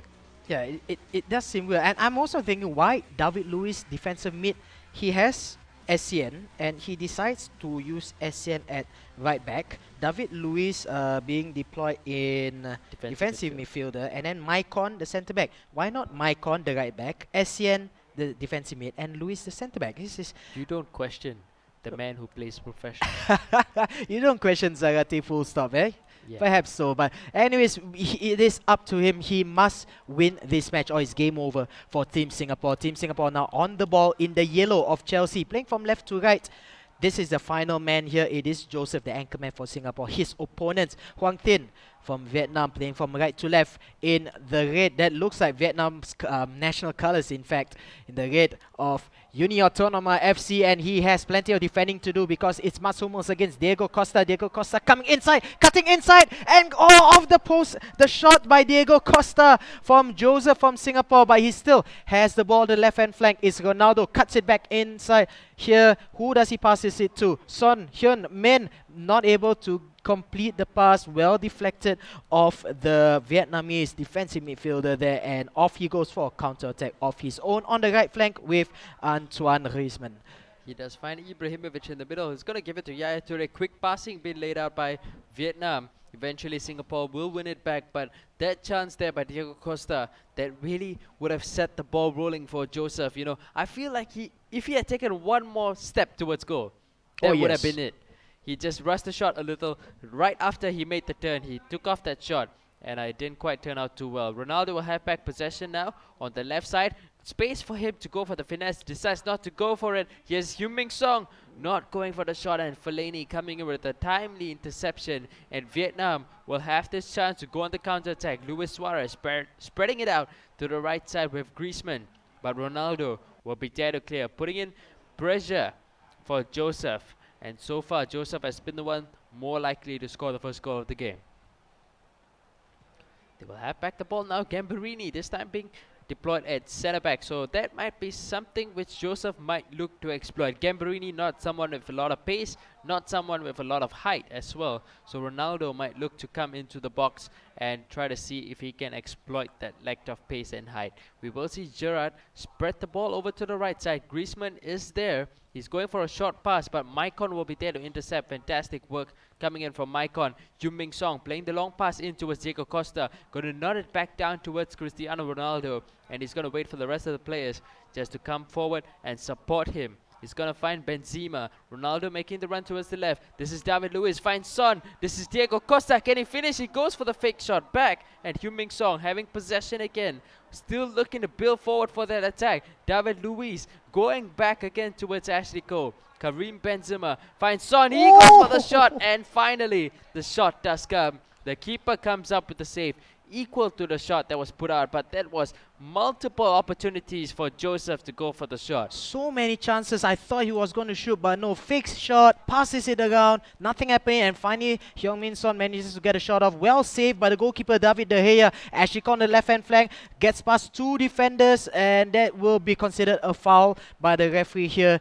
Dangerous territory here for the free kick to be taken by Heung-min Son. Who does he aim for? He has Diego Costa, he has Benzema, Ronaldo up front as well. Who does he go? Short to Maicon, the right centre back here. Goes off on it's a finesse shot for Maicon. Not so sure what's happening there. Perhaps a mistake on Joseph. Maybe he pressed the wrong button or something. But uh-oh, we have another problem here. Definitely, it's on the side of Vietnam. He is the one that lodges the official complaint first. Yet another technical failure here on this over there, but there we go. Okay, we're back in running here. Perhaps Joseph is in the game here, but no, I think no, he disconnects. I believe that maybe Vietnam may have disconnected here. Maybe he's completely shut down or something, but wow, that was at least a good match. In the first 40 minutes or so. I think no goals were scored as of yet, but still very equal billing for both of these two players. Joseph actually coming the closest with Diego Costa's shot coming off the post, and then afterwards that huge string of passes between the front four, Son, Costa, Cristiano Ronaldo, Benzema, even David Luiz from the left defensive midfield position, rampaging all the way forward, getting involved in the play, and not a single time did the defenders for Vietnam manages to touch the ball. So it was really impressive passing by Joseph. There were a lot of times he should have shot earlier, but he knows best perhaps. He knows his players best. And then it was Son Min-hyun with the shot well saved by David De Gea. And then afterwards, we got another disconnect. Yeah, so that was at the 45th minute. So we're into halftime. The scoreline is 0-0. I'm not sure if they're going to decide to just play one more half or are they just going to go straight for the whole match. We're not quite sure just yet, so we'll wait on that. But for now, back into it. Joseph, like we mentioned, very good passing coming up from him, and Vietnam has got to feel trouble because they've not even gone anywhere near the goal of Joseph just yet. Yeah, exactly. And I'm looking at the lineups here for Vietnam in the previous match. Suarez had a run into goal as well. Griezmann did pretty well on the right hand side. Gerrard, nothing happening whatsoever. It was basically Singapore on the attack, Vietnam on the back foot, not trying to just shut out everything here. And Vietnam, I think what they need is definitely have control of the ball, because every time they have control of the ball, they seem to prefer to pass it down on the right hand flank, in my opinion, towards Griezmann, towards Suarez, towards David Alaba on the right hand flank. Steven Gerrard was used to such great effect in the previous match between Hoang Tien and Wen Jun from Singapore. No goals as a result from the attacks on the left, but such precision crossing from Gerrard. And it might cause problems for Joseph here, because up front for Hoang Tien back on was Ibrahimovic, was Luis Suarez. And in defense for Joseph was players like Essien and Maicon. Definitely Ibrahimovic would have gone victorious if he had gone for crosses there. Maybe it was lucky for Joseph that that the disconnect happened and Hoang Tien was not able to punish Joseph's defending for that, because I still find it very odd, his defensive structure. Why is Essien on the right back position, Maicon at centre back, David Luiz defensive midfielder? You can just rotate them around and they'll be in their natural positions. But of course, this is Joseph's team. He knows how to adjust the team to fit his liking. Perhaps he likes the power height, strength of David Luiz when making the late runs into the box. We might not know. After all, the score was 0-0, no goals result of the first half. Yep, so that was the story of the first half that has happened so far between Joseph and Hong Tian. We're still waiting on to see what is going on. We did see earlier some scenes over from Bangkok, Thailand, that Joseph still having a bit of a smile. I think they're still waiting on the Vietnamese player. And immediately when there was a disconnect happen, Wow, he he was really- like, whoa, oh, I'm damn. not playing this game anymore. No, maybe I'm thinking. No, I was just as the disconnect happened. I was looking at his screen, at the video, the picture-in-picture of him at the bottom right, and the lighting just went out. I think maybe the computer just died or something. I'm not so sure exactly what happened back then, but. Now the question is, since you did mention that, yeah, we were coming into the end of the first half, 45 minutes have elapsed. What do the referees do here? Do they continue with the second half? Are they going to restart it? Because like we mentioned, it was a 0-0 scoreline. I think, in my opinion, personally, it will be the most fair if we continue, if we restart the entire match at 0-0.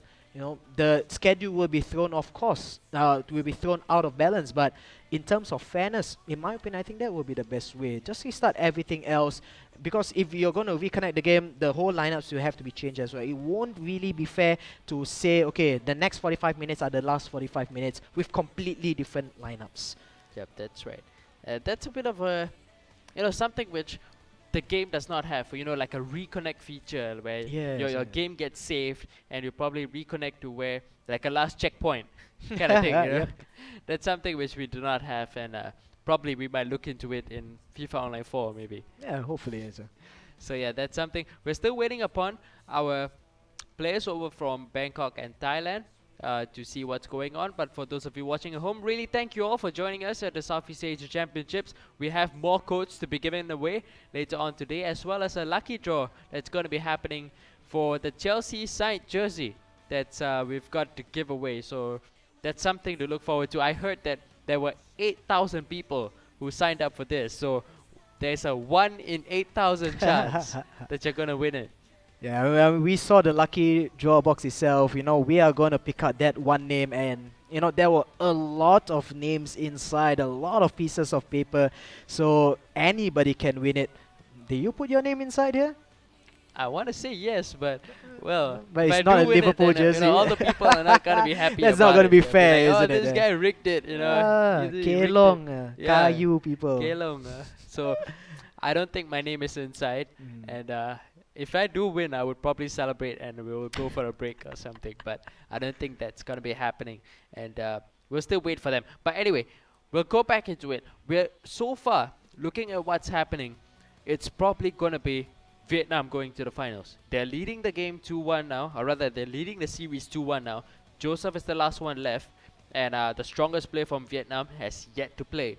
He is the third man left for Vietnam. They are undefeated in this tournament, winning 3-2 against Thailand, winning 3-2 against Singapore. They've had it hard for them, but they've still managed to come up with the goods, managing to come out 3-2 on top. So looking at it, Vietnam goes into the finals.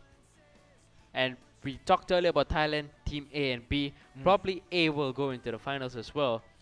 Do you think that we're going to see a repeat of what happened in the group stages? Or do you think that Thailand, that really shone at the Spearhead Invitational, will turn up? Wow. Well, in the group stage, Thailand A against Vietnam. This is, of course, if both Thailand A and Vietnam go back into the finals for a rematch of the group stages. Now, in the group stages, for those of you not so sure, Vietnam did beat Thailand Team A 3-2.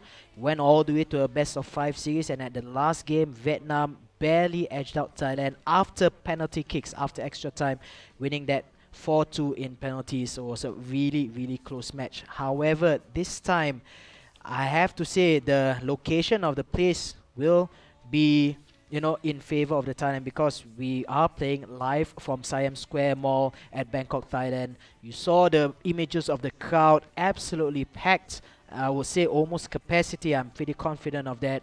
And, they have home ground advantage. It is played in Thailand, and of course, we are going to have at least one Thai team inside the grand finals. Whichever Thai team that is, they're going to be heavily supported by the home crowd. But of course, in terms of gameplay itself, wow, the names are stacked for Thailand. Of course, you've got the weakest player is Kriti, and he has gotten a lot of wins in his coming down here as well. Krisida Natakon, we don't need to introduce them at all because they have played so well as well.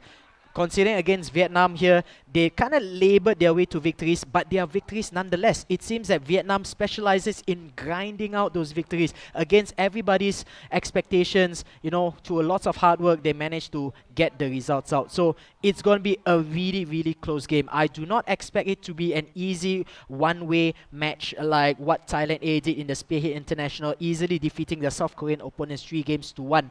I think it's going to be a tough match. But that's, again, only if both Thailand A and Vietnam go and win their matches to qualify into the grand finals. And we have come back into the match here between Vietnam in red and Joseph, the player from Singapore, in blue, playing from right to left. And what just happened was that they reconnected in a brand new game and they let the clock run down for the first 45 minutes. And they're restarting with the second half now. We've seen a bunch of new players come in. Cavani is coming in place of Benzema for Singapore, as well as left back. I believe there is Vidal playing at left back now instead of Ashley Cole, who was playing in the first match. But the cross comes into the far post.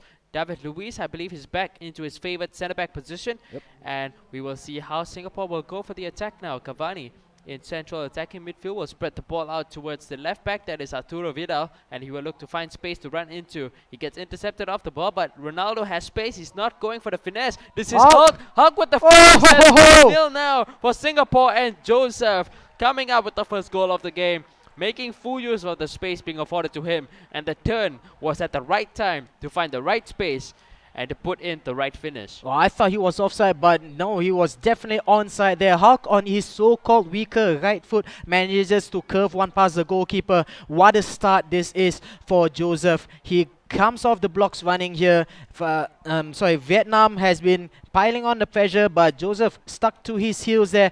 Gerard has whipped in cross after cross. That's what we have seen him do all day. And look again, cut by on the right hand side, but this time Yaya Toure pass forward to Zlatan Ibrahimovic. Brilliant turn there, Zlatan Ibrahimovic. A little bit too late on the shot there, and actually goes out for a goal kick. Really close there for Hang Ten, but Joseph with the brilliant goal there by Hulk, it makes the game up at 1-0. 75 minutes have elapsed. Daniel Sturridge brought in for Huang Ten as a centre forward. Lazy on the left-hand side. Steven Gerrard again. Look at that cross. Beautiful. Ibrahimovic back to Sturridge. 1 goal apiece right now. The equalizer by the new player Daniel Sturridge in place of Luis Suarez in the previous game.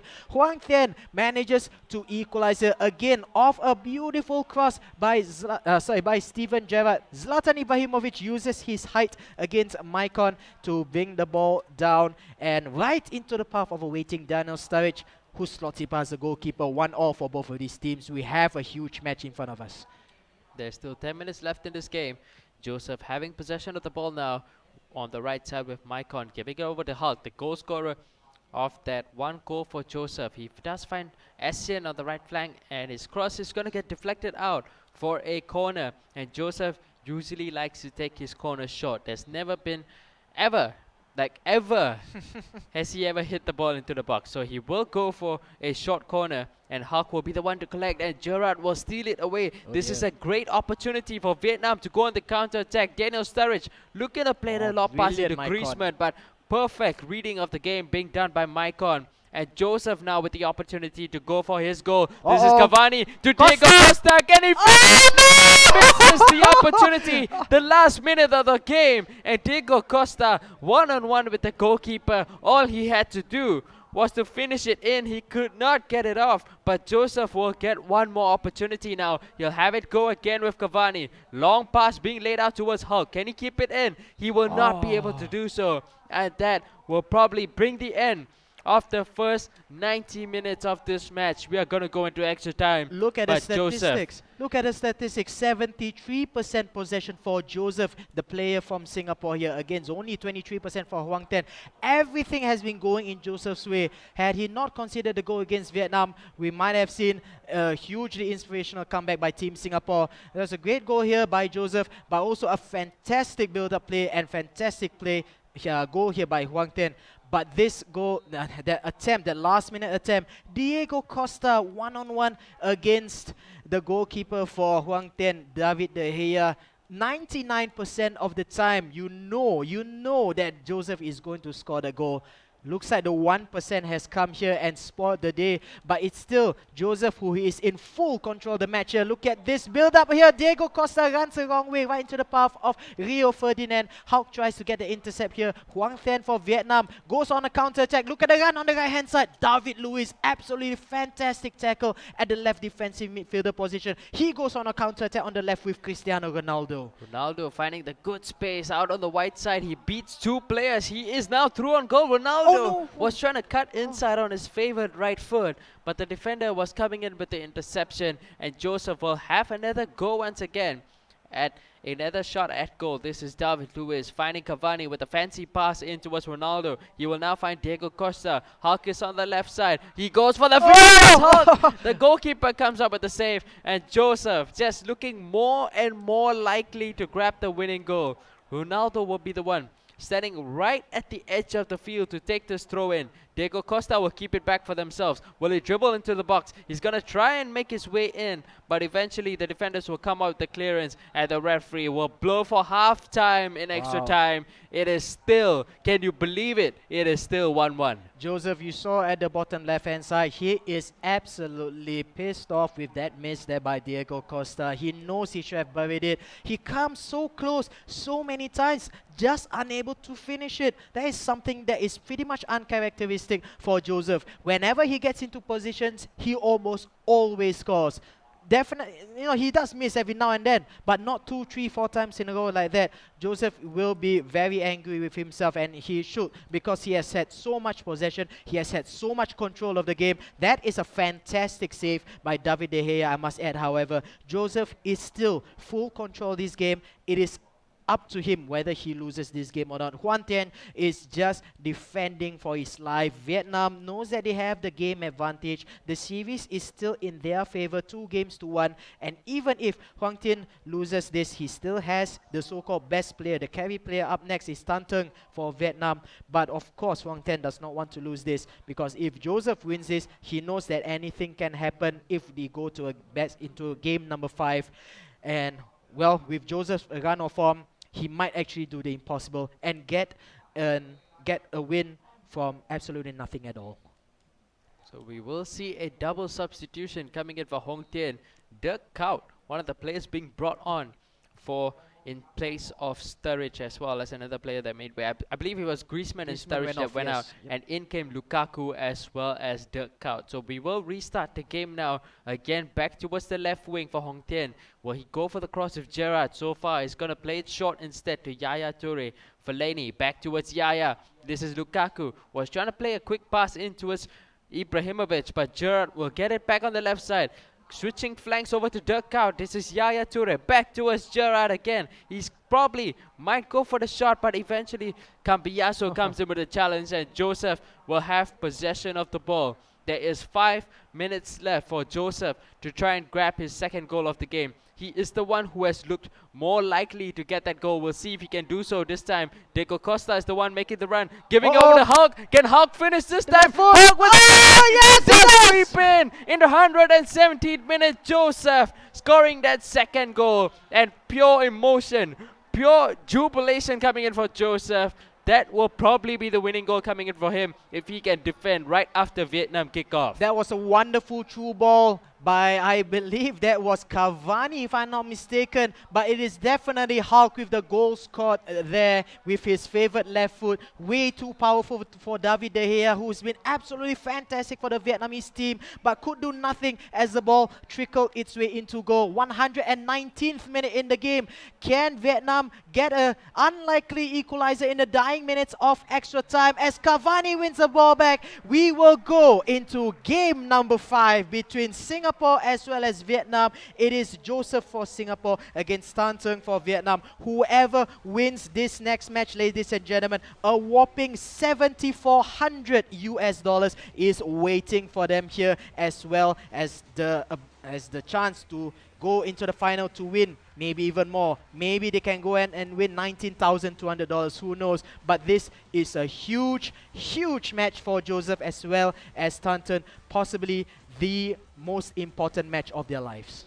Yep, that is quite clearly what's going to be happening right up. But so far, Joseph, you know, after those scary misses, sometimes you feel like this is not going to be my day. Yeah. But he kept knocking on the door time and time again, kept going for it. And Hulk eventually coming up with the 2 goals which he really needed. And this miss from Diego Costa was that one miss which really... He was celebrating already.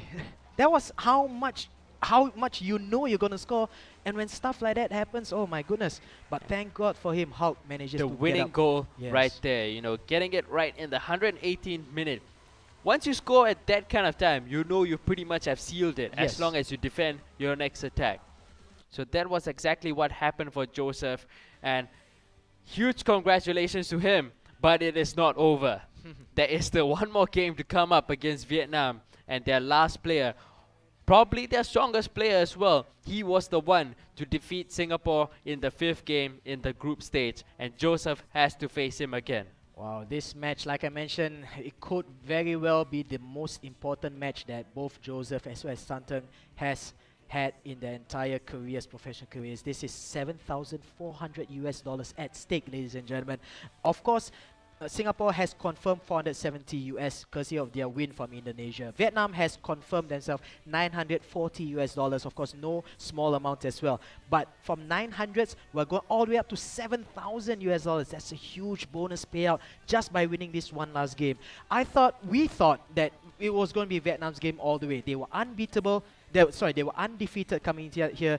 2 wins, 0 losses, and you know they pretty much swept aside Gerald with ease. Wenjun came in and fought and got back 1 game.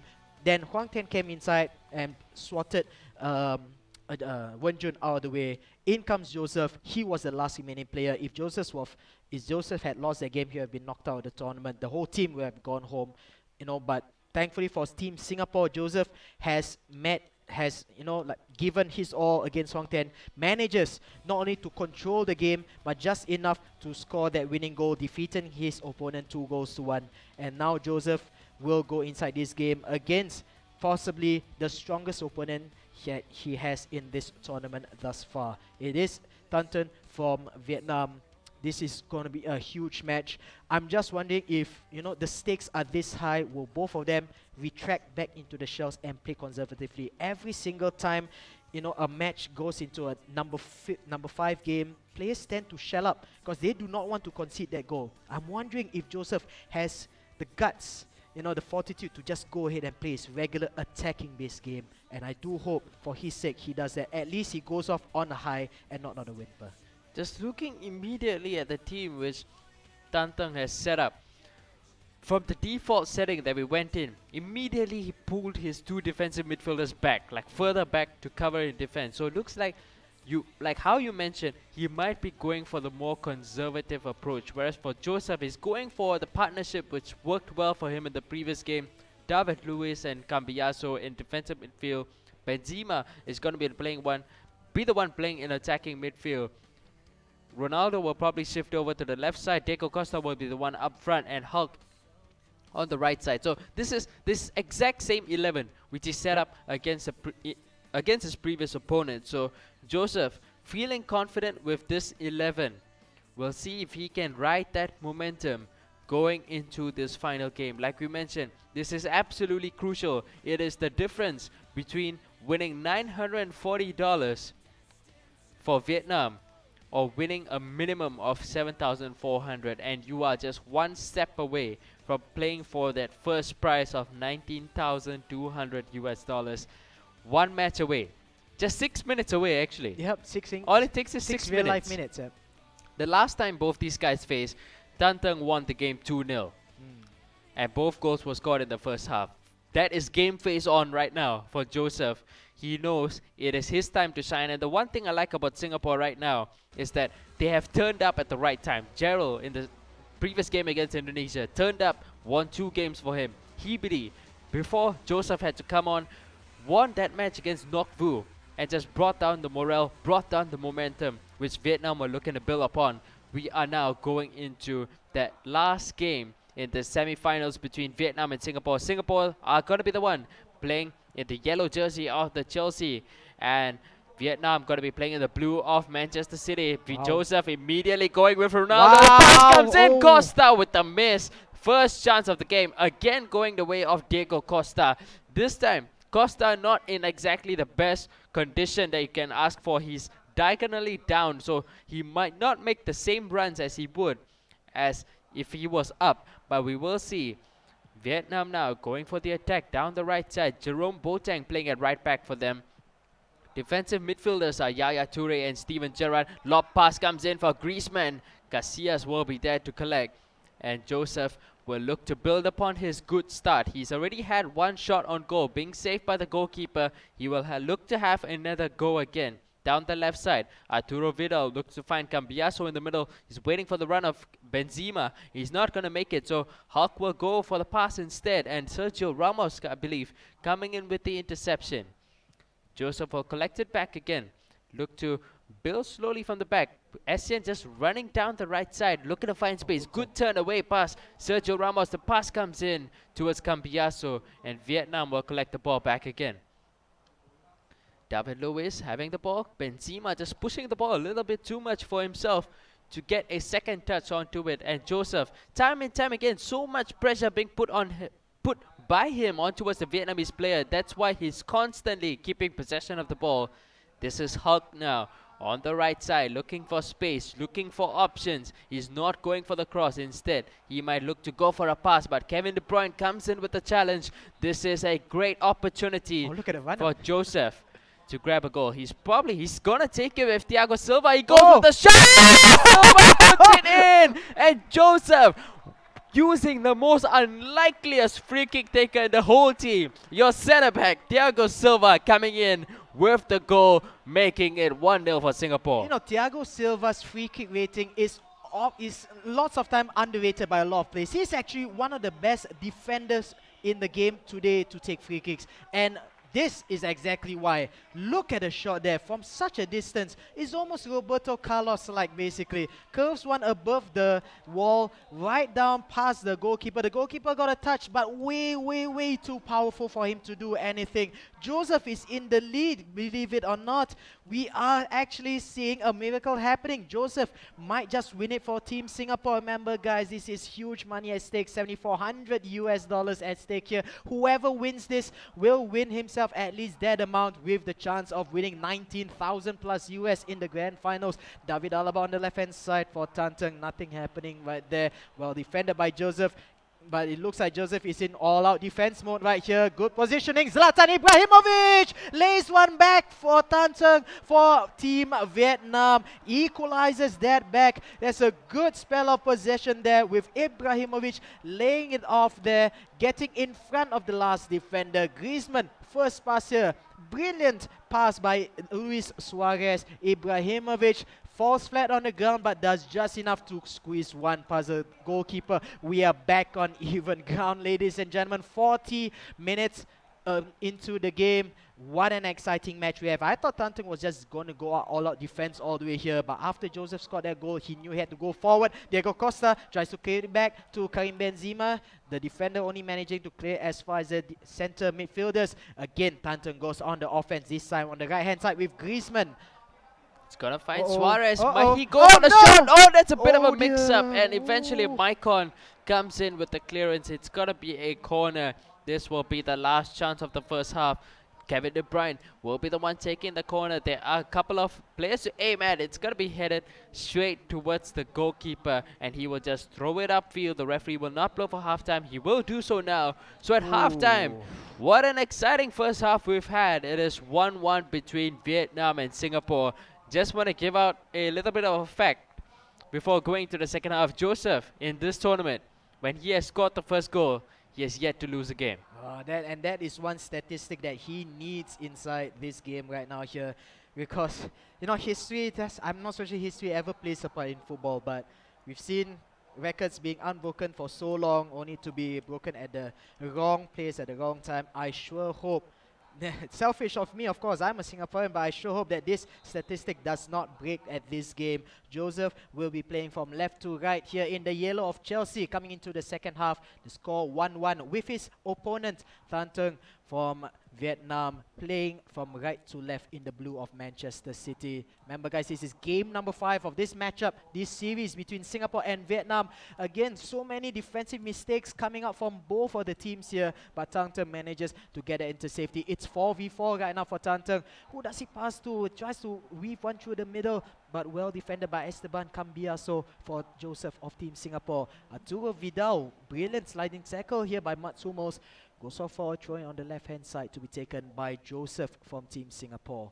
He will have possession now again on the left side. He is looking to build it back towards the middle. That's where he is more favored to attack from. This is Ronaldo. Is he going to make the turn into the box? He's looking to cut inside, but Hummels comes in with his second challenge in as many minutes just to win the ball back for Vietnam. And this is a lob through pass for Griezmann. Just a little too far for him to cut into the box, but this is Ibrahimovic getting finished. Suarez with a shot, but fantastic block coming in from Maicon. Right place at the right time for him, winning the ball back. Will Joseph now go down the other end and grab his second goal of the game? Ronaldo was looking to make the run, but Hummels again with another good interception. Lob through pass, looking for Kevin De Bruyne. Michael Essien is the one there to look to put the pressure in, but Vietnam still having possession, hitting it into the box, looking towards Ibrahimovic. Cambiaso and David Luiz double teaming, winning it back for Singapore. They will go again on the counter attack. Long pass towards Cristiano Ronaldo. He's gonna head back and give it back towards Diego Costa, and they will restart again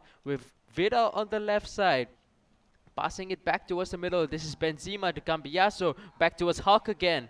And he will look for the run to be made by Cambiaso. The play does break down. And Vietnam, with their own opportunity now to go on the attack, waiting for the run of Ibrahimovic. Kevin De Bruyne finds Ibra.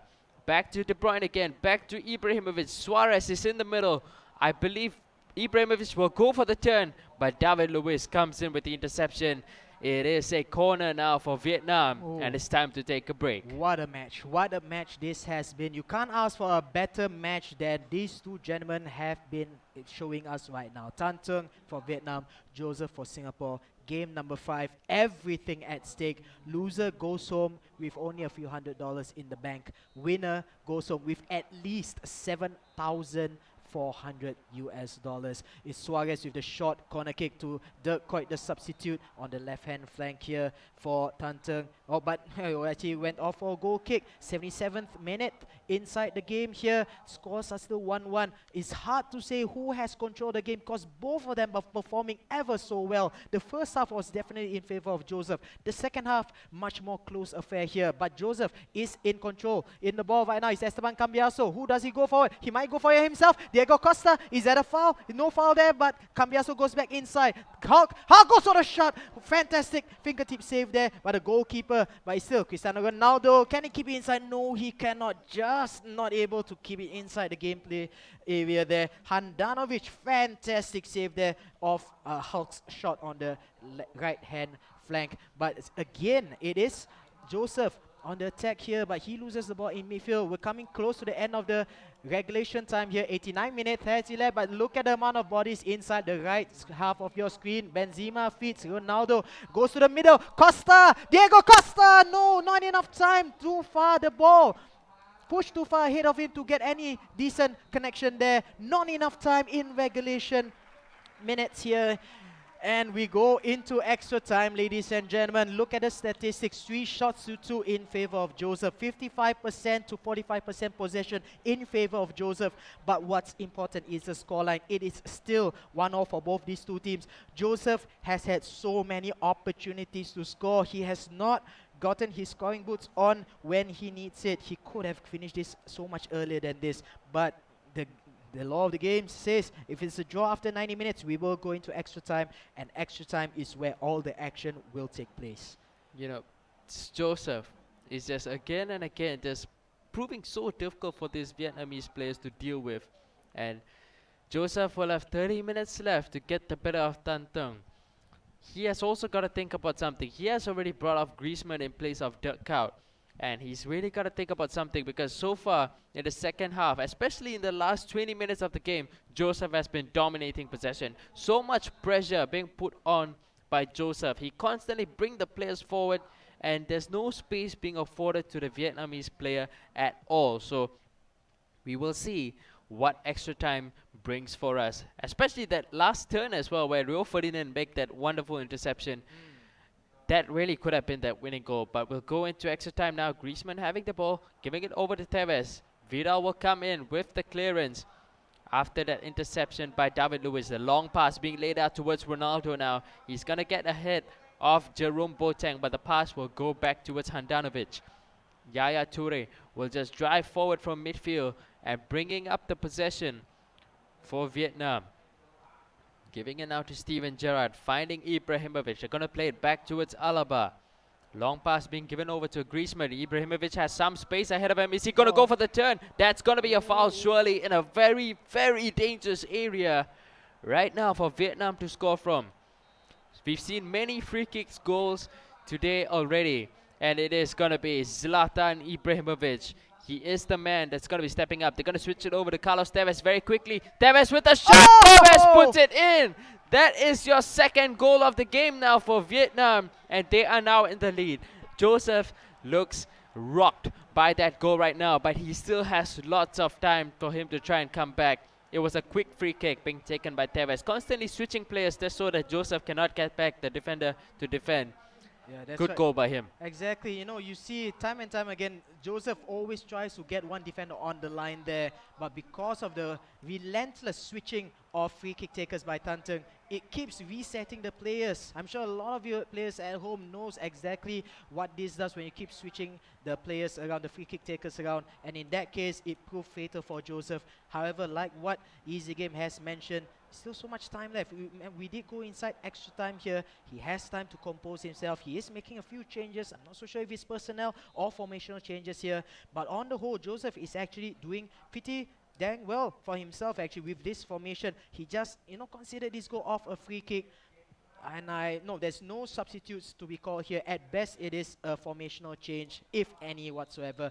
But we come to the end of the first half of extra time with Tan Tung from Vietnam leading this game 2-1. But still, it's anybody's game. Control split evenly between these two players. Now, Tan Tung has had a resurgent extra time here compared to his dreadful second half earlier on, where he was just where Joseph just ran rampantly against Tan Tung. But this time, a lot more equal there. Tan Tung, I'm not so sure if I would say he deserved the second goal. Both of them deserve second goals, of course.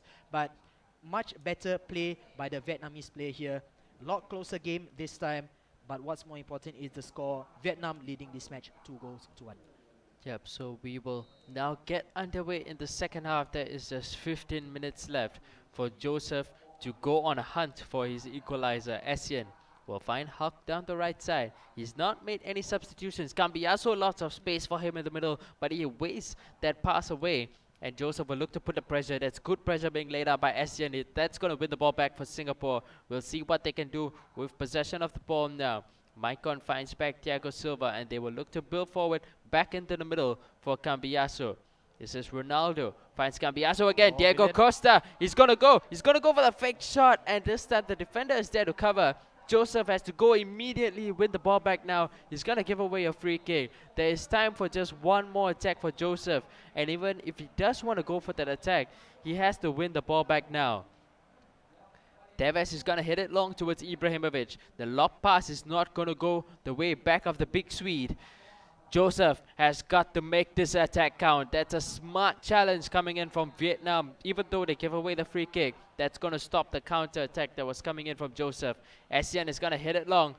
Thiago Silva will not be able to meet the ball, but Vidal will give it to Luis. This is the last chance for Joseph. Cambiaso finds the Benzema. This is Diego Costa, cannot get the better. Benzema cannot get to the loose ball as well. And the game will end 3-2, rather 2-1 in favor of Tan Teng. And he will bring Vietnam into the grand finals of the Southeast Asian Championship. That is heartbreak now for Joseph. He did so well coming into his second and third match, and he had everything on his shoulders, and it was such a close game. It was a really, really close fought match between these two fantastic teams here. These fantastic players, Joseph for Singapore, Tan Teng for Vietnam. This is easily the best game of the series. Arguably the best game, the best few games of the whole tournament. What a closely fought match this is. Joseph there on screen, so close. He was the water carrier of the team. He was the carry of the team here. Just not able to do anything at the final match. So many opportunities for him to score a winning goal. Not able to do so. Well defended by Tan Teng. You know, the Vietnamese players have had spells of just really bad gameplay. But they, yet again, like we mentioned at the start of the match, Vietnam always manages to find a way to grind out wins. By the smallest of margins, they always won it. They are still unbeaten going into the grand finals here. They have guaranteed themselves $7,400 minimum. In fact, that actually just went up to at least 8,000 because now with 3 wins under their belt, they've got to at least another $1,000 plus US dollars. So that's a huge bouncy for them already. And they are one step away from the grand prize of 19,200 US dollars in this Southeast Asian Championships. We have one finalist this time. It is Vietnam locking their spot in the grand finals. Who will be their opponents? Is it Thailand A or Thailand B? It's definitely a Thailand team, of course. But who has the better match upcoming next? We will look to find out. So Vietnam are on course to defend their Southeast Asian Championship, which they won last year. So next up is going to be our second semi-final match of the day. It seems like we've had a really long day, Yes. but we're still at the semi-finals. You know, our next match that's going to be coming up is Thailand Team A taking on Thailand Team B. We'll go for a short break, but before that, again, just want to say, huge, you know, I don't know what to say about Singapore. I think they did really well. Oh, they did They absolutely turned up fantastic. all at the right time. It was just one goal in extra time, which somehow brought them that loss. That's, yeah, really heartbreaking for them, but hopefully they do better next time. We'll go for a short break, guys. Don't go anywhere. Semi-final, match number 2 will be coming right up.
Welcome everyone back to the FIFA Online 3 Southeast Asia Championships. We are into our second semi-finals of the day, and earlier today we did see our earlier semi-final match between Vietnam and Singapore. Such an intense, such an exciting, emotion-filled match between Singapore and Vietnam. Vietnam eventually winning it out 3-2. So we will go into our second match now. That's going to be between Thailand Team A and Thailand Team B. So both of them representing Thailand, which pretty much ensures a repeat of last year's final, which was between Thailand and Vietnam. So that is going to be what we're going to be seeing in the grand finals. But this is the lineup that you're seeing for Thailand Team A, captained of course by Notakon, and as well being flanked by Cressida and Kriti. This Kriti of course being your second player, Cressida being the first player, and Notakon being the last one.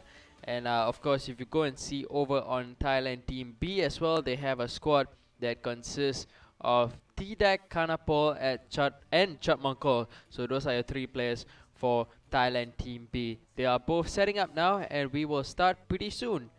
Remember, they are one step away from winning up the first prize of $19,200 US.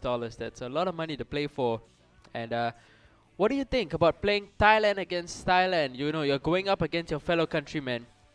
Do you still see it as like, you know, they're friends with me, or no, it's all money on the line? No. I want to win it. No, definitely not. You know, as a former competitive player myself, it doesn't matter whether you're facing your brother in a tournament as well, or you know, your family member. It doesn't matter. All ties go down the drain for the next half an hour or next 1 hour of your life, basically, because this match, like what you mentioned, is extremely important to them.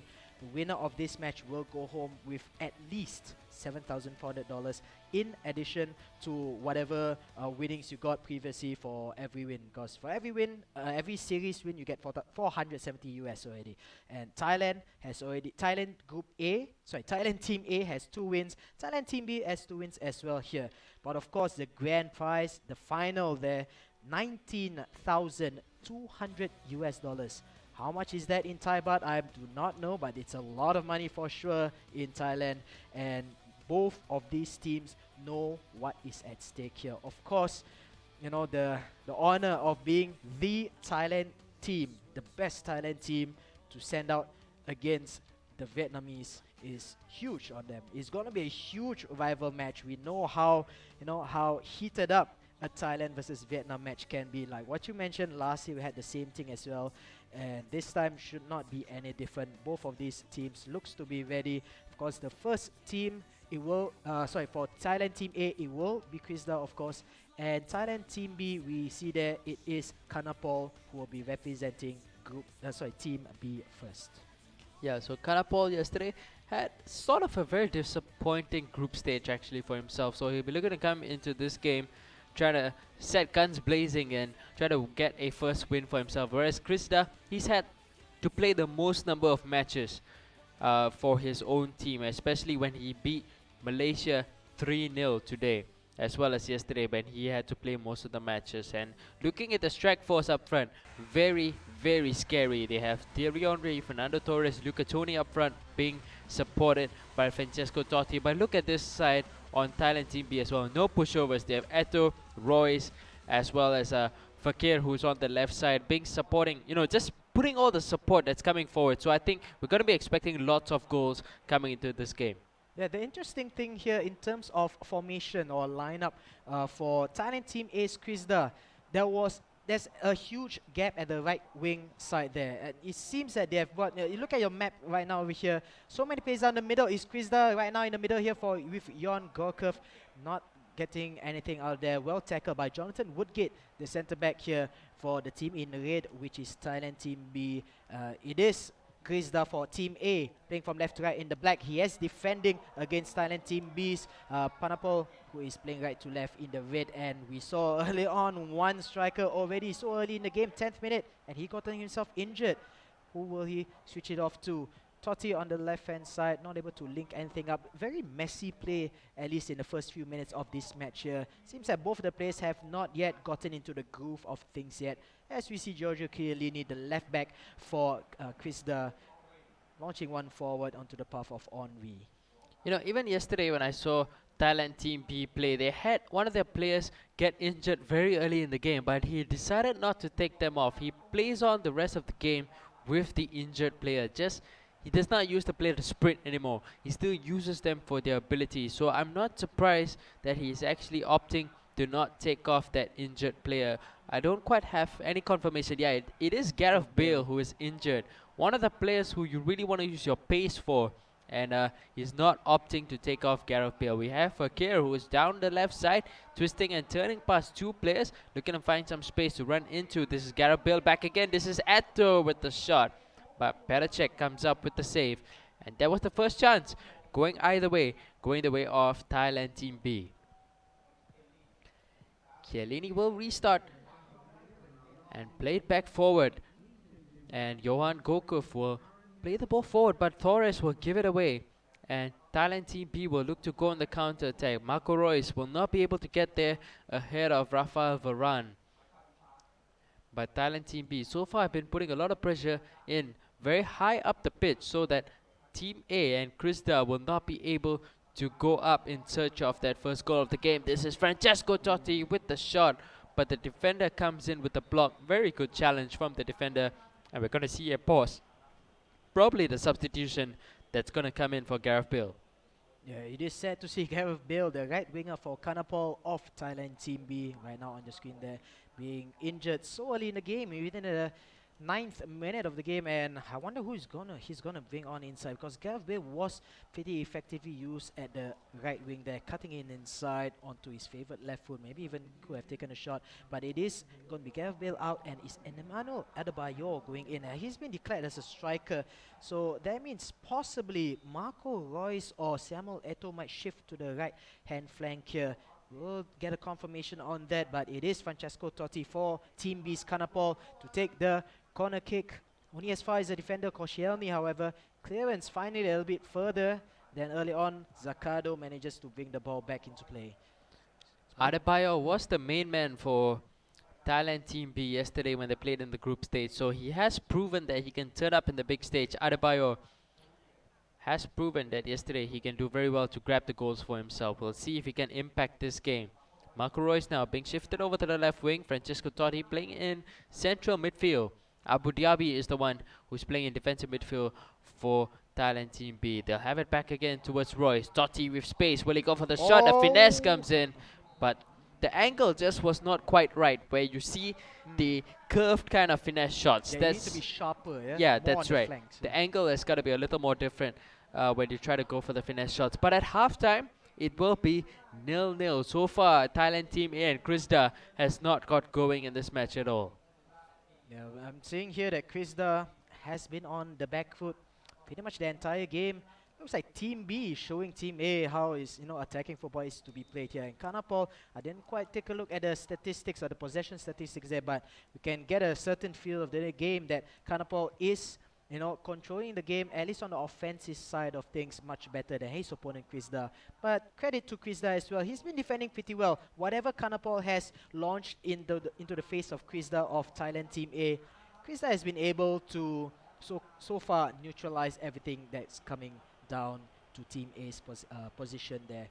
But if things stay this way, I think both of these players will have to conjure up something more than what they have shown so far. It seems that Kanapol is just content with slowly trying to chip away at the defenses of Krista. But here we have something more indeed. Luca Toni, the star striker for Krista, managing to get one past the goalkeeper here. Out of nowhere, against the run of play, got the ball very high up in the pitch, launches a long through ball forward, and of course, who else but Luca Toni, a striker who's been used ever so well by Krista as well as the entire Thailand Team A. He goes up and brings in the money for him. 1-0 in favor of Thailand's Team A in favor of Krista, and he is on the run. Remember guys, he has defeated his Malaysian teammates, all three of them, so he's in on an unbeaten 3-game streak. Will this be the 4th one? Could be, unless Kanapol from Team B will manage to get something out of it in this attack. So far, Krista are looking really good in the second half. Having more of the possession, seems like he's controlling the game much better now.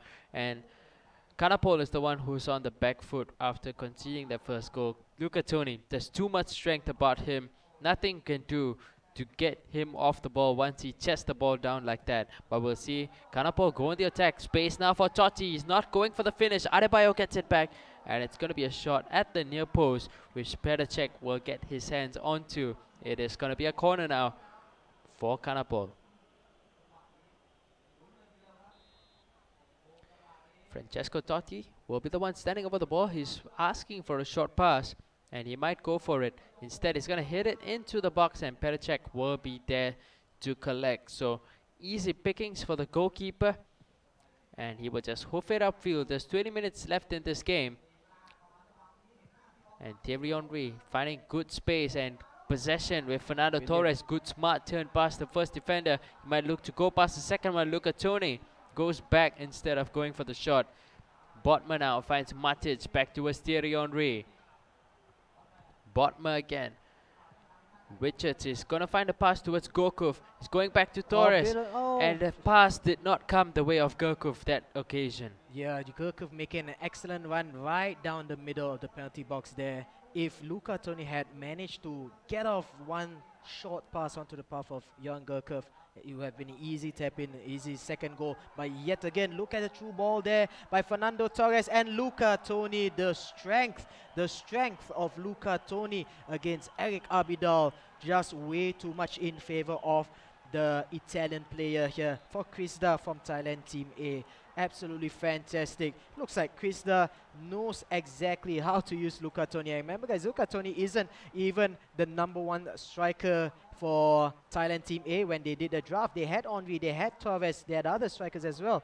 But it is Luca Toni who's been getting in the goals for them. I think that's easily, like 7 goals in 3-4 games perhaps. A huge draft pick there for Thailand Team A. We're coming into the end of this first match. The 87th minute of the game has passed, and it's Krista, the player with the lead right now, 2-goal lead. He's the one who called the timeout. Maybe he's going to bring in another defensive player to seal out this match. Yeah, Luca Toni is such a player where, again, we saw the lob through pass comes in. There's no way to push him off the ball once he gets it under control. That's his strength, and it was down, 2006 Luca Toni, right at his peak. And that's exactly, he's showing exactly what he can do. Krista will go for the substitution. Off goes Toni and Matic. In comes Frank Lampard and Danny Welbeck to just show up the midfield and to probably seal this win for Thailand Team A. Putting in Welbeck for Toni at this point of the game, I think it is a smart solution here by Krista for Thailand Team A. Toni has done what he needed, which is to score goals and get a good buffer for Thailand Team A here. Botman goes off for Krista, and Vertonghen actually comes in as well. So, yeah, triple substitution coming off the bat here. Not so sure why Matic is being brought off, but then again, Vertonghen coming in to provide the midfield stability for him. Danny Welbeck, with his speed, with his work rate, will be able to hound the defenders of Kanapor whenever they have the ball. So that's a pretty smart move as well. Luca Toni has done his job, and he has done it really well. Coming into the end stages of this match here, it is Krista with the ball. He has the lead, a 2-goal advantage coming into the end of this first game, and I will surely see that it will be at least 2-0. Perhaps even a third goal if Gokov can conjure up some magic here. Not to be outdone there, the defenders managing to get the ball out. Too little too late for Kanapol. He is out of this series. 2-0 in favor of Krista, 2-0 in favor of Team A. They win game #1. Yep, so it seemed pretty comfortable for Krista. In the first half, it was not quite going his way, but second half, he got things going his way, and there was just no turning back for him, especially using the way that he did. That Luca Toni, the way he was utilizing Luca Toni, it was just absolutely amazing to watch. So second player that's going to be coming up for Thailand Team B is going to be Chok Mongkol, and we'll see what he can do to come up against Krista. Like you mentioned, Krista is on a 4-game unbeaten streak now. He's yet to be defeated in 4 matches. So we'll see if Chok Mongkol can do anything to do the better of that. But going back to this game, do you think that injury to Bill early in the game might have affected how Kanapo might have wanted to play. Maybe, maybe not, because looking at how Kanapo played early on, he didn't really have much possession to really put his stamp on the game as well here. He was pretty much 70% defending by Kanapo, and even if, you know, with Gareth Bale as well on the right wing, I don't really see how he could have changed that much of the game as well here, because it's just one player, and he brought on a pretty able player in terms of Adebayo that pushed Fekir to switch from left wing to right wing, and he pushed Marco Royce down to the left wing side, where actually that is Marco Royce's best position. So it's still two speedy wingers in Fekir and Royce, and two main strikers in Adebayo with the strength and Eto with the speed. So in terms of balance, it's still there, you know, even if you bring out the pace and power of Bale out. But still, on the whole, the team didn't really perform that well for Kanapo's side. I think he was just being outplayed by Krista. Krista was really smart in his attacking moves, using Torres first, you know, to get the curved through ball over the heads of the defenders onto the path of Luca Toni. And Luca Toni was just unstoppable today. Not just today, but yesterday as well. And in this game, he showed his class. Just pushes the defender away. Eric Abidal, I believe, twice in succession. Scores two easy goals for Krista. And that's how I believe he won the game. Not because of Gareth Bale get knocked out, but because Krista played well in his part. Yeah, so we'll be waiting for our second game to be coming up. It is going to be Krista up against Chopmonkel, and Krista looking very convincing.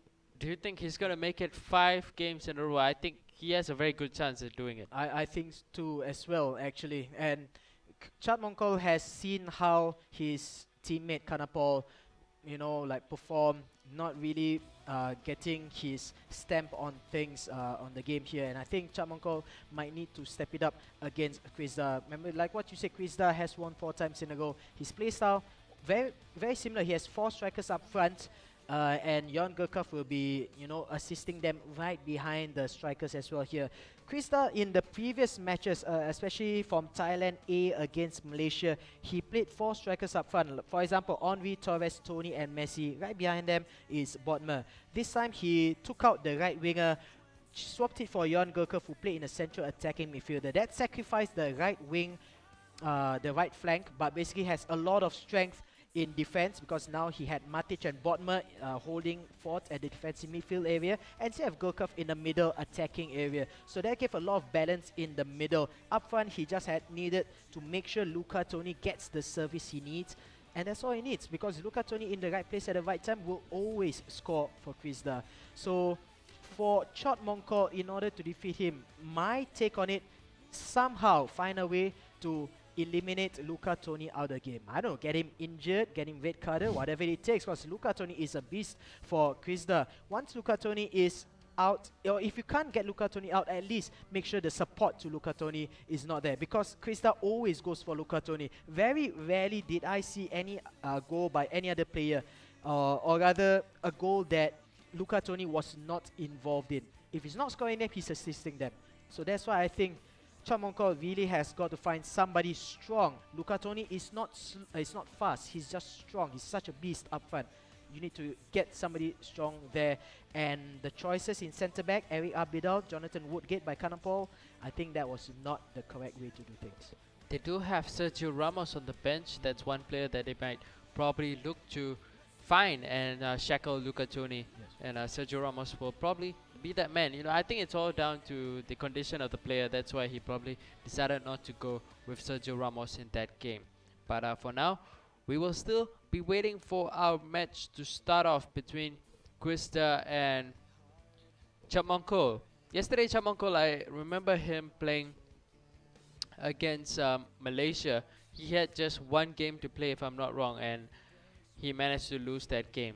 Oh. And looking at the way he played, did not look quite convincing to me at all. So I'm not sure what will await in front of us. But like I mentioned, I think Krista has a very good opportunity of winning his 5th game in a row. But once it comes up to the last player, T-Deck, also known as TD Keen, I think that's when things are going to get very interesting. Very interesting indeed. Okay, you know, come to think of it, a lot of players so far tonight, we've seen them in the group stages, not doing all that well. And then suddenly today, Bangkai mode, you know, all of a sudden really strong on form. Gerald from Team Singapore has shown that. Even to some extent, Wen Jun from Team Singapore has done that. And of course, the Vietnamese players, all of them today playing really well. But Chot Mong Ko today, maybe, you mentioned that he didn't play all that well yesterday. Today's a new day. Maybe, just maybe, he might be able to knock something out of Krista. Krista there on the right hand side of the screen looks to be going for the exact same formation. Taking a look at Chot Mong Ko's lineup here, it's 4-1-1-4 for him. Thibaut Courtois in goal, Zaccardo right back, Sergio Ramos with Eric Abidal in the centre back, Azpilicueta the left back here, Bodmer with Matic. Luke Shaw is actually the left back for Chot Mong Ko. It's Sana as well as Totti in midfield, Samuel Eto'o, Gareth Bale, Adebayor, Marco Reus up front for Chot Mong Ko. On the side of Inter Milan to be played by Krista, exact same formations, the personnel as well, not many changes over there. But David, you were right in calling for Sergio Ramos because Sergio Ramos is being brought in for Chot Mong Ko. Definitely it's a one-on-one battle between Sergio Ramos against Luca Toni for Krista. Yep, so that will be the crucial battle to see if Ramos will be able to stop the beast up front that is Luca Toni. He has been, I would say so far the player of the tournament for me so far. Single-handedly, he's been able to constantly create goals not only for himself, but when he does find the ball and is not in a goal-scoring opportunity, he makes space for the rest of the players to run into, and he makes the assist for them. So I think for me, Luca Toni has been that man for Thailand Team A so far. So we will get underway. Thailand Team A will be the ones playing with the black kit, whereas Thailand Team B are playing in the yellow. And they will kick off. So far, starting off pretty slow, not going for quick attacks, nothing whatsoever. They have Gareth Bale back in contention after his injury in the previous game. We'll see what he can conjure up.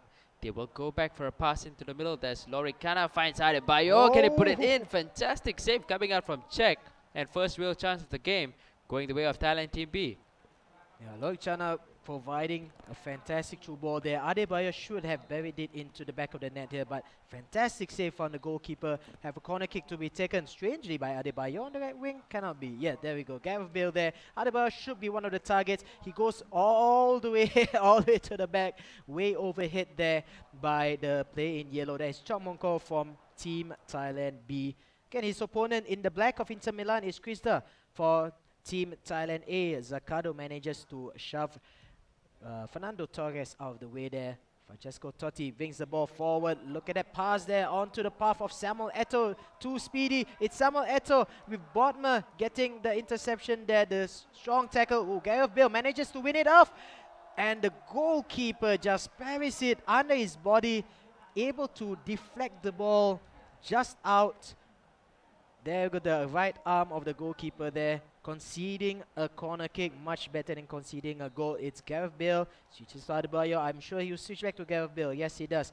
Here we go. Again, another deep corner kick. This time a little bit more on target, but nobody in yellow to meet that header. Fernando Torres goes off on his own. Very little support other than Luca Toni up front, of course. And Bodmer runs in the middle for Krista for Team Thailand A.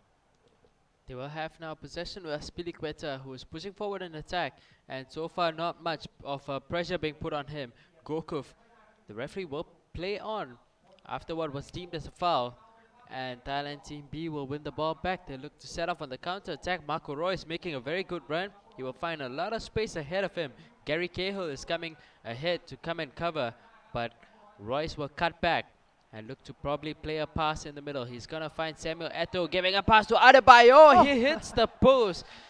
Chot Mong Ko being very unfortunate so far. That's a third chance he's had at this game, and he's not been able to convert any of them. Thierry Henry though down the other end. We'll see if Krista can do what Chot Mong Ko cannot do. It will be a corner that will go the way of Thailand Team A. Krista will take it into the box, into the far post. Luca Toni is there, but a little too far for him to reach into.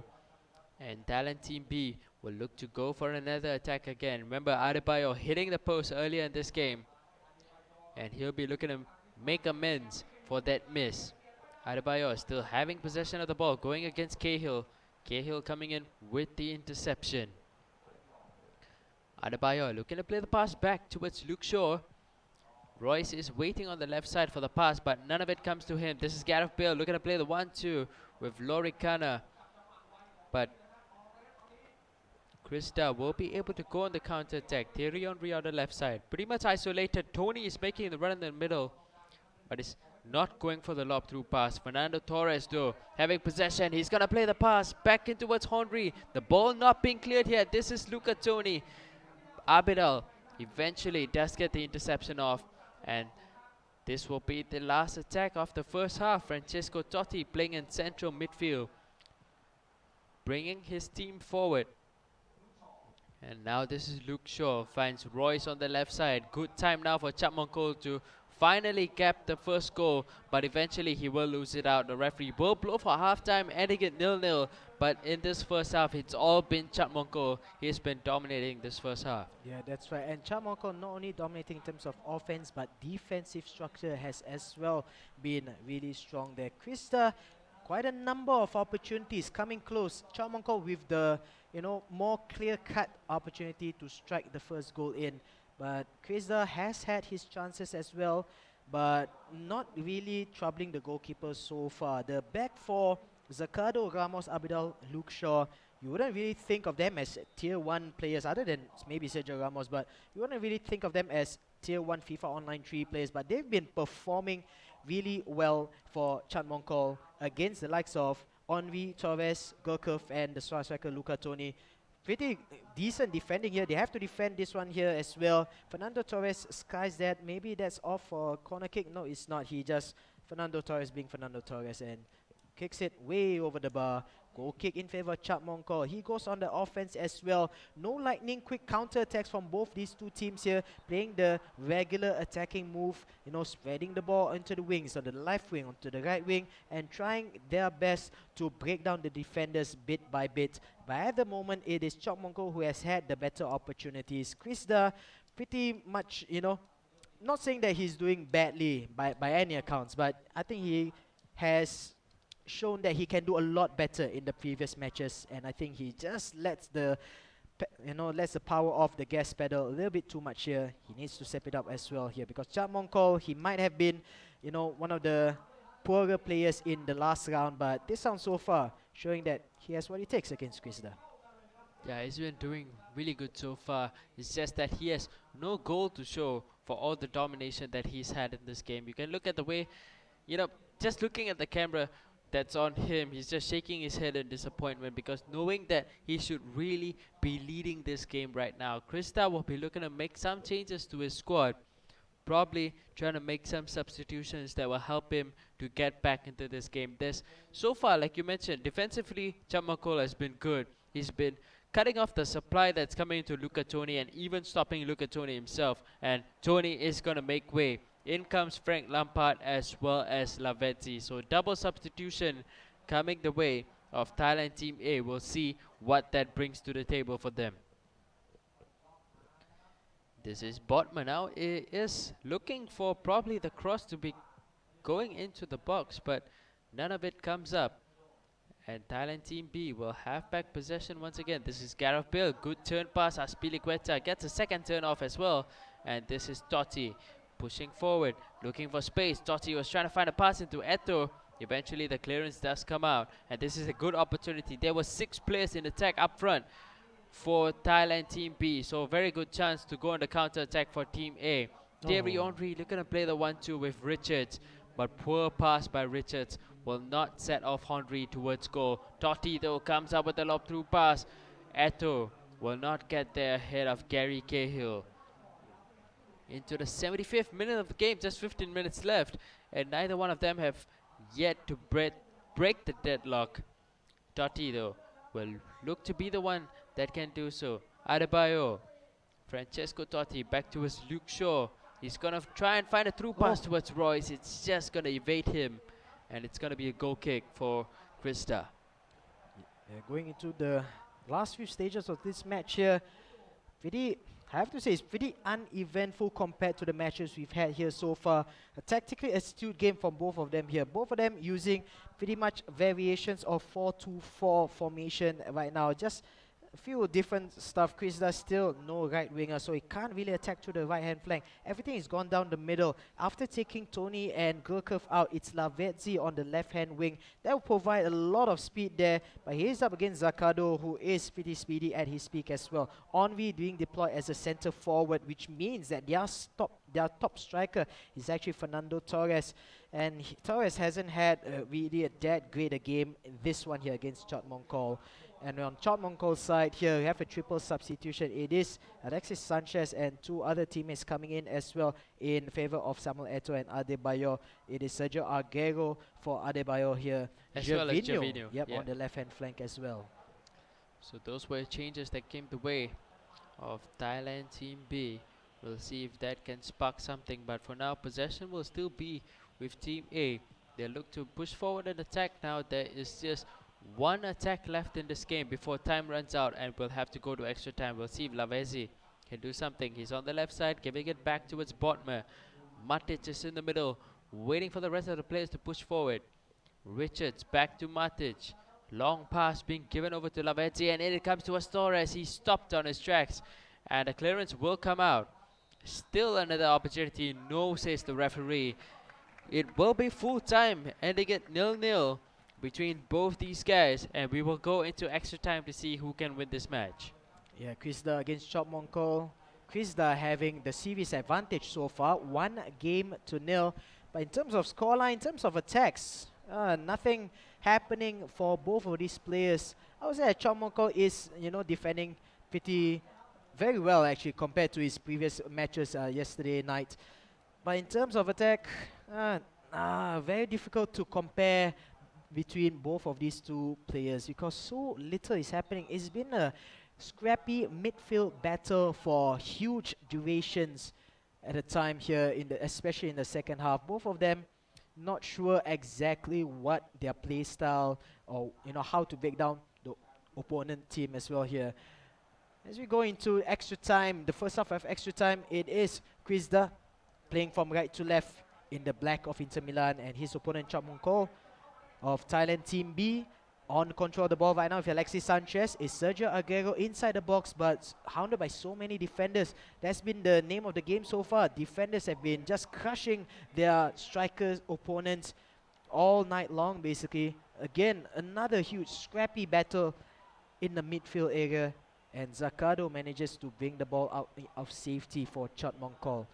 Totti lays it on the right hand side. Gareth Bale injured in the last game, inefficient in this second game so far. Passes it back to Zakado. Will he get a cross inside? I don't think they should be doing crosses, Chot Mongkol, because he has no main header strikers. Totti back to Aguero, to Sanchez.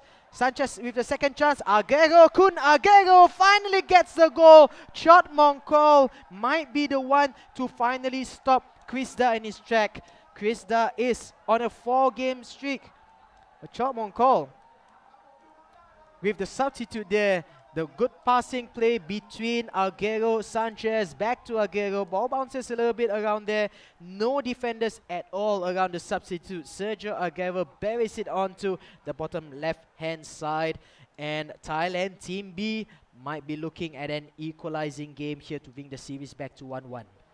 I just like the way that Sanchez, even though he had 3 or 4 opportunities to shoot, he did not shoot, but instead kept looking to try and play the pass back in towards Aguero, and Aguero was always free, waiting for the ball, and eventually when he did come up with the ball, he put it into the back of the net. So Krista will be looking to make some changes, we'll see. Looking at just the way they're lining up right now, I think he's pushed forward at least 6 players in attack. He might. Well, he can't make any more substitutions. He's already brought 3 players on. Lampard, Henry, Lavezzi. The only thing he can do is to shuffle the decks that he has right now here. 6 players in attack. Possibly push Bomber up. Lampard up as well in the middle. I'm not so sure where he's going to find more players from. Michael Richards goes inside. There we go. Lionel Messi goes in.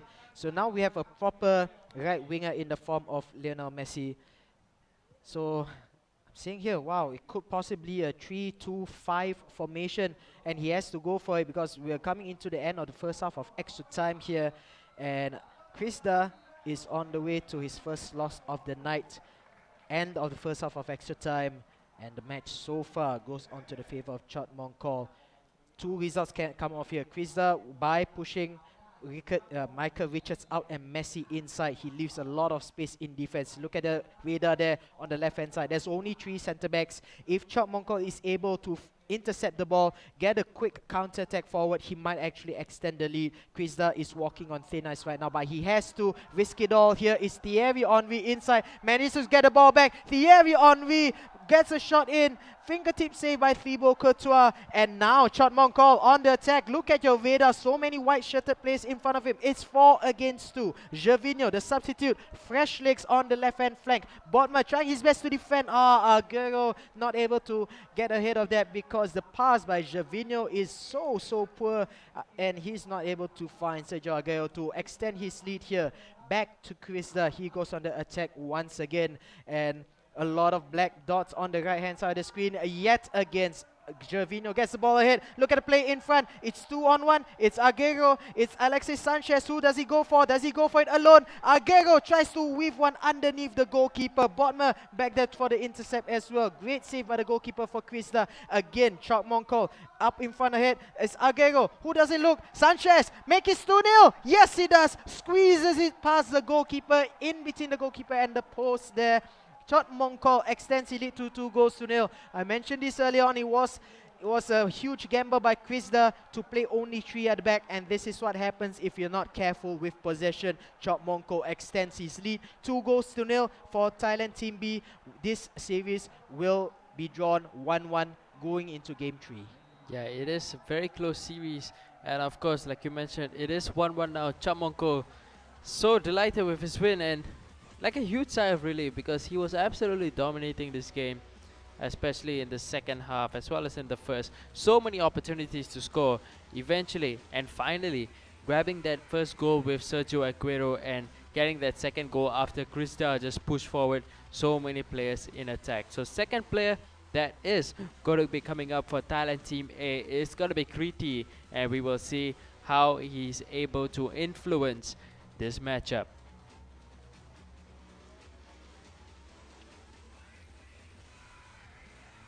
So going into this, you saw Chot Mongkol. What do you think about the way that he plays up his game?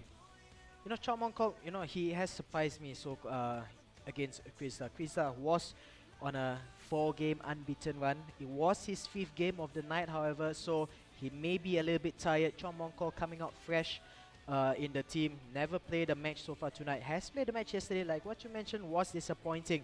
But I think in terms of gameplay in the match early on against Krista, I think Chot Mongkol defended really well. Whatever Krista had in store against Chot Mongkol, it did not come to fruition. Chot Mongkol managed to get everything right. Looking at the back 5 again, Courtois is fantastic keeper, saved him a couple of times. But Zaccardo, Ramos, Abidal, Luke Shaw, you wouldn't have thought of that, as being a tier 1 back 4 basically. I did mention he had to find a way to stop Luca Toni, and he did so. Not with Sergio Ramos, but somehow with Eric Abidal. And how he did that was Sergio Ramos kept attacking Fernando Torres. That cut off the supply to Luca Toni. And because of that, Toni was ineffective in this game. And since there was no attacks coming on the left, everything had to be attacked down on the... Sorry, he had no right winger. Luca Toni was out of the game. Krista had to attack on the left primarily. And on the right flank for Chot Mongkol to counter that, he had Zaccardo, Sergio Ramos, Yorick Chana. And I think, tactically, Chot Mongkol had everything spot on for defense. All he needed to do was to score. And after bringing on players like Aguero, Sanchez, Gervinho, it was pretty easy when you get the first goal. When Krista decided to go all out in extra time, bring on Messi in place of Michael Richards, the right back, the writing's on the wall. Chot Mongkol just has to launch a quick counter-attack. He managed to do 4 counter-attacks, at least 3 counter-attacks, one of them resulting in a goal. And I think in terms of tactical astuteness, Chot Mongkol really proved himself to be better than Krista. Then again, might be because Krista's just way too tired today. Yeah, probably. So we are waiting into going for our next match between Thailand Team A and Thailand Team B. Like we mentioned, it is going to be Kriti that's going to be coming up for Team A, and Chot Mongkol, both your second players for both these Thai squads. But before we get into that game, we're going for a short break. Right after the break, we'll come back with our next match Don't go anywhere. We'll be right back.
So we are back and going into our third match between both the Thai teams, and of course both of them have already lost one match each, and both the second place are coming up. That is Chap Mongkol for Team B and Kriti for Team A, and I believe they'll probably be going into the match pretty soon. But coming into it, Kriti yesterday was being played as the first player for Thailand Team A. This time they swapped it around.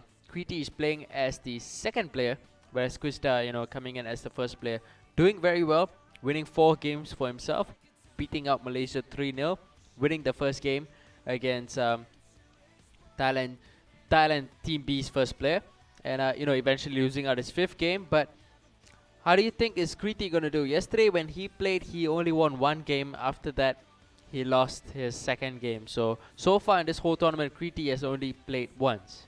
Yeah, you're right. Because Kriti, well, it's difficult to judge players after only 1 game, and after that was a loss also. So, unless you're saying that he dominated the match and just lost out narrowly, which I don't think happened, it really will be difficult to, fairly judge Kriti in such a way. So I think we'll have to view him on a fresh blank state as well. We're going to go straight into the match here. It is Kriti playing for Thailand Team A in the yellow. In the blue. In the blue of Chelsea, playing from left to right, and his opponent Chap Mongkol will be playing in the yellow, playing from right to left, representing Thailand Team B.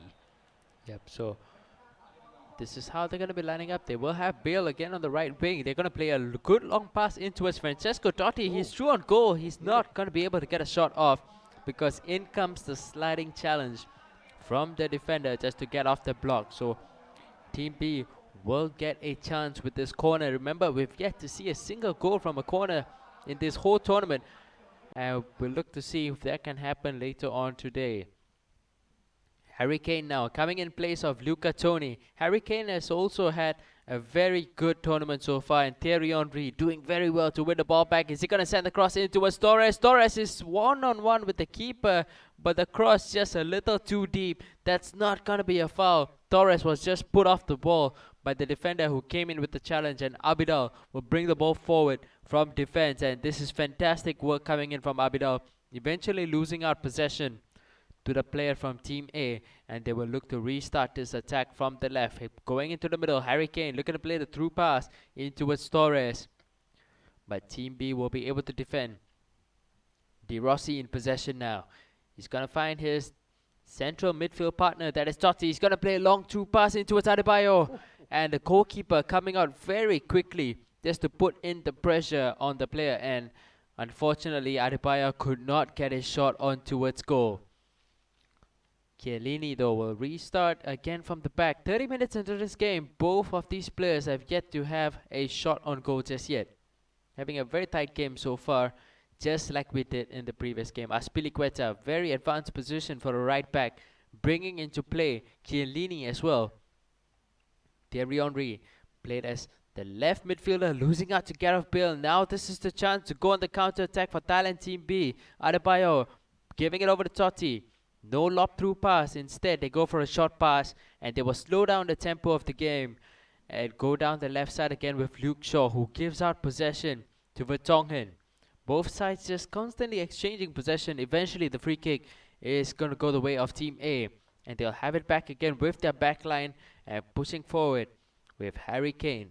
Torres is waiting up front while Pisicek comes in with a crucial interception, and Sergio Ramos will complete the clearance and bring the ball back in possession for Team A, or rather for Team B. De Rossi finds Adebayo, a long pass. Just a little overhit for Royce to run into as Piliqueta was there to clear. And that will bring the first half to an end. 0-0, very uneventful first half we've seen. Yeah, it seems that both of the players are kind of rushing their attacks a little bit too much here. In terms of defense, pretty decent from both Kriti as well as Chok Mongko for Thailand Team A and B respectively. But whenever they get the possession, the midfield build-up is decent enough. But when they get to the final third, it seems like they're rushing the through balls a little bit, either too fast or overhit it too hard, or even sometimes underhit it.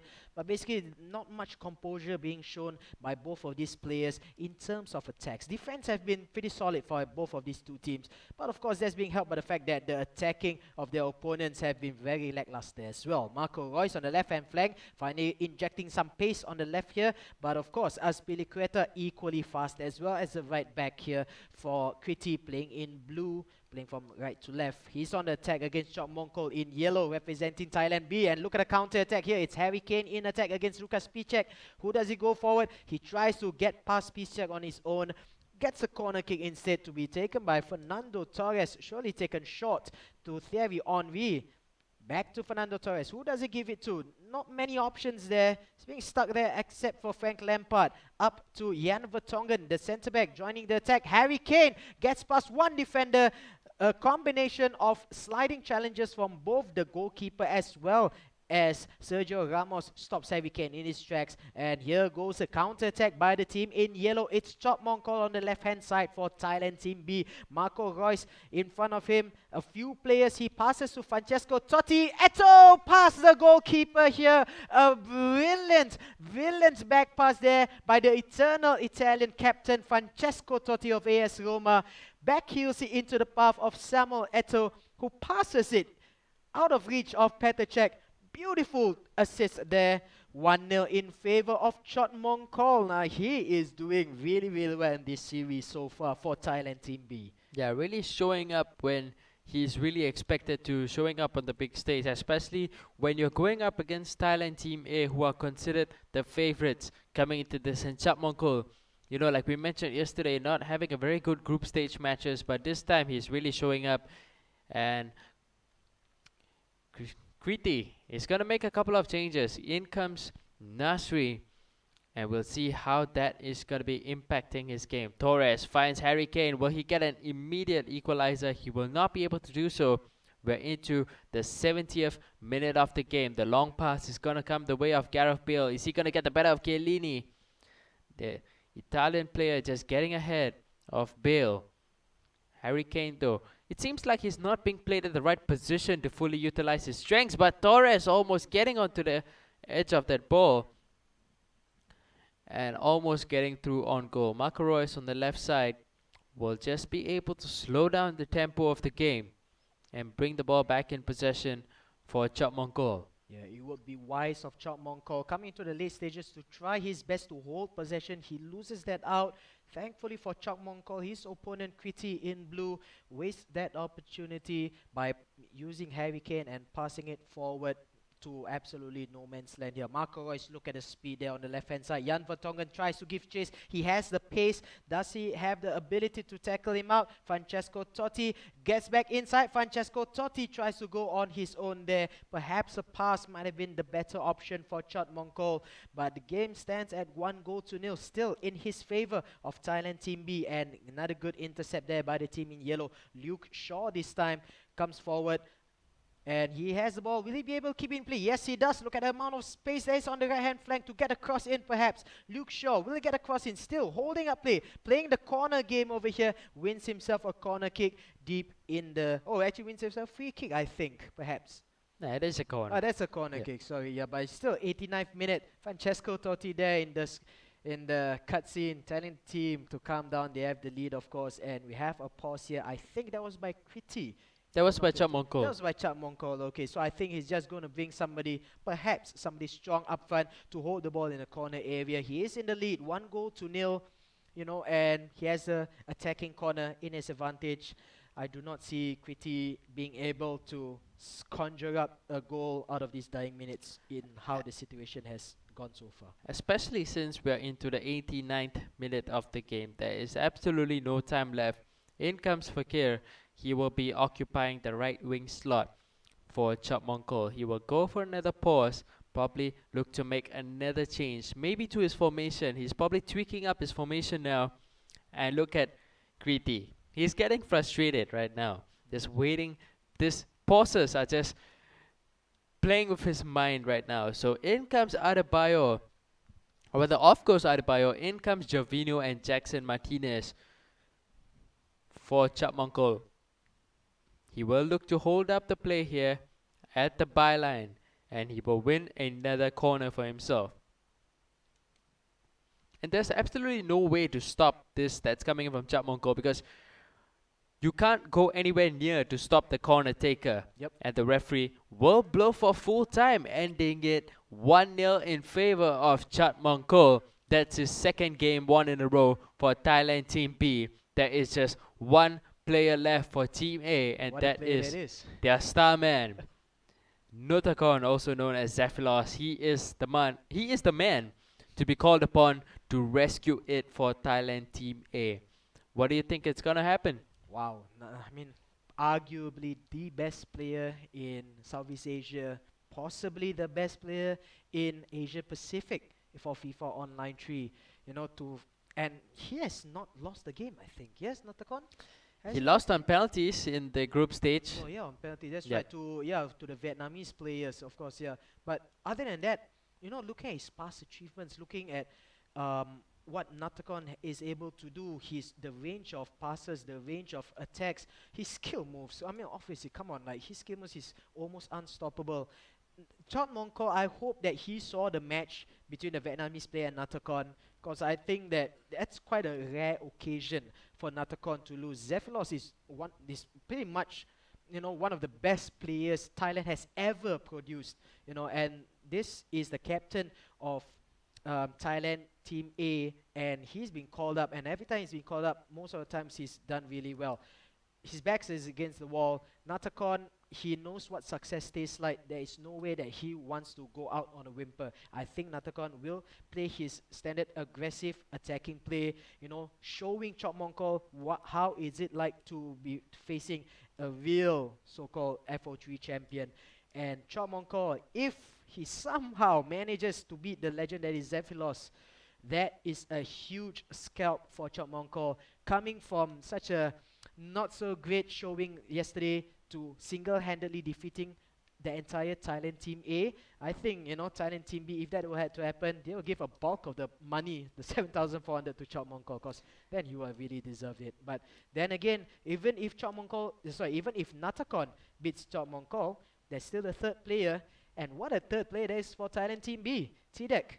That's absolutely huge. I would like to see that happen personally, but Chot Mongkol, I'm sure that he wants to have the honor of defeating the legendary Zephylos himself. Definitely, that's what we're gonna be looking forward to, and we'll go right into the team management. Chap Mongkol will be playing as the home side, Notakon playing as the away side. So Chap Mongkol gonna be sticking to his same formation, the 4-1-1-4, which has served him very well over the past two matches. Whereas for Notakon, he is going for a 4-2-1-3.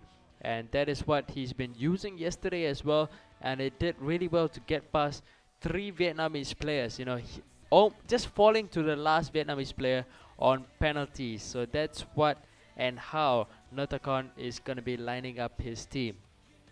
There you go. Very central play that is expected from him, especially having Harry Kane as a right striker instead of being in the middle. But of course, coming from Notakon, expect the skill moves to be coming in. He's going to roulette his way into the box. He's going to send the step overs into the box. And whenever he creates those chances for himself, whenever he makes the skills for himself, it always creates the space for his attackers to take the shot on goal. So that is what you're going to be expecting from him. Interestingly, he's even playing Mikel at left back for himself. So we'll see how that's going to be working out. This is absolutely crucial right now for Notakon, the man who's always been under pressure to perform for Thailand, and he's always come up with the goods. We'll see if he can do so this time. Chapmongkol against Notakon is the match. In this best of 5, this is game number 4. And if Chapmongkol does lose, it is going to be an epic final match that's going to be coming up. That is TD Keen taking on Zephylos, and that's another exciting one to look forward to. But for now, we'll get right into Chapmongkol versus Notakon. Remember guys, this is game number 4 so far between the two Thailand teams, Thailand Team A as well as Thailand Team B. Right now, Thailand Team B is in the series lead, with the scoreline being 2-1 in favor of Thailand Team B. They are on the ball right now. They are playing in the blue of Chelsea, playing from left to right. Chapmongkol's opponent, however, the legendary Notakon, better known as Zephylos, he is playing in the yellow and black of Borussia Dortmund. He's playing from right to left. He has the ball right now here with Christian Eriksen. Brings the ball out to left. John Obi Mikel goes for the cross, a deep cross. Christian Eriksen with the follow-up shot. Well saved by the goalkeeper. Early scare here by Notakon. Look at what he can do here. He actually almost lays it off, I think, for Marco Reus. For Marco Reus there. Corner kick for Christian Eriksen. Onto the path of Harry Kane. Well saved there. But the second bite of the cherry by Bodmer gets him the first goal of the day for Notakon, playing for Thailand Team A. That's an early goal. Chapmongkol has been defending really well for the past 2 games, only to concede, so many opportunities here, and finally conceding a goal in the 10th minute of the game or so. That was finally we see a goal, even though it was not directly from the corner, but we see a goal that was coming from the box after a corner. We saw the first ball being saved up by the keeper, but second chance, no mistake by Bodmer, and that's exactly the start that Notakon was looking for to bring his side back into the game. He's probably going to look for his second goal now. Harry Kane driving forward in attack, waiting for Torres to make the run, but the pass somehow did not come over to Torres, and he'll have it. Another go again. This is Mikel playing the pass into Kane. Torres is on the right. Kane making the run in the middle. He gives it over to Eriksen. The roulette comes in. This is Thierry Henry looking to turn past Zaccardo, but he comes in with the challenge, and he'll be able to complete the clearance. And the foul does come the way of Chapmongkol. I think for Notakon, for Zephylos in yellow, I think his main player is actually Christian Eriksen. We mentioned early on that, Christian Eriksen, Notakon loves to go for the skill moves, the roulette turns, the cutbacks here. Who better than Christian Eriksen, considering, the draft picks that Thailand Team A has? I can't see a more skillful player than Christian Eriksen here, in terms of skill moves and everything. So I think he will be the main playmaker. Of course, when you have players like Thierry Henry, Fernando Torres on the flanks, and Harry Kane in the middle as well to give you the sheer power, I think it's going to be quite a difficult task for Chapmongkol to defend this against. It's not going to be easy at all here.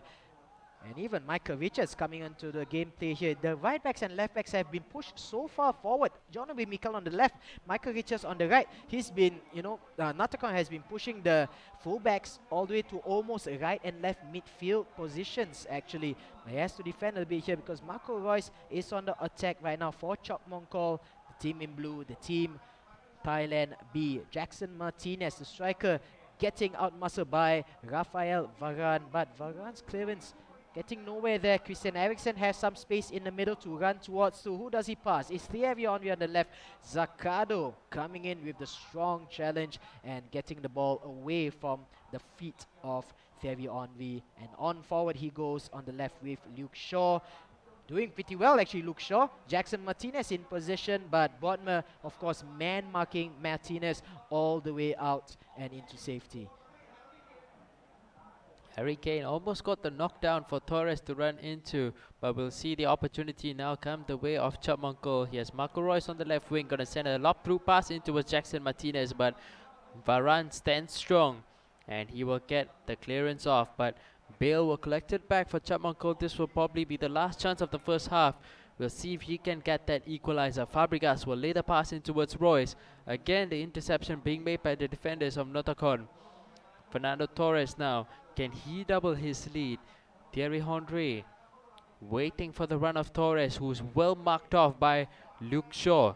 Henry eventually does make the pass, tries to play a cut back into Harry Kane, but that will be half time. 1-0 in favor of Notacon.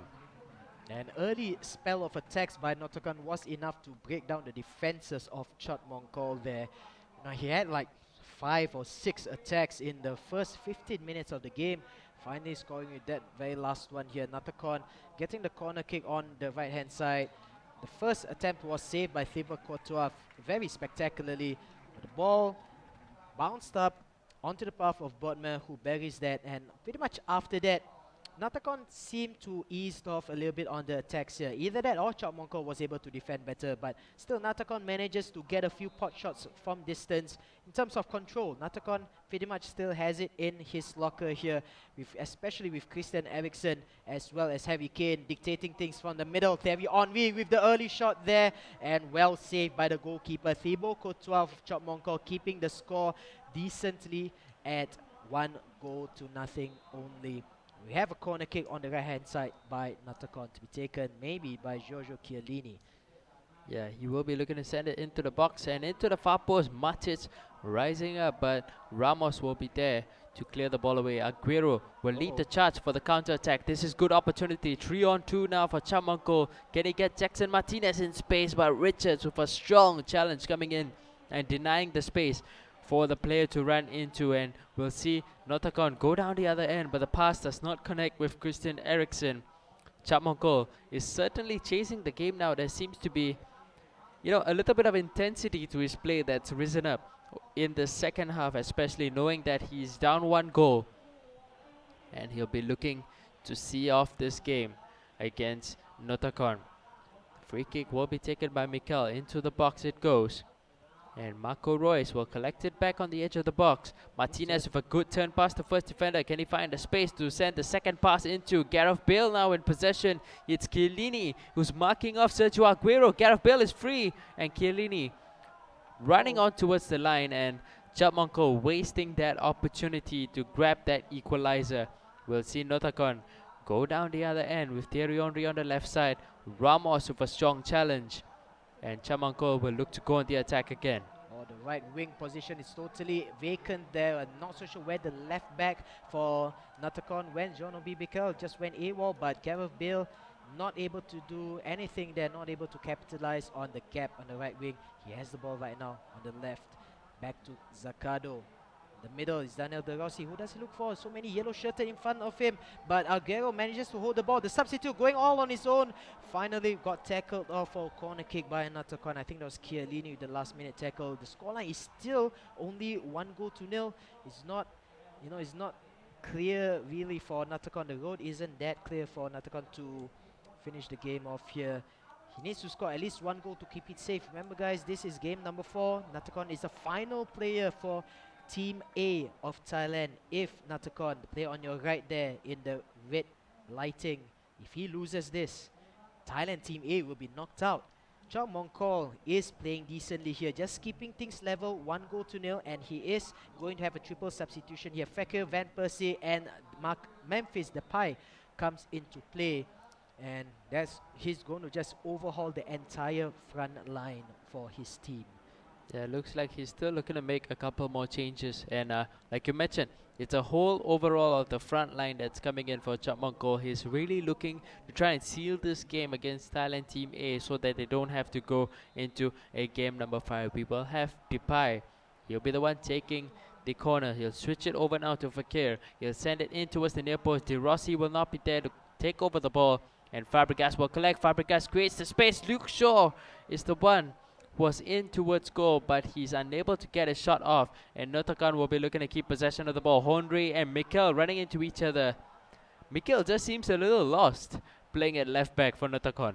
Yeah, it's right. And the entire game we've seen John Obi Mikel deploy at the left back position, but somehow finding his way into the defensive midfield position. I know that Mikel is by default a defensive midfielder, especially for Chelsea, but he can be used as a left back. But the problem with Mikel right now for Natakon is that I'm not so sure why Mikel keeps running out of position. That leaves Chiellini all alone onto the left hand side of the left back position there. There you go. Mikel goes out. Azpilicueta comes in his place. So a lot better in terms of orthodoxy for the defenders here. Azpilicueta is known to go up on a rampage run, but he does come back very fast as well. His recovery is fantastic, and not so sure why Azpilicueta was not deployed in the first place. Then again, it's Natakon. He knows it. He knows his team best. Gareth Bale, however, on the attack there, passes it forward to Fekir, the substitute for Chot Monkol. Fekir came on together with Memphis Depay and Robin van Persie there, trying to find an equalizing goal here. But it is Danny Welbeck, the substitute for Thailand Team A for Natakon. Where does he look for? Look to it's no, he doesn't look for anybody because Sergio Ramos tackled that really well. Nemanja Matic coming into the play here, rampaging from defensive midfield, but he needs to defend this right now. Natakon loses it out. Fekir inside the box, rounds the goalkeeper, equalizes it. Shot Monkol against Natakon. It's 1-1. The substitute, Fekir, too fast for Giorgio Chiellini to catch up to him. Rounds the goalkeeper very easily, has the composure to slot the ball into a wide open gaping net. Late into the game, he scores the equalizer that he so desperately needs. 1-1 to these two players here. Natakon, he calls for a timeout. He needs to make changes happen, and he needs to make sure those changes work, because if he gets knocked out, if he knocks out of the tournament here, the entire team is knocked out. He can't afford to lose this game anymore. Yeah, there's just so much intensity in both of these guys' eyes, and they know that they're both chasing the game right now. Chap Monko wins back possession for his team. We look to see what is he going to do. The long pass comes in the way of Gareth Bale, one-on-one with Azpilicueta, and the Spaniard will get the ball out of defense. We'll see what Danny Welbeck can do to influence. Honda is on the right. Harry Kane will not be able to find the pass, and will go into extra time to see who will come out victorious. Again, Chap Monko looking pretty impressive. The pressure was on him, and he just kept pressing on and on and on, eventually getting the goal in the 86th minute of the game. And he's doing really good so far. Yeah, the vision for Shot Monko to somehow see Fekir one-on-one with Giorgio Chiellini and just, thumping it up front, knowing that Fekir in a battle of speed against Chiellini will definitely come out triumphant. And that was a wonderfully weighted through ball. Natakon with the early goal in the first half there. But look at that through ball just ahead of Giorgio Chiellini. Chot Monkol controlling Fekir is able to round the goalkeeper and slot it past the goal into an open net here. We go directly into the start of the first half of extra time. Thierry Henry up against Sergio Ramos. Ramos is able to defend that as the last standing defender. Had Ramos not been there, could have been 2-1 for Natakon. But we see here Natakon getting the ball back onto the right-hand flank. Honda on the right. Back to Thierry Henry down the middle. So much space on the right-hand side. The ball bounces around, a deflection of a blue-shirted defender from Chap Monkol. And Thibaut Courtois, the goalkeeper for him, rounds up the play there. Lofts a long one to Gareth Bale. Well headed down. Still in control is Chap Monkol in blue, playing from left to right for Team Thailand B. His opponent in the yellow and black of Borussia Dortmund is Natakon. Zefilos, the legend himself, representing Thailand Team A. If Zefilos loses, if the team in yellow loses, they're out of the tournament. And Zefilos, I've never seen him being eliminated this early in the tournament. He almost always makes it to the final round. And that would have been a really special thing to happen. It's quite an irony that we call the semi-finals this early in the tournament. Yeah, but it's just true. But in Natakon, being Natakon, maybe I've not seen him even in the early stages. But every time we see him in the international tournaments of FIFA Online 3, up against huge teams, bigger teams than Vietnam and Thailand. We're talking about China. We're talking about powerhouses like South Korea. Natakon has always been the player to watch, and it will be really interesting to see what the matchup will be between Vietnam and Team Thailand B. Nobody would have thought of that. And Team Thailand B, they didn't even have to use their star player Tilikin if Chopmonko somehow manages to beat Natakon. He is on the way, however, but Chopmonko needs to defend this right now because Natakon is on the offense with Terry Onvi in the middle. He will have back possession now with Danny Welbeck finding Harry Kane. Back towards Welbeck again. Harry Kane almost trying to weave his way into the defense. Honda will retrieve back possession for Natakon. Will he go for the shot? Goes for the pass to Botma instead. This is Welbeck with the shot. Getting saved by the goalkeeper. And will Honda be able to retrieve it? Otherwise, we will go into penalties. Luke Shaw will clear it up and the referee will blow for full time. We're gonna go into a penalty shootout. Natakon, remember, did play a penalty shootout earlier today. Or rather, earlier yesterday. And he did lose it. Even though out of the 4 penalties he had to go up against, he made the right decision 3 times. He was not able to save any of them. First up, and it's gonna be scored put in by Chopmonko. We'll see if Natakon can do the same. He's gonna hit it towards the right and it's saved by Chopmonko. Wow, Chopmonko must be really happy to actually get a penalty shot in first place, but he's taken the lead right now. Fekir extending that lead goes to nil. Wow, did we just jinx Natakon or what? It's Botma right now for Natakon. Oh, just under the goalkeeper's body here, but still the lead is with Chopmonko for Team Thailand B. He'll have his next penalty taken by Cesc Fabregas and he sends the goalkeeper the wrong way. Yeah, you can see the despair in Natakon's face there. It's Harry Kane. Will he get it? Oh, it's a save. Chopmonko knows he's only 1 kick away from doing the improbable. Who would have thought Chopmonko to have all killed Team Thailand A? It is Petr Cech for Natakon. It is Gareth Bale for Chopmonko. He will have the penalty kick now. If he scores, it's over. Gareth Bale puts it in right at the top corner to rub salt into the wounds. Natakon did dive the right way, getting his hands onto the ball, but the shot was just too powerful. And this will be your second team going into our grand finals of the Southeast Asia Championships. Thailand Team B coming up. You know, the players consisting of Chopmonko, Kanapol and T-Deck. Those are your 3 players. And they'll be facing up against Vietnam in the finals. Just want to send out, to Kriti, Krisida and Natakon. They played such excellent series yesterday and even earlier today against Malaysia, but somehow just coming up short against Chopmonko, who just one man does all the job. Wow. If I were in Chopmonko's shoes right now, I would be just jumping out in joy, crying my eyes out, because who would have thought? Recently here at the Guianas Esports Studio, we didn't think that Chopmonko will be the player to do this. Maybe T-Deck, but we thought that it could have been a team effort. But Chopmonko on his own, absolutely fantastic turnout by this player here. I've not even seen T-Deck play. Have T-Deck played yesterday? Yes, he did play where he won 5-1 and 4-1. Oh, wow. That's a sign of, the depth of Thailand Team B. Looking at the other teams, let's just take Singapore for example. Joy and Wonjun are alright players, they're pretty good players. And then there's Joseph, who is just a step ahead of everybody else. You would have thought that T-Deck will be that player to be a step for everybody else, but it doesn't seem to be here. Chopmonko is showing that he can be a person who is up there with the great ones as well. He eliminated Kriti, he eliminated Krisida, who last season in the Spain International defeated the South Koreans pretty much all on his own. And in this tournament, went on a 4-game unbeaten run in the knockout stages. Chopmonko defeated him pretty easily.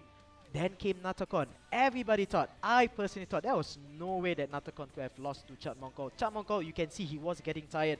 Somehow, he manages to extend the game all the way to penalty kicks, and you can see the difference in the facial expressions for both Natakon and Chopmonko. Chopmonko is happy. I managed to go all the way to the penalty kicks. I know if I lose here, hey, no problem, the lottery at penalty kicks. Natakon was down and depressed, and you can see when Chopmonko saved that first penalty kick from Natakon, Natakon knew it was game over from there. Absolutely fantastic play from Chopmonko. I can't wait to see how he plays next up against Team Vietnam. Yep, that is something we can really look forward to. But before we go into a break and into our grand finals, we have our lucky draw for our Chelsea side jersey.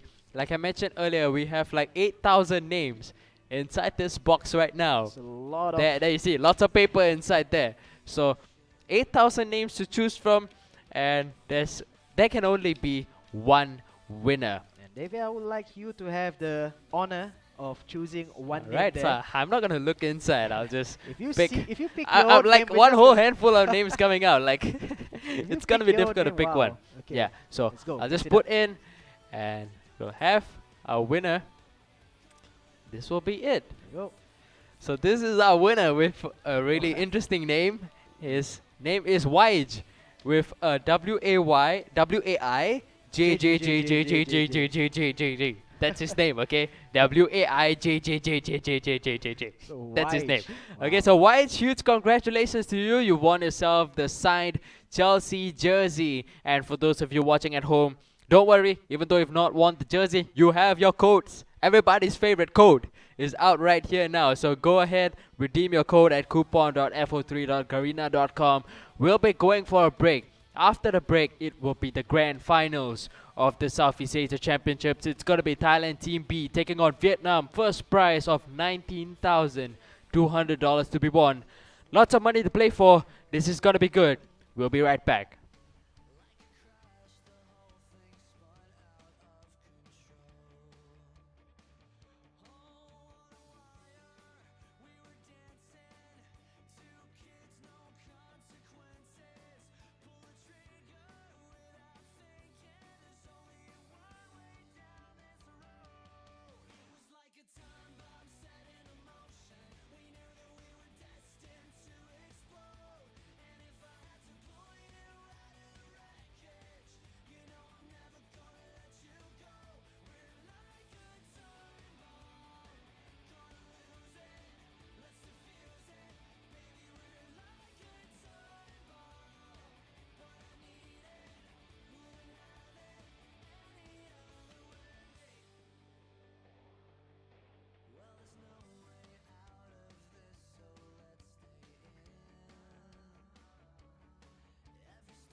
Welcome back everyone to the FIFA Online 3 Southeast Asian Championships, and we are into our grand finals after 2 days of intense action, lots of grueling matches being played. We're into our final two teams. That's going to be Vietnam as well as Thailand Team B. And we're not going to waste any time. We're going to go right into team management. First up for Vietnam is going to be Ngoc Vu, and he's going to be going up against Kanapor for Thailand.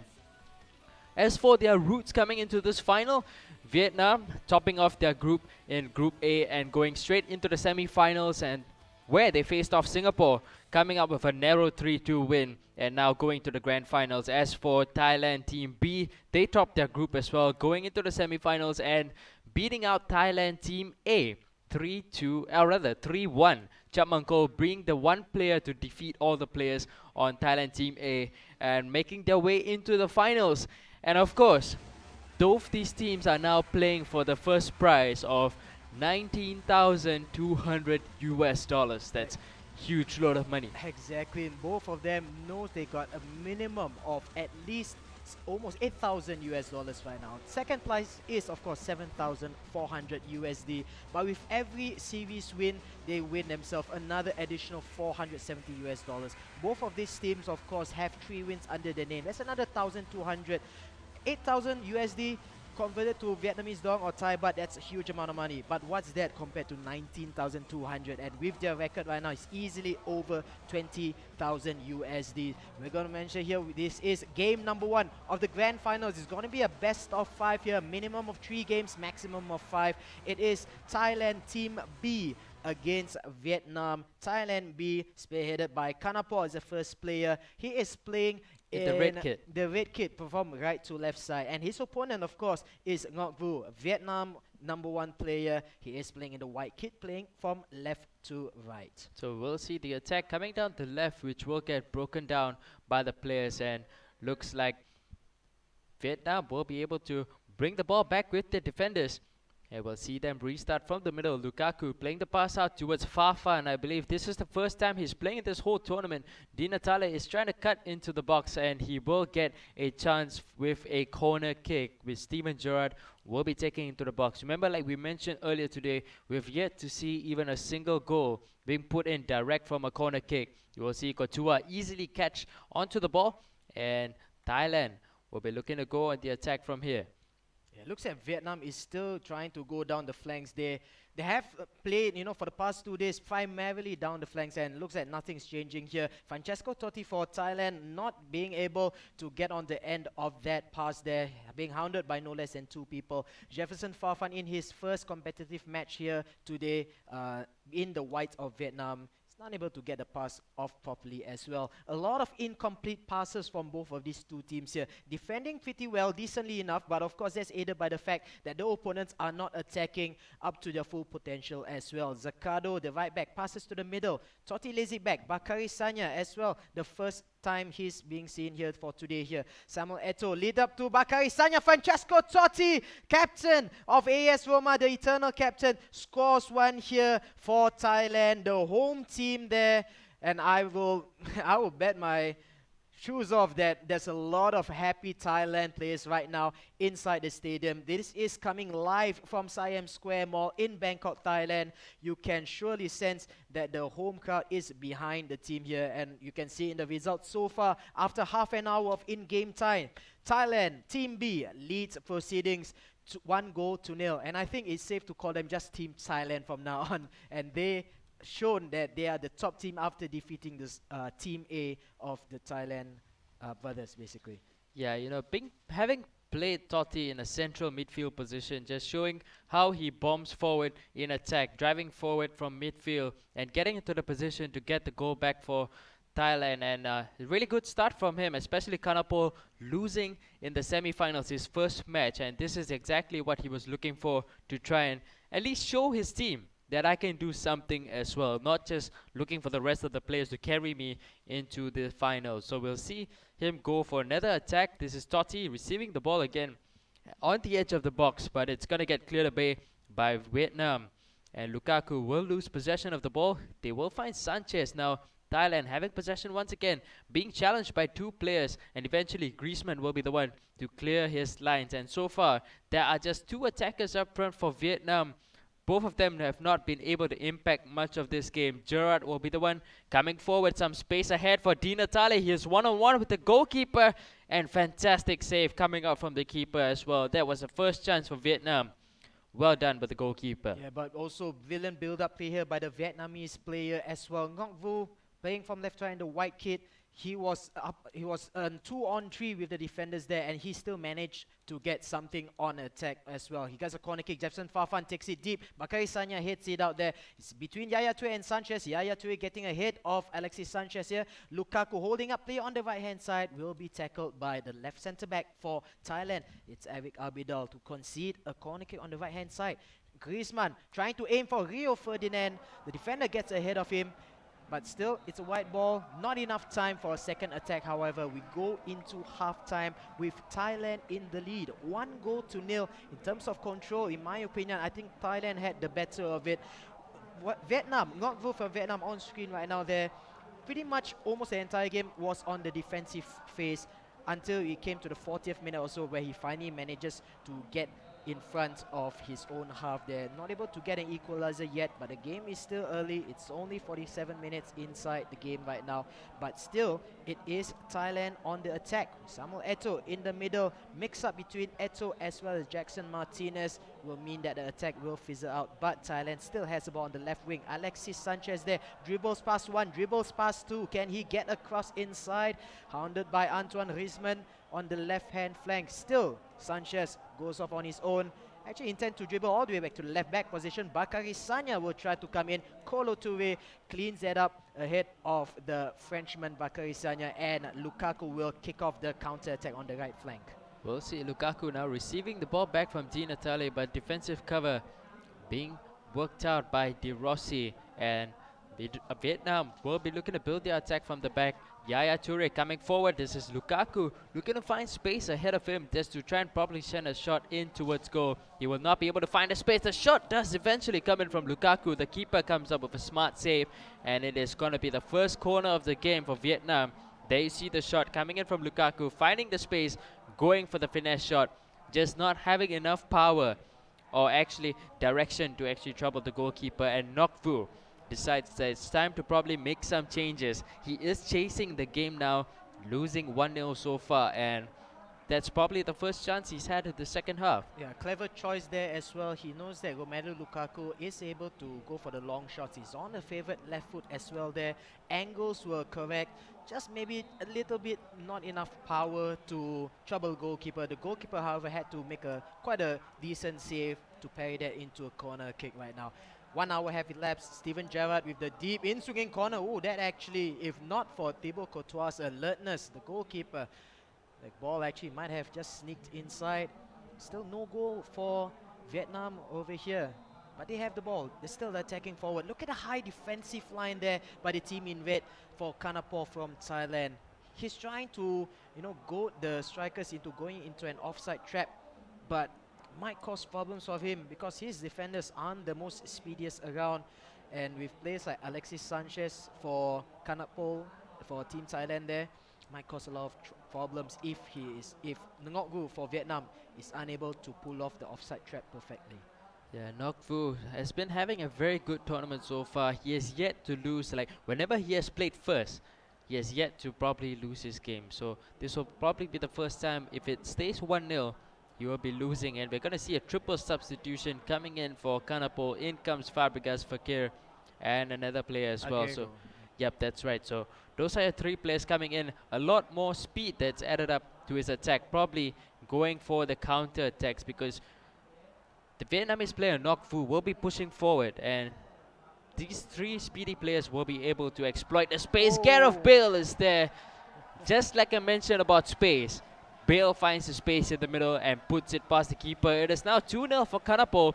Very good start to the tournament for him, or rather in this finals. Yeah, it all stemmed from that left wing attack by Jackson Martinez. Martinez up against Mats Hummels. Somehow Mats Hummels from right centre back found himself in no man's land at the right wing position, and Jackson Martinez just burst right in front of Mats Hummels, laying it back to another player. pushing it forward to Gareth Bale. There was a hint of offside, but I'm sure he was just on the line there.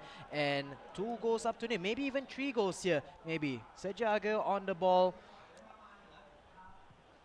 Yeah, he does have the ball, and it seems like we've had a little issue with the stream. But so far, Yeah. going on, it's 2-0 right now for Kanapo. It's a completely different game from how he set up in the semi-finals against his other Thai team. And he's doing really good so far. What do you think about Kanapo? Well, Kanapo has known, he knows which buttons exactly, which ones to press as well. Because he had the lead 1-0 up against Ngoc Vu from Vietnam. He decided, I think 1-0 is not enough. He can't sit back. Not like the Singaporeans. The Singaporeans normally are content to sit back, try to pass around their midfielders, hold possession as much as possible. Kanapo actually went to make a triple substitution, brought in Fekir, brought in RVP. Sergio Fabregas Aguero. Fabregas and Sergio Aguero. There's a lot more pace up front as well.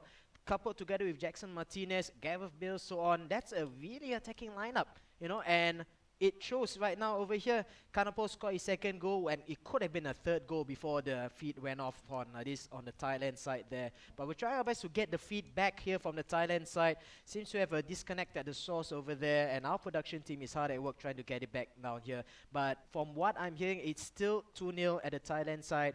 We're trying to get it back here. But basically, this match, this late into the game, 80th minute or so, is going to be really quite difficult for Ngoc Vu to get anything out of it, considering that he has barely even touched the ball. Yeah, that's right. He's been having a very uncomfortable game, and it's very uncharacteristic.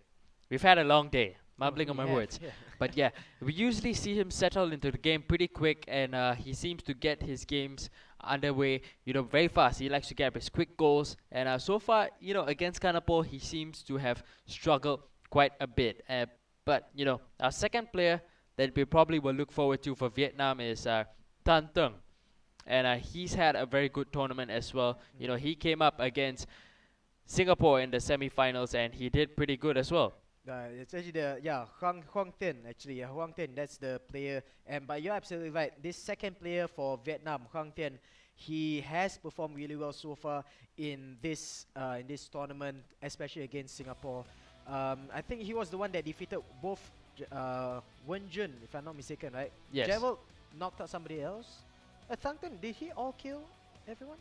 No. Oh no, Thang it Tin went down only to a had fifth to game. only went to 5th game. He That's defeated right. Joseph. Now Joseph for Team Singapore had was on a roll, and it was a huge matchup between Joseph and Huang Tin actually. But Huang Tin managed to get on top as well here, and I won't be surprised if Huang Tin, the second player for Vietnam, will be able to turn things around for Vietnam as well, provided if Ngoc Vu is not able to score 2 goals within the next 5 or 10 minutes or so, which I think that might not happen. So we might be looking a very high chance at a Vietnamese loss in the first match, but I do believe Huang Tin has what it takes to defeat Kanapo in the second match. Yes, that's what we're looking forward to. But for now, we'll take a short break. We're having a little bit of issues, and our production team is hard at work trying to solve those. So we'll hopefully come back with our next match coming up pretty soon. We'll be going for a short break. We'll be right back.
We are back again into the grand finals of the Southeast Asian Championships. Game 1 just ended 2-0 in favor of Thailand. So we are now into our second player now for Vietnam, and that's Hong Tien. So we'll see how Kanapol is going to be doing up in his next match. So looking over at Kanapol starting off, it pretty much is going to be the same lineup, especially up front for him. Van Persie is the one who's going to be on the right wing position, and center mid being played by Francesco Totti. So it looks like Kanapol has set up the same way as he did earlier in this match against Nokvu. Whereas now Hong Tien, of course, he is more known to be playing down the wings, but he cuts back into the middle. He doesn't quite... Is he the one that plays Gerard on the left wing and sends the cross in? Yes, that's He's him. the one. Yes, that's him. So I would not be surprised if we do see another Steven Gerrard performance on the left-hand side, because so far of the two matches we've seen, of the two matches we've seen Hong Tien of Vietnam utilizing Steven Gerrard on the flanks, nobody was able to stop him, from getting the crosses in. And his crosses, if you saw the match against Singapore, absolutely fantastic. All he needs to do is to find the target man. Normally he likes to use Ibrahimovic. Hong Tien loves to use Ibrahimovic up front, but so far unable to get any goals from those crosses. The supply has been perfect on the left wing. The finishing product isn't there, however. But Hong Tien, in his matchup against both Wenjun as well as Joseph Hibidi and Zarate from Singapore, what he did was not really on the cross. He noticed that cross was good, but it's not getting any effect yet, so he prefers to put it on the floor as well. And looking at, I'm trying to find the lineups for trying to find the lineups for Hong Tien.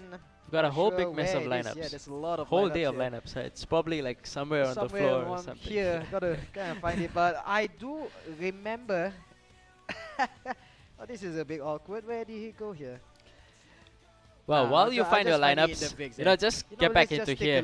This is the lineup for our match that's going to be coming exactly. up. You see again Steven Gerrard on the left-hand side, Zlatan Ibrahimovic up top. That's your main outlet for crosses. But on the right-hand side, you see the speed of Griezmann, you see the speed of Daniel Sturridge. That's still, there's a lot of crossing opportunities on the left-hand side, a lot of speed, a lot of groundwork on the right-hand side there. So still, we're looking at a lot of play coming in from the wings. In midfield, sometimes he does like to use, if I'm not mistaken, is it Yaya Toure or David Luiz? I can't remember. But one of Hong Tien's, Yaya Toure, there we go. One of Hong Tien's central defensive midfielders love to make rampaging runs down the middle as well. And it becomes a fifth striking opportunity there for the Vietnamese player. And look at his lineup here. We are back live into the feed here. Instead of Sturridge, we have Carlos Tevez. That is still speed on the right and crossing on the left. And in defense, Yaya Toure, Felipe Melo, the defensive midfield is quite solid there. And Gambarini partners Ferdinand at centre back. I think it's a pretty balanced lineup for Hong Tien, the second player for Vietnam. Yeah, so we'll look to see. We saw earlier that his two defensive midfielders very deep. It's gonna just crowd out the box. It's gonna be difficult for Kanapol to be playing his same style as he did in his previous match, and it's gonna be quite difficult for him to penetrate the defense, like I mentioned earlier. So we'll see what Kanapol can come up and conjure up against Hong Tien. So we're gonna go back into the game again, and we'll have a look again at the lineups. Looks like it's still the same four up front for Kanapol. Van Persie is there together with Samuel Eto'o, Jackson Martinez, Marco Reus. Four very quick players who are up front. Van Persie maybe not as quick as the others, but the other three, Eto'o, Martinez and Reus, are just absolutely blazing with their feet. And Francesco Totti as well is going to be the one linking up the play between defense and attack. Luke Shaw as well, I've been pretty impressed with the way he's been playing. Not only defensively, but offensively, he does come up, and not only is he playing like a left back, it seems like he's playing more like a left defensive mid. Actually, Almost he like a pushes wing forward, back, like a wing back, but he also gets into central positions quite often for his team. And even when he does that, it seems like he always is able to go back in time just to cover up his position. So really good player, I would say, coming in for Thailand. So we're gonna go into our second match, which is gonna be between Vietnam and Thailand. Kanapol is gonna be playing up against Hong Tien. Remember, all these Vietnamese guys, full of emotion. If Thailand are able to bring down the second player of Vietnam as well, you know, there will just be one player left for Vietnam, and I think based on the fact that their whole play is based on emotion, I think it's going to be very depressing to start off with 2 losses. Yeah, exactly. No, Vietnam. Well, here's the thing about Team Vietnam, of course. Every single match that they have played in this tournament so far, they have won it. They have gone unbeaten so far, but it's only by the, I wouldn't say by the skin of the teeth, but it's been really hard fought. In the group stages yesterday, Vietnam went all the way to Game 5 to defeat Thailand Team A. And even then, they needed penalty kicks to settle the score in the 5th game. Against Singapore in the group stage, they also defeated Singapore 3-2. And then when they went over to the semi-final stage, Singapore having qualified there via Indonesia in the quarters, Vietnam against Singapore, again, another 3-2 matchup. So pretty much, they barely made it into the grand finals here. Possibly by adrenaline alone, I'm not so sure, but they need more than adrenaline this time as well. I mean, they did win themselves at least $8,000 US, but now we're talking about the big money, 19K. That's a lot of money. I think adrenaline may not be enough, especially against a team that has beaten Team Thailand A as well. There is Thailand B right now on the ball in the team in black. Yep, so they'll be the one pushing forward in attack from the right side. This is Vietnam. The ones in the black, they'll be going for the attack. This is Ibrahimovic. Good position. Carlos Tevez puts in the goal. That's goal number 1 coming the way of Vietnam. And I just love the way that he had that close control with Ibrahimovic. Instead of going for the shot, made the drag back and gave it back to Tevez to put in the easy finish. You know, looking at the replay here, you can shoot here, but he decides to just pass it around and make sure the defenders are confused. It's highly risky play because at any time, the ball just might bounce off a defender and out into safety. But Hung Tin for Vietnam, the one playing in blue, knows his stuff really well. Quite a very good goal actually, very impressive goal as well. Early in the game, about 20 minutes or so, Vietnam is in the lead, 1-0. And if things stay the same here, it might mean that Vietnam has caught up to Thailand to bring it 1 game apiece. We have attack in the middle right now. Zlatan Ibrahimovic hounded out by Daniel De Rossi. And still, however, a Thailand ball. Nothing happening there in the middle. Thailand seems to be content with attacking down the middle, even though they have played with 4 strikers, with 2 wingers as well. But they're just coming down directly into the middle. Vietnam right now trying to go into the middle as well. Cut out by the defenders. Robin Van Persie lays it forward for Jackson Martinez. Oh, beautiful through ball by Francesco Totti, but a little bit too close to David De Gea, who sprints off his line and gathers that loose ball. Could have been a wonderfully crafted goal there. That through ball, fantastic. Can we see another goal here, however, on the side of Vietnam to bring it to 2-0. Sanya had the ball, but he throws it away. So Zlatan Ibrahimovic, the central striker, finding the channels on the left, unable to get anything against his marker, Bakary Sanya. And very scrappy midfield battle for both of these 2 teams. Samuel Eto'o not able to get past Gambarini. Again, the centre-back here for for Vietnam. And he's been playing well, really well as in the game as well. Zlatan Ibrahimovic against Sergio Ramos is strength against strength. Sergio Ramos is able to get a touch off, but I think that could be a foul in fact. Yes, it is. He actually clipped Zlatan Ibrahimovic's legs just over here. And that's actually Ibrahimovic pushing the ball away. And Sergio Ramos, for his efforts, gets a yellow card and concedes a free kick instead on the left-hand flank.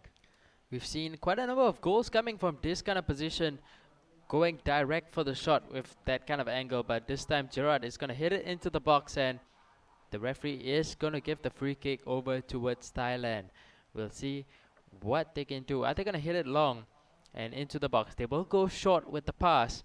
And Marco Reus is going to lose possession. The referee will blow for halftime. It's going to end 1-0 in favor of Vietnam in this first half. So far, we can't quite say that Vietnam are dominating this half. We can't quite say that it's clear-cut. They look like they're going to win this game. But they've scored when it matters, and it's 1-0 to them. Exactly, and it's been such an equal game so far. Both teams, I wouldn't say both teams are playing well at all actually. It's been a really scrappy match.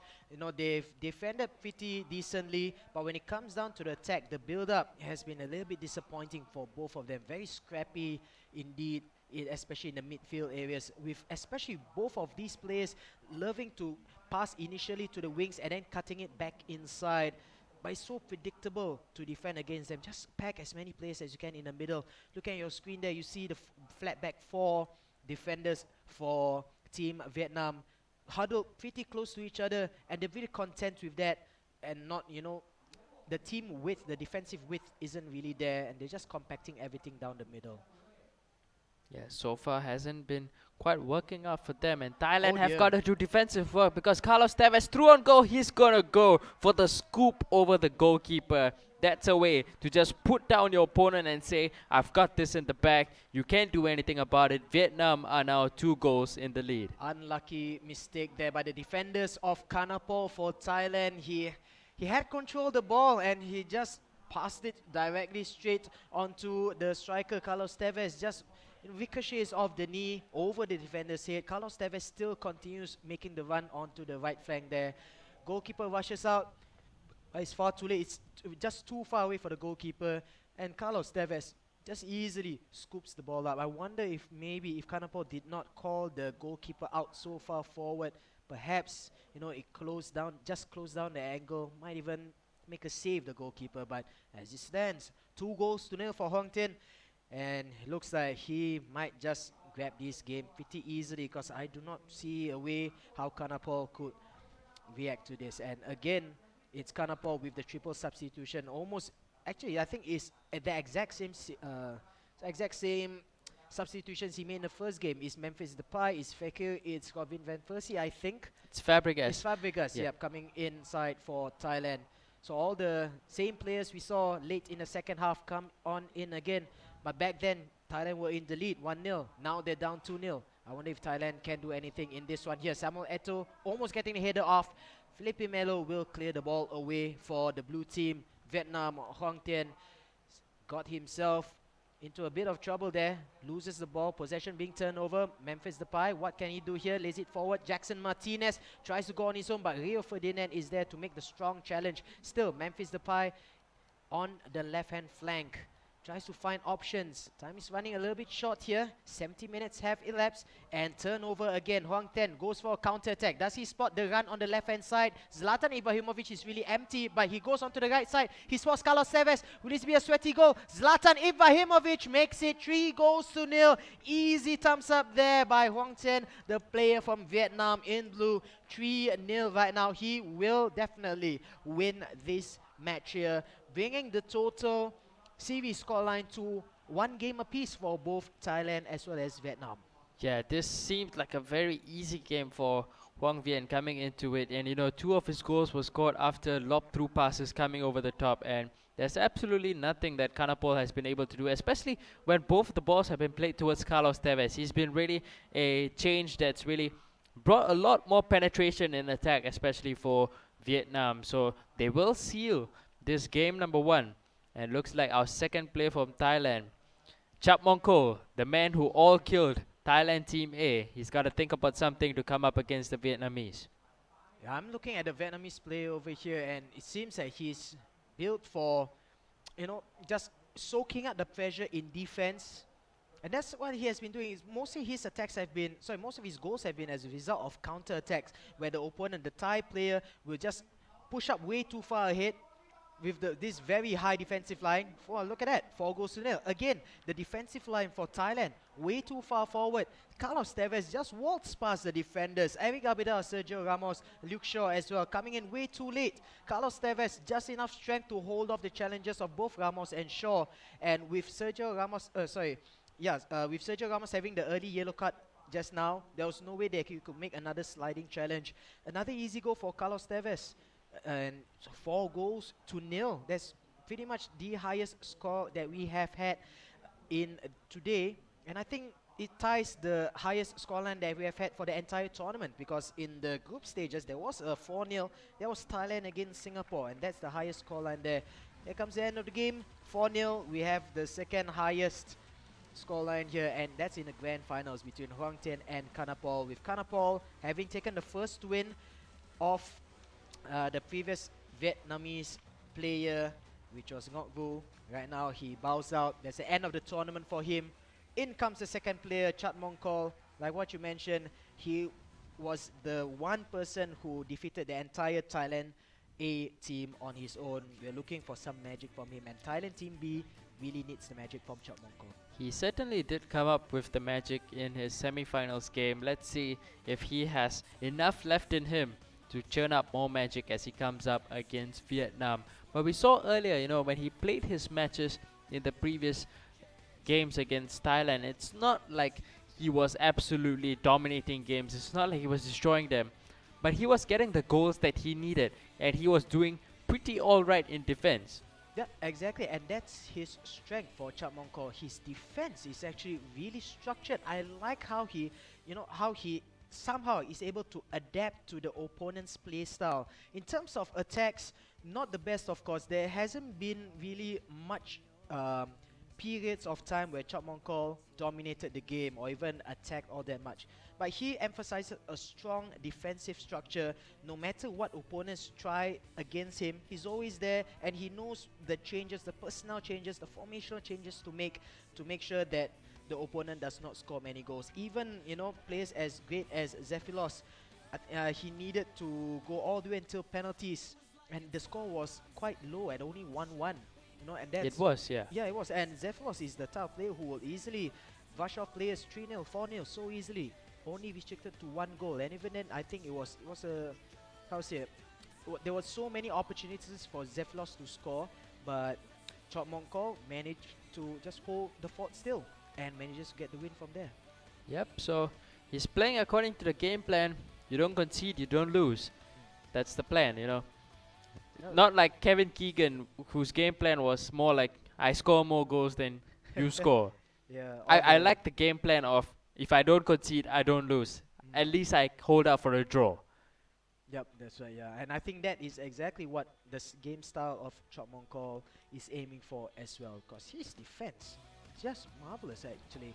There have been a number of times, of course, where Chat Mongkol actually got lucky. Maybe the ball bounced off the post, or his keeper did a fantastic last-minute save. But still, restricting your opponents to such few goals in so many matches is a feat in itself, especially in an international tournament as large as this one here. And he will definitely need to bank on it to make sure that the money goes inside his bank and not the Vietnamese. Yep, so this is how they're both going to be lining up for Hoang Tien. It's almost the same lineup that's going to be coming in as for Chat Mongkol. We're going to be seeing Adebayo up front being flanked by Gareth Bale and Marco Reus. Samuel Eto'o is just going to be playing behind Adebayo, so the main man up front is going to be Emmanuel Adebayo. So lots of height up ahead, and he's being flanked by players who have lots of speed on their side.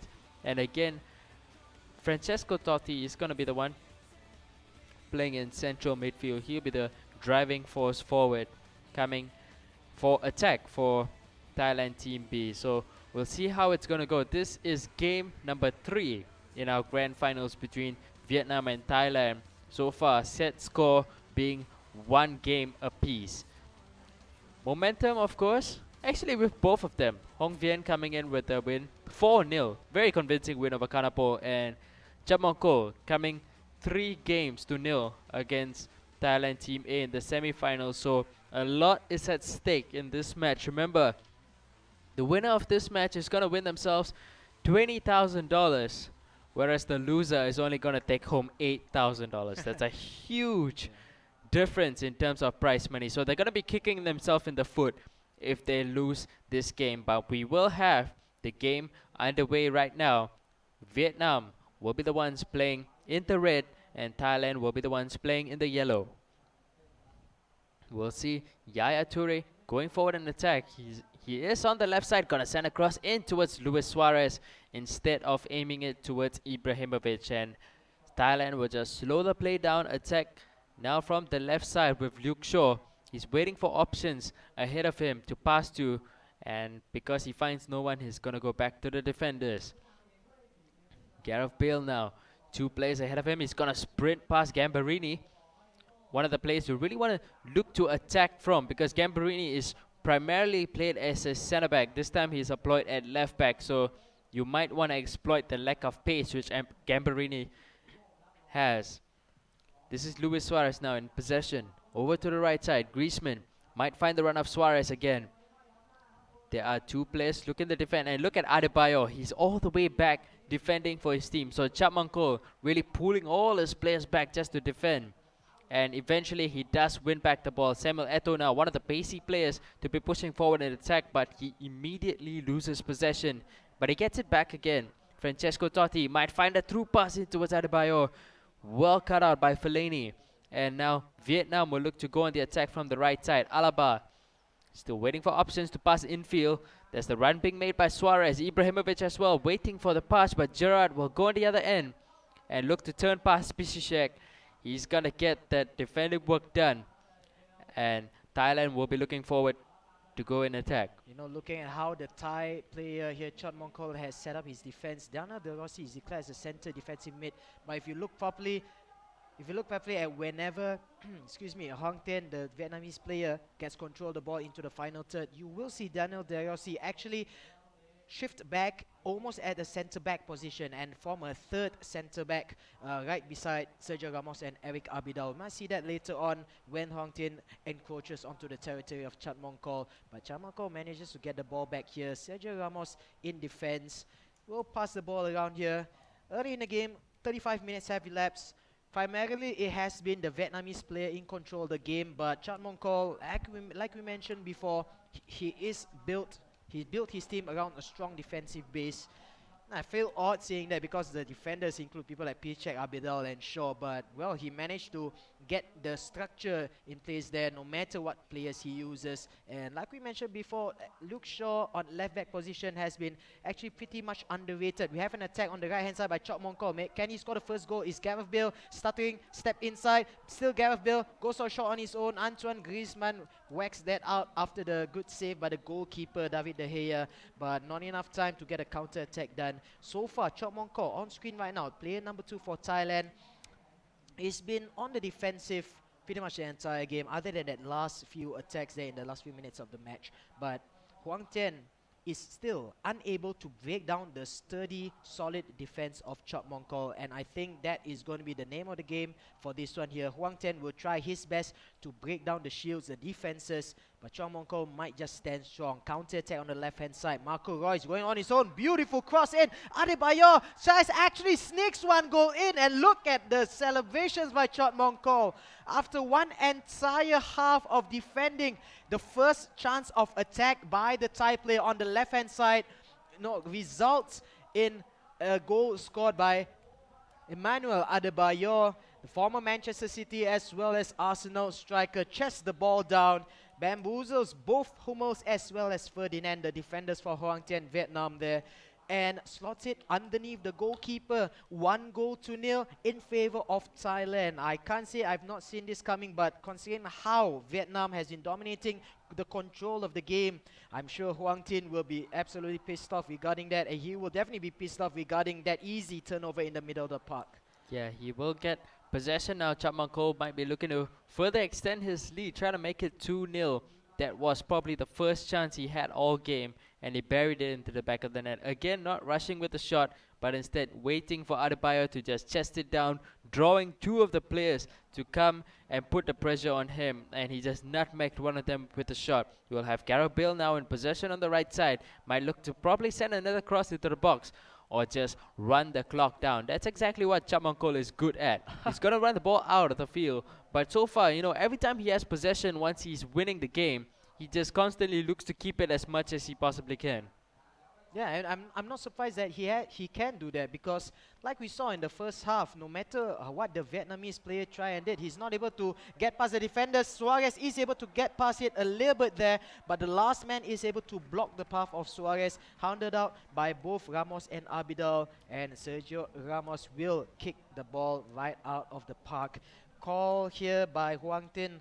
the player for Vietnam, he will make changes and he has to make attacking changes, I think, because no matter what he's doing, he's just unable to break down the defenders here.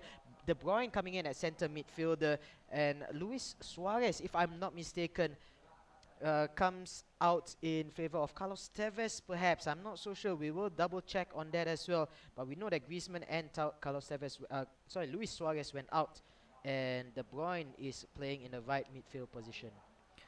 Thailand though will get back possession for themselves. This is a good opportunity. This is 3-on-3, but they will decide to just play the ball back and play it safe. Luke Shaw will keep possession in the middle and give it over to Francesco Totti. Lots of space being afforded to him. None of the players coming and putting pressure in on Totti. Eventually it does come in the form of Fellaini, but Gareth Bale will still have it on the right side for Thailand. Piszczek now giving it back to Gareth Bale, looking to play the return pass back into Piszczek, but it was just a little too far. There is just 10 minutes left in this game for Vietnam to go and try to get that equalizer. Ibrahimovic just shrugs off Eric Abidal. Is he going to send the cross into the box? He's going to pass it short into Yaya Toure instead. Was he going to play a quick pass into Tevez? Tevez is free. Tevez is one-on-one. He puts it in. And this is the equalizer that Hong Vien was searching for the whole game. Chapmanko finally relenting to all that pressure that came in, and look at the space being given to Tevez, putting it in, no chance being given at all. The attacking mentality of Tevez have been absolutely phenomenal. Brought in replacement of Luis Suarez, who has been pretty much ineffective in the game so far. Suarez pretty much an out-and-out striker for Huang Ten for Vietnam, but when he's not getting the supply, Suarez is pretty much ineffective totally. Carlos Tevez, on the other hand, was brought in as a replacement. He was brought in as a center attacking midfielder. That means that Huang Ten played with a 4-2-3-1 formation. A lot more build-up play can be involved this time, and it reaped dividends for him, because Carlos Tevez linked up with Ibrahimovic. Ibrahimovic gave the final through ball to Tevez, who just straddled the offside line, still considered onside, and he got the equalizer there. However, it's still Chotmonko on the attack. Can he conjure something up over here? It is Adebayo. He manages to squeeze one on the 88th minute of the game. Is there enough time for Huang Ten to score an equalizer? Considering that Huang Ten needed 80 minutes to score the first equalizer here. Chot Mongkol, wonderful through ball, somehow finding Adebayo in between two defenders, as both Sergio Ramos as well as Eric Abidal. And Adebayo having the composure to, to pass it under the goalkeeper's legs there. We are going into the final few minutes of the half with Chot Mongkol, the player from Thailand, in the lead, 2-1. Only 1 minute of extra time remaining. All-out attack mode right now for Team Vietnam. However, that broke down. We have a foul away for Vietnam.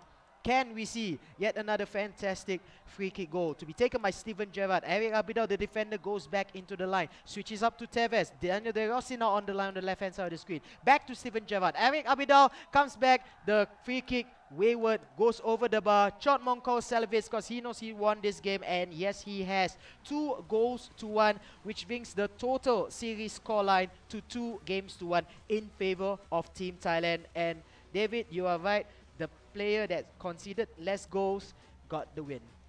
That's right. This has been the story of the day so far. Actually everyone is quite solid defensively, especially when they get that first goal. They just look to play patient with their passes. They don't like to rush their passes. It's not something like we've seen in our, the Malaysia or Singapore scene. If you're winning 1-0 up, you immediately still chase the game, try to get more goals, still try to play your same play style. But all these guys are on a different level right now. They know how to play this game. They understand the mechanics of the game. And because the game is so short in terms of time, once you get that goal, as long as you don't give your opponents back the ball, you are going to get that win. So that's exactly what both these guys have shown. Chap Mongkol coming up with the winning goal in the 88th minute of the game. And he will now go on and face the last remaining player for Vietnam. Here you see the winning goal coming in. Adebayo making the run and just toe poking the ball past the goalkeeper. Yesterday itself, I mentioned that Adebayo is the player to watch. He's one of those wildcard players where he's not your first name in the team sheet, but is someone to look out for. And this is exactly what happened today. Adebayo grabbing both goals for Chapmanko. Yeah, you're absolutely right. Because looking at the draft picks available for Thailand, he had players like Jackson Martinez in terms of the striking department. He has players like Marco Royce, Jackson Martinez, Samuel Eto'o, Robin Van Persie. Even you can even put Gareth Bale up, and we've seen players do that before. But Adebayo, what you mentioned, is not the top, is not the number one pick you put inside here. But he's performed ever so well, getting 2 goals out of nothing here, and he is pretty much the perfect target man for Team Thailand here. He's really willing actually to bring Adebayo all the way down to the defensive area. We saw that in the first half, where we saw Adebayo somehow going all the way back to the left back position and getting, you know, involved in the defensive play of the game as well. So it's really, you know, it was a good, I'm not so sure if it's a good draft pick, but so far, of all the draft picks that Thailand Team B has had, they are making sure that everybody plays their part here, you know, and being performed to their fullest. That's exactly what's been going on for them so far. So again, now it's time for Tang Tong to come into play again. Remember, this Vietnamese team has had to play best of 5, 5th match every single time. They played their first match in the group stage against Thailand. It went down to 5 games. Second game against Singapore went down to 5 games as well. Third game against Singapore in the semi-finals, 5 games as well. Will we see another best of 5? That is the question. Chapmanko, he's looking very solid. Yeah, he is, and maybe we may not go to a best of 5 here, because Chapmanko, with every single match that he has played so far today, at least he's been winning them. You know, I wouldn't say pretty easy, but definitely been winning them. And as the streak goes, it is difficult to see anybody who can defeat Chapmanko, who can firstly break down his defenses, score a goal past him. And I don't think even one is enough. You need to score more than one, as what the previous Vietnamese player Huang Tien found out. Scored an equalizer against Chapmanko, unable to get anything more, actually concedes the second goal to him, loses the game. So it's, you know, it's not easy to face Chapmanko, and he might actually be the wild card player of Team Thailand actually at the moment. We've not even seen the third player for Thailand turning up today. Their star player, T.D. Keen. Exactly. And even if, you know, can you imagine what's going through Tan Teng's mind right now? Even if I defeat this guy Chapmanko here, I have to face their star player afterwards. So it's going to be a really tough match ahead for Tan Teng. So we will go into our lineups, and surprise, surprise, it's the man for the time. It's the man with the name Super Mario. He comes in to play for Chapmanko. First time all tournament. We're going to be seeing Mario Balotelli in play. Can he do what Adebayo did in the previous game? As for Tan Tong, he's going to be putting up Seamus Coleman at left back. Just a couple of changes for him. Yaya Toure and Steven Gerrard playing in defensive midfield. Griezmann and De Bruyne, your wingers. And up front, gonna be Luis Suarez and Zlatan Ibrahimovic. So that is your lineup for both these guys. Remember, Thailand are now at match point. Not match point, set point. They are at championship point. 1 game away from winning $20,000. And everything is on the line right now for the Vietnamese player. I remember last year in the finals as well, it went down to a game number 5. Absolutely intense stuff. We'll be looking to see what's going to be happening today. This is the crucial match coming in for Tan Tong. Will he be the man to step up and win 1 game back for Vietnam? The game will get underway. Thailand will be the one attacking, and they will be wearing the yellow kit in this match, whereas Vietnam are going to be the ones in the dark blue kit of Manchester City. Thailand will start off the attack now from the left side with Marco Royce. There's 2 players in the middle to aim at. Again, crosses being laid into the box. Mario Balotelli not able to get his head onto the ball. We'll see Luis Suarez now pushing forward in the attack. Griezmann on the right side will lay it back for Steven Gerrard in the middle. Suarez making a good run into the box. He's going to find Ibrahimovic instead. This is Steven Gerrard back towards Ibra. Suarez, Ibra, 1-2 passing being laid out. Suarez with the shot. It's gonna go straight to Couture. So early scare for Chapmanko. Vietnam doing pretty alright with the attack so far, but loads of space being afforded to Gareth Bale on the right side. Will he send a cross in? He's gonna cut back. He's gonna give it back towards the right back, Piszczek, and they'll look to send a cross in perhaps. Instead, he'll go for a short pass to De Rossi.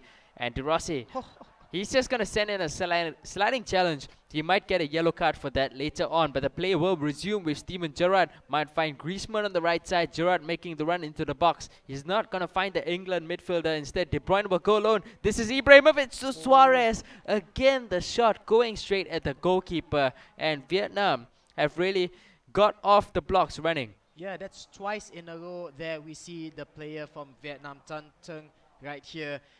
Twice in a row where he has had amazing build-up play, fast counter-attacking there, accurate passing from the middle to the right, back to the middle, another 1, 2, 3 passing in, right outside the penalty box there. But the final shot, both of them by Luis Suarez, directly to the keeper for Thailand, Thibaut Courtois, unable to trouble him. Mario Balotelli, will he be able to score here? Yes, he does! Chot Mongkol with Mario Balotelli. Absolutely fantastic scenes right there, because the Thais know that this is championship point. The title might stay in Bangkok, Thailand as well here. Chot Mongkol, who would have thought, of all people, it is Thailand B. It is the second player, Chot Mongkol for Thailand, who is bringing in the money for the Thais over here. 1 goal ahead for them, and it looks like the defense of Chot Mongkol will still stand strong in this championship match. We look to see now Vietnam going for the attack. Ibrahimovic getting muscled off the ball by Piszczek, and Marco Reus will have possession on the left side. This is the chance now for Chot Mongkol to just run the clock down. If he brings this lead into the second half, there will be a huge boost to his morale. You know, having a lead in the first half, even though it's just 1-0, you know, your opponent knows I've got to chase this game in the second half, and Chot Mongkol, I'm sure, will be able to make use of that space. He plays a careless pass over. This is Luis Suarez. That's gonna be offside. Very close there coming in for Vietnam. You know, what you said earlier on was absolutely spot on, because now psychologically, Tan Teng, the player from Vietnam, not only must he fight the partisan Thai crowd in the audience there live at Siam Square Mall in Bangkok, Thailand. Everyone's, you know, will be giving the best support to the Thai player, and not only that, he has to chase the game. That might induce more careless mistakes from Tan Teng here, and he cannot afford any more careless mistakes. He has to get 1 goal at least. If he wants to win this and stay in the tournament, he has got to get at least 2 goals. And right now, it seems that Chot Mongkol is content with holding the ball across his back four. You can see there, full court pressure by Tan Teng, but it's still not enough. Marco Reus on the left-hand side. Back to Bakary Sagna. Very, very intelligent possession play by Chot Mongkol right now. He might even get a second goal right now over here. Aguero gets fouled. It is a penalty for the Thai player here. Maybe an opportunity to get 2 goals ahead. And Tan Teng is looking mightily angry with his own defenders there. And I think he might feel that it's a little bit unfair. Kevin Prince Boateng here. Oh, out of nothing, Kevin Prince Boateng.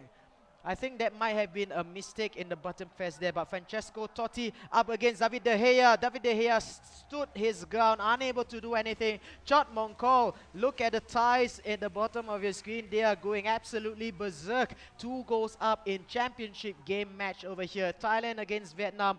The winner of this match will go home with at least 20,000 US dollars, and it looks that Thailand are walking their way to the bank immediately after this match if this man here, Tan Teng, is unable to get a comeback happening within the next within the next half or so. You know, if Tan Teng is able to get at least 1 goal in the first 15 minutes of the second half, then I can see a way coming back. Otherwise, if he's not able to get his game going right into the second half, it's going to be very difficult to come back for him. And Chot Mongkol, he's looking absolutely confident right now. His focus is on, he just wants to seal this game for Thailand. He can feel the money in his hands right now. 19,200 US dollars. I really do not know how much money that is in Thai baht, but there is a lot of digits right there. He is so close. Who would have thought, of all people, Chot Mongkol becoming Thailand's #1 player in this tournament. He is 2 goals up right now here, but really credit to Chot Mong Ko's tactical awareness. Defensively, he's so solid. Nothing that the Vietnamese has done so far in this entire match is able to defeat the defenders of Chot Mong Ko. At most, they score 1 goal at most. And that's definitely not enough. Even if Vietnam scores 1 goal here, it's not enough. They need to score 2, at least 3. Can Zlatan Ibrahimovic get 1 here? Steven Gerrard gets 1 back for Vietnam. However, the score is still 2-1 in the favor of Chot Mong Ko for Thailand. Still not game over yet, however. If Chot Mong Ko loses his composure, which we have seen many times for other players in this tournament, if this player loses his composure, might spell a comeback for Team Vietnam for Tan Teng, and I'm sure Tan Teng can smell blood if Chot Mong Ko is unable to keep his composure. Yeah, that's exactly what the Vietnamese player was looking for. Like I mentioned, first 15 minutes of the second half, absolutely crucial. He does get that goal in the first 5 minutes of it. So now he has a lot more time to work with. Chot Mong Ko, though, will be looking to run down the clock as much as he can. Look to play these passes back and forth, back and forth. It's going to be difficult. The Vietnamese player has to chase the game. And looks like Thailand will give the ball away. This is Gerrard gonna send Luis Suarez in towards goal, but the defender was at the right position just to cover. And Chot Mong Ko will look to restart again from the back. Yeah, here's the thing about Chot Mong Ko here. He is still going for the attacks here. Maybe he feels that the 1 goal lead is not enough in the 60th minute. He wins himself a free kick on the right hand side here. I'm wondering if perhaps it would be wiser to just keep the ball in his half as well. We've seen that happen in the earlier stages, and just passes it all the way to the other flank. Sergio Aguero back to Bakary Sagna, and look at that, he is retreating back, further back and back as well. But he finally sees Marco Reus open on the left wing. Who does he go for? Does he go forward? He goes back yet again. Intelligent play here. He only knows there's about 20 minutes, but he cannot lose the ball. The full court press by Vietnam is hounding the Thai players right now here, which resulted in the Thai player dribbling the ball outside. He cannot make mistakes like that because it might spell doom. He only has a 1 goal advantage. Anything can happen here unless Tan Tong somehow self-destructs again, but I do not see a player as composed as the Vietnamese here, doing such silly mistakes like that. Attack in the middle, it's Luis Suarez. Nobody up front. Look at the amount of defenders. Look at the amount of yellow-shirted defenders there are for Chot Mong Ko for Thailand. But still, plenty of defending to do. If he has the bodies, it's not enough if he's not able to use them properly. Bakary Sagna, the left back right now for Team Thailand, manages to slow things down, calm things down there. We're down into the last 10 to 12 minutes of the game. Chot Mong Ko for Thailand, he knows he has it. He just has to keep the ball distributed around, make sure that Vietnam does not intercept that ball. Because if Vietnam intercepts that, that could spell real trouble for Team Thailand. Yep, that's exactly what they've been doing so far for the past 10 minutes of game time. Francesco Totti having it out. There's just 5 minutes left in this game for Chot Mong Ko to hang on to, and I'm sure he's not going to be giving the ball away.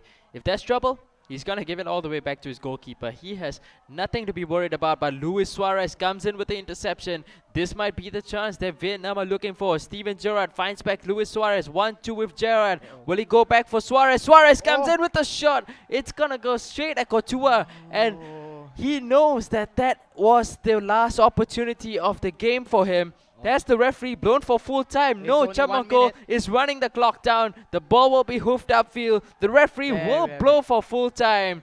And there is your winners and your champions of the Southeast Asian Championships. That is from Thailand, Chot Mong Ko, holding on to his 2-goal lead. Somehow, the Vietnamese came back with 1 goal. But for the next 20 to 30 minutes of game time, he just held the ball again and again, just passed it around. And now they can fly their flag proud and tell everyone, I am the champion of Southeast Asia. Yeah, he really needed guts of steel to be able to hold the ball like that. Tan Teng from Vietnam tried and tried as best as he can to intercept the ball, to tackle the ball away from Chot Mong Ko. But no matter what he did, Chot Mong Ko, the second player from Thailand, was able to just keep the ball away from Tan Teng. He was actually playing catching with the ball, Tan Teng there from Vietnam, unable to catch up with whatever Chot Mong Ko was doing. Anything Tantong tried, Chamoko was always one step ahead of him. Fantastic awareness by this young Thai player over here.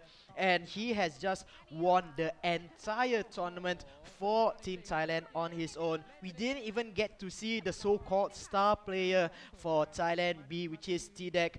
But for all, intents and purposes, that man on screen, that man right there on the right, Chat Mongkor, he is the star player of Thailand B. Not only that, he is the star player for the entire country of Thailand. This is because of him, as well as some part to his teammate. The title of the of Southeast Asian Championships stays in Thailand's grasp. 2 years in a row, last year it was Thailand Team A. This time it is Thailand last Team year was B. Vietnam. Oh, last year was Vietnam. Sorry, Yeah. I was referring to the Spearhead Invitational. Sorry, the Spearhead Invitational. It was Thailand, and right now it is still Thailand. Yep. For 2 So tournaments in a row. seems like the pattern is whoever hosts the competition has got to win the competition. In Last year, Southeast Asia Vietnam. at least, yes, Yeah, in the correct. Southeast Asian Championships last year, Vietnam hosted it. This time, they get battered by Thailand in the finals, winning it with a set score of 3-1. Chap Mongko being absolutely the MVP for them, winning the semi-finals for them against Thailand A, also with 3-1, and now into the grand finals as well. So we'll leave you guys to enjoy the sights and sounds over from Siam Square in Bangkok and Thailand. It's been an absolutely amazing tournament. Like we said, emotion, so much emotion coming into this. Everybody gave their best coming into it, and especially gotta feel a bit sorry for Singapore. They did absolutely great against Vietnam. Absolutely, especially Joseph, the third player for Team Singapore. He has been the carry player for Singapore and came ever so close to defeating Vietnam. There's no shame in coming out the way they did. At least they didn't go home empty-handed. Thanks to their win over Indonesia, they did go home with $470, so it's not that bad for Team Singapore. But going into the future, there's a lot of things that these players have learned. Singapore knows that they are getting closer and closer to becoming one of the premier teams in Singapore. On the Malaysian side, however, remember this was Team Ninja's very first appearance in the international stage. Plenty of lessons to be learned from them, but I am very sure they have made Malaysia proud with their performance in the entire tournament here. After all, they have defeated so many teams. If I'm not mistaken, 86 Malaysian teams registered for the national tournament there. It is Team Ninjas who come out on top, and I am very sure Team Ninjas, Zainuddin, Ikhwan, Zulfazli, currently Team Malaysia, they will not let the experience go to waste. I'm very sure we will see more of them in upcoming tournaments. Yep, definitely. There's a lot more to look forward to. So just want to give a huge thank you to all of you who have joined us over the past 2 days, yesterday and today. For now, we'll leave all of you to enjoy what's happening over in Siam Square in Bangkok and Thailand. Signing off is myself, Easy Game and Evil SWAT. We'll see you guys next time on behalf of Garena Singapore and Malaysia and the esports studio and the production team. Have a good night. We'll see you all again. Bye-bye.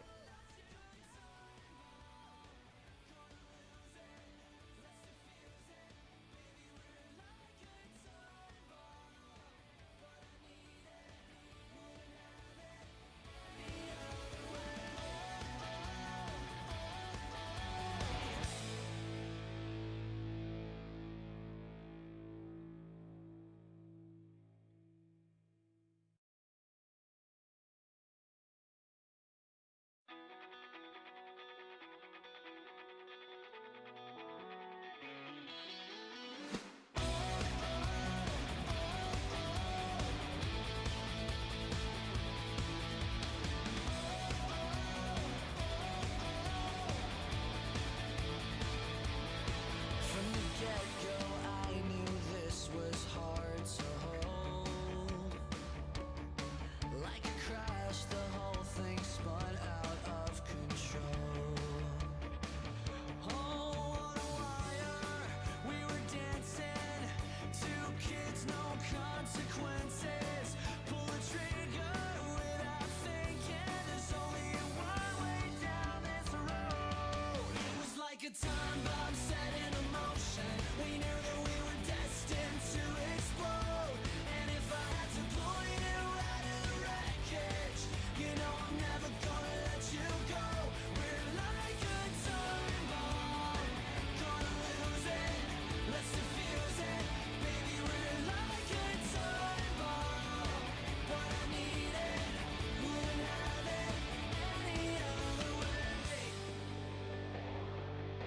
Well, there's no way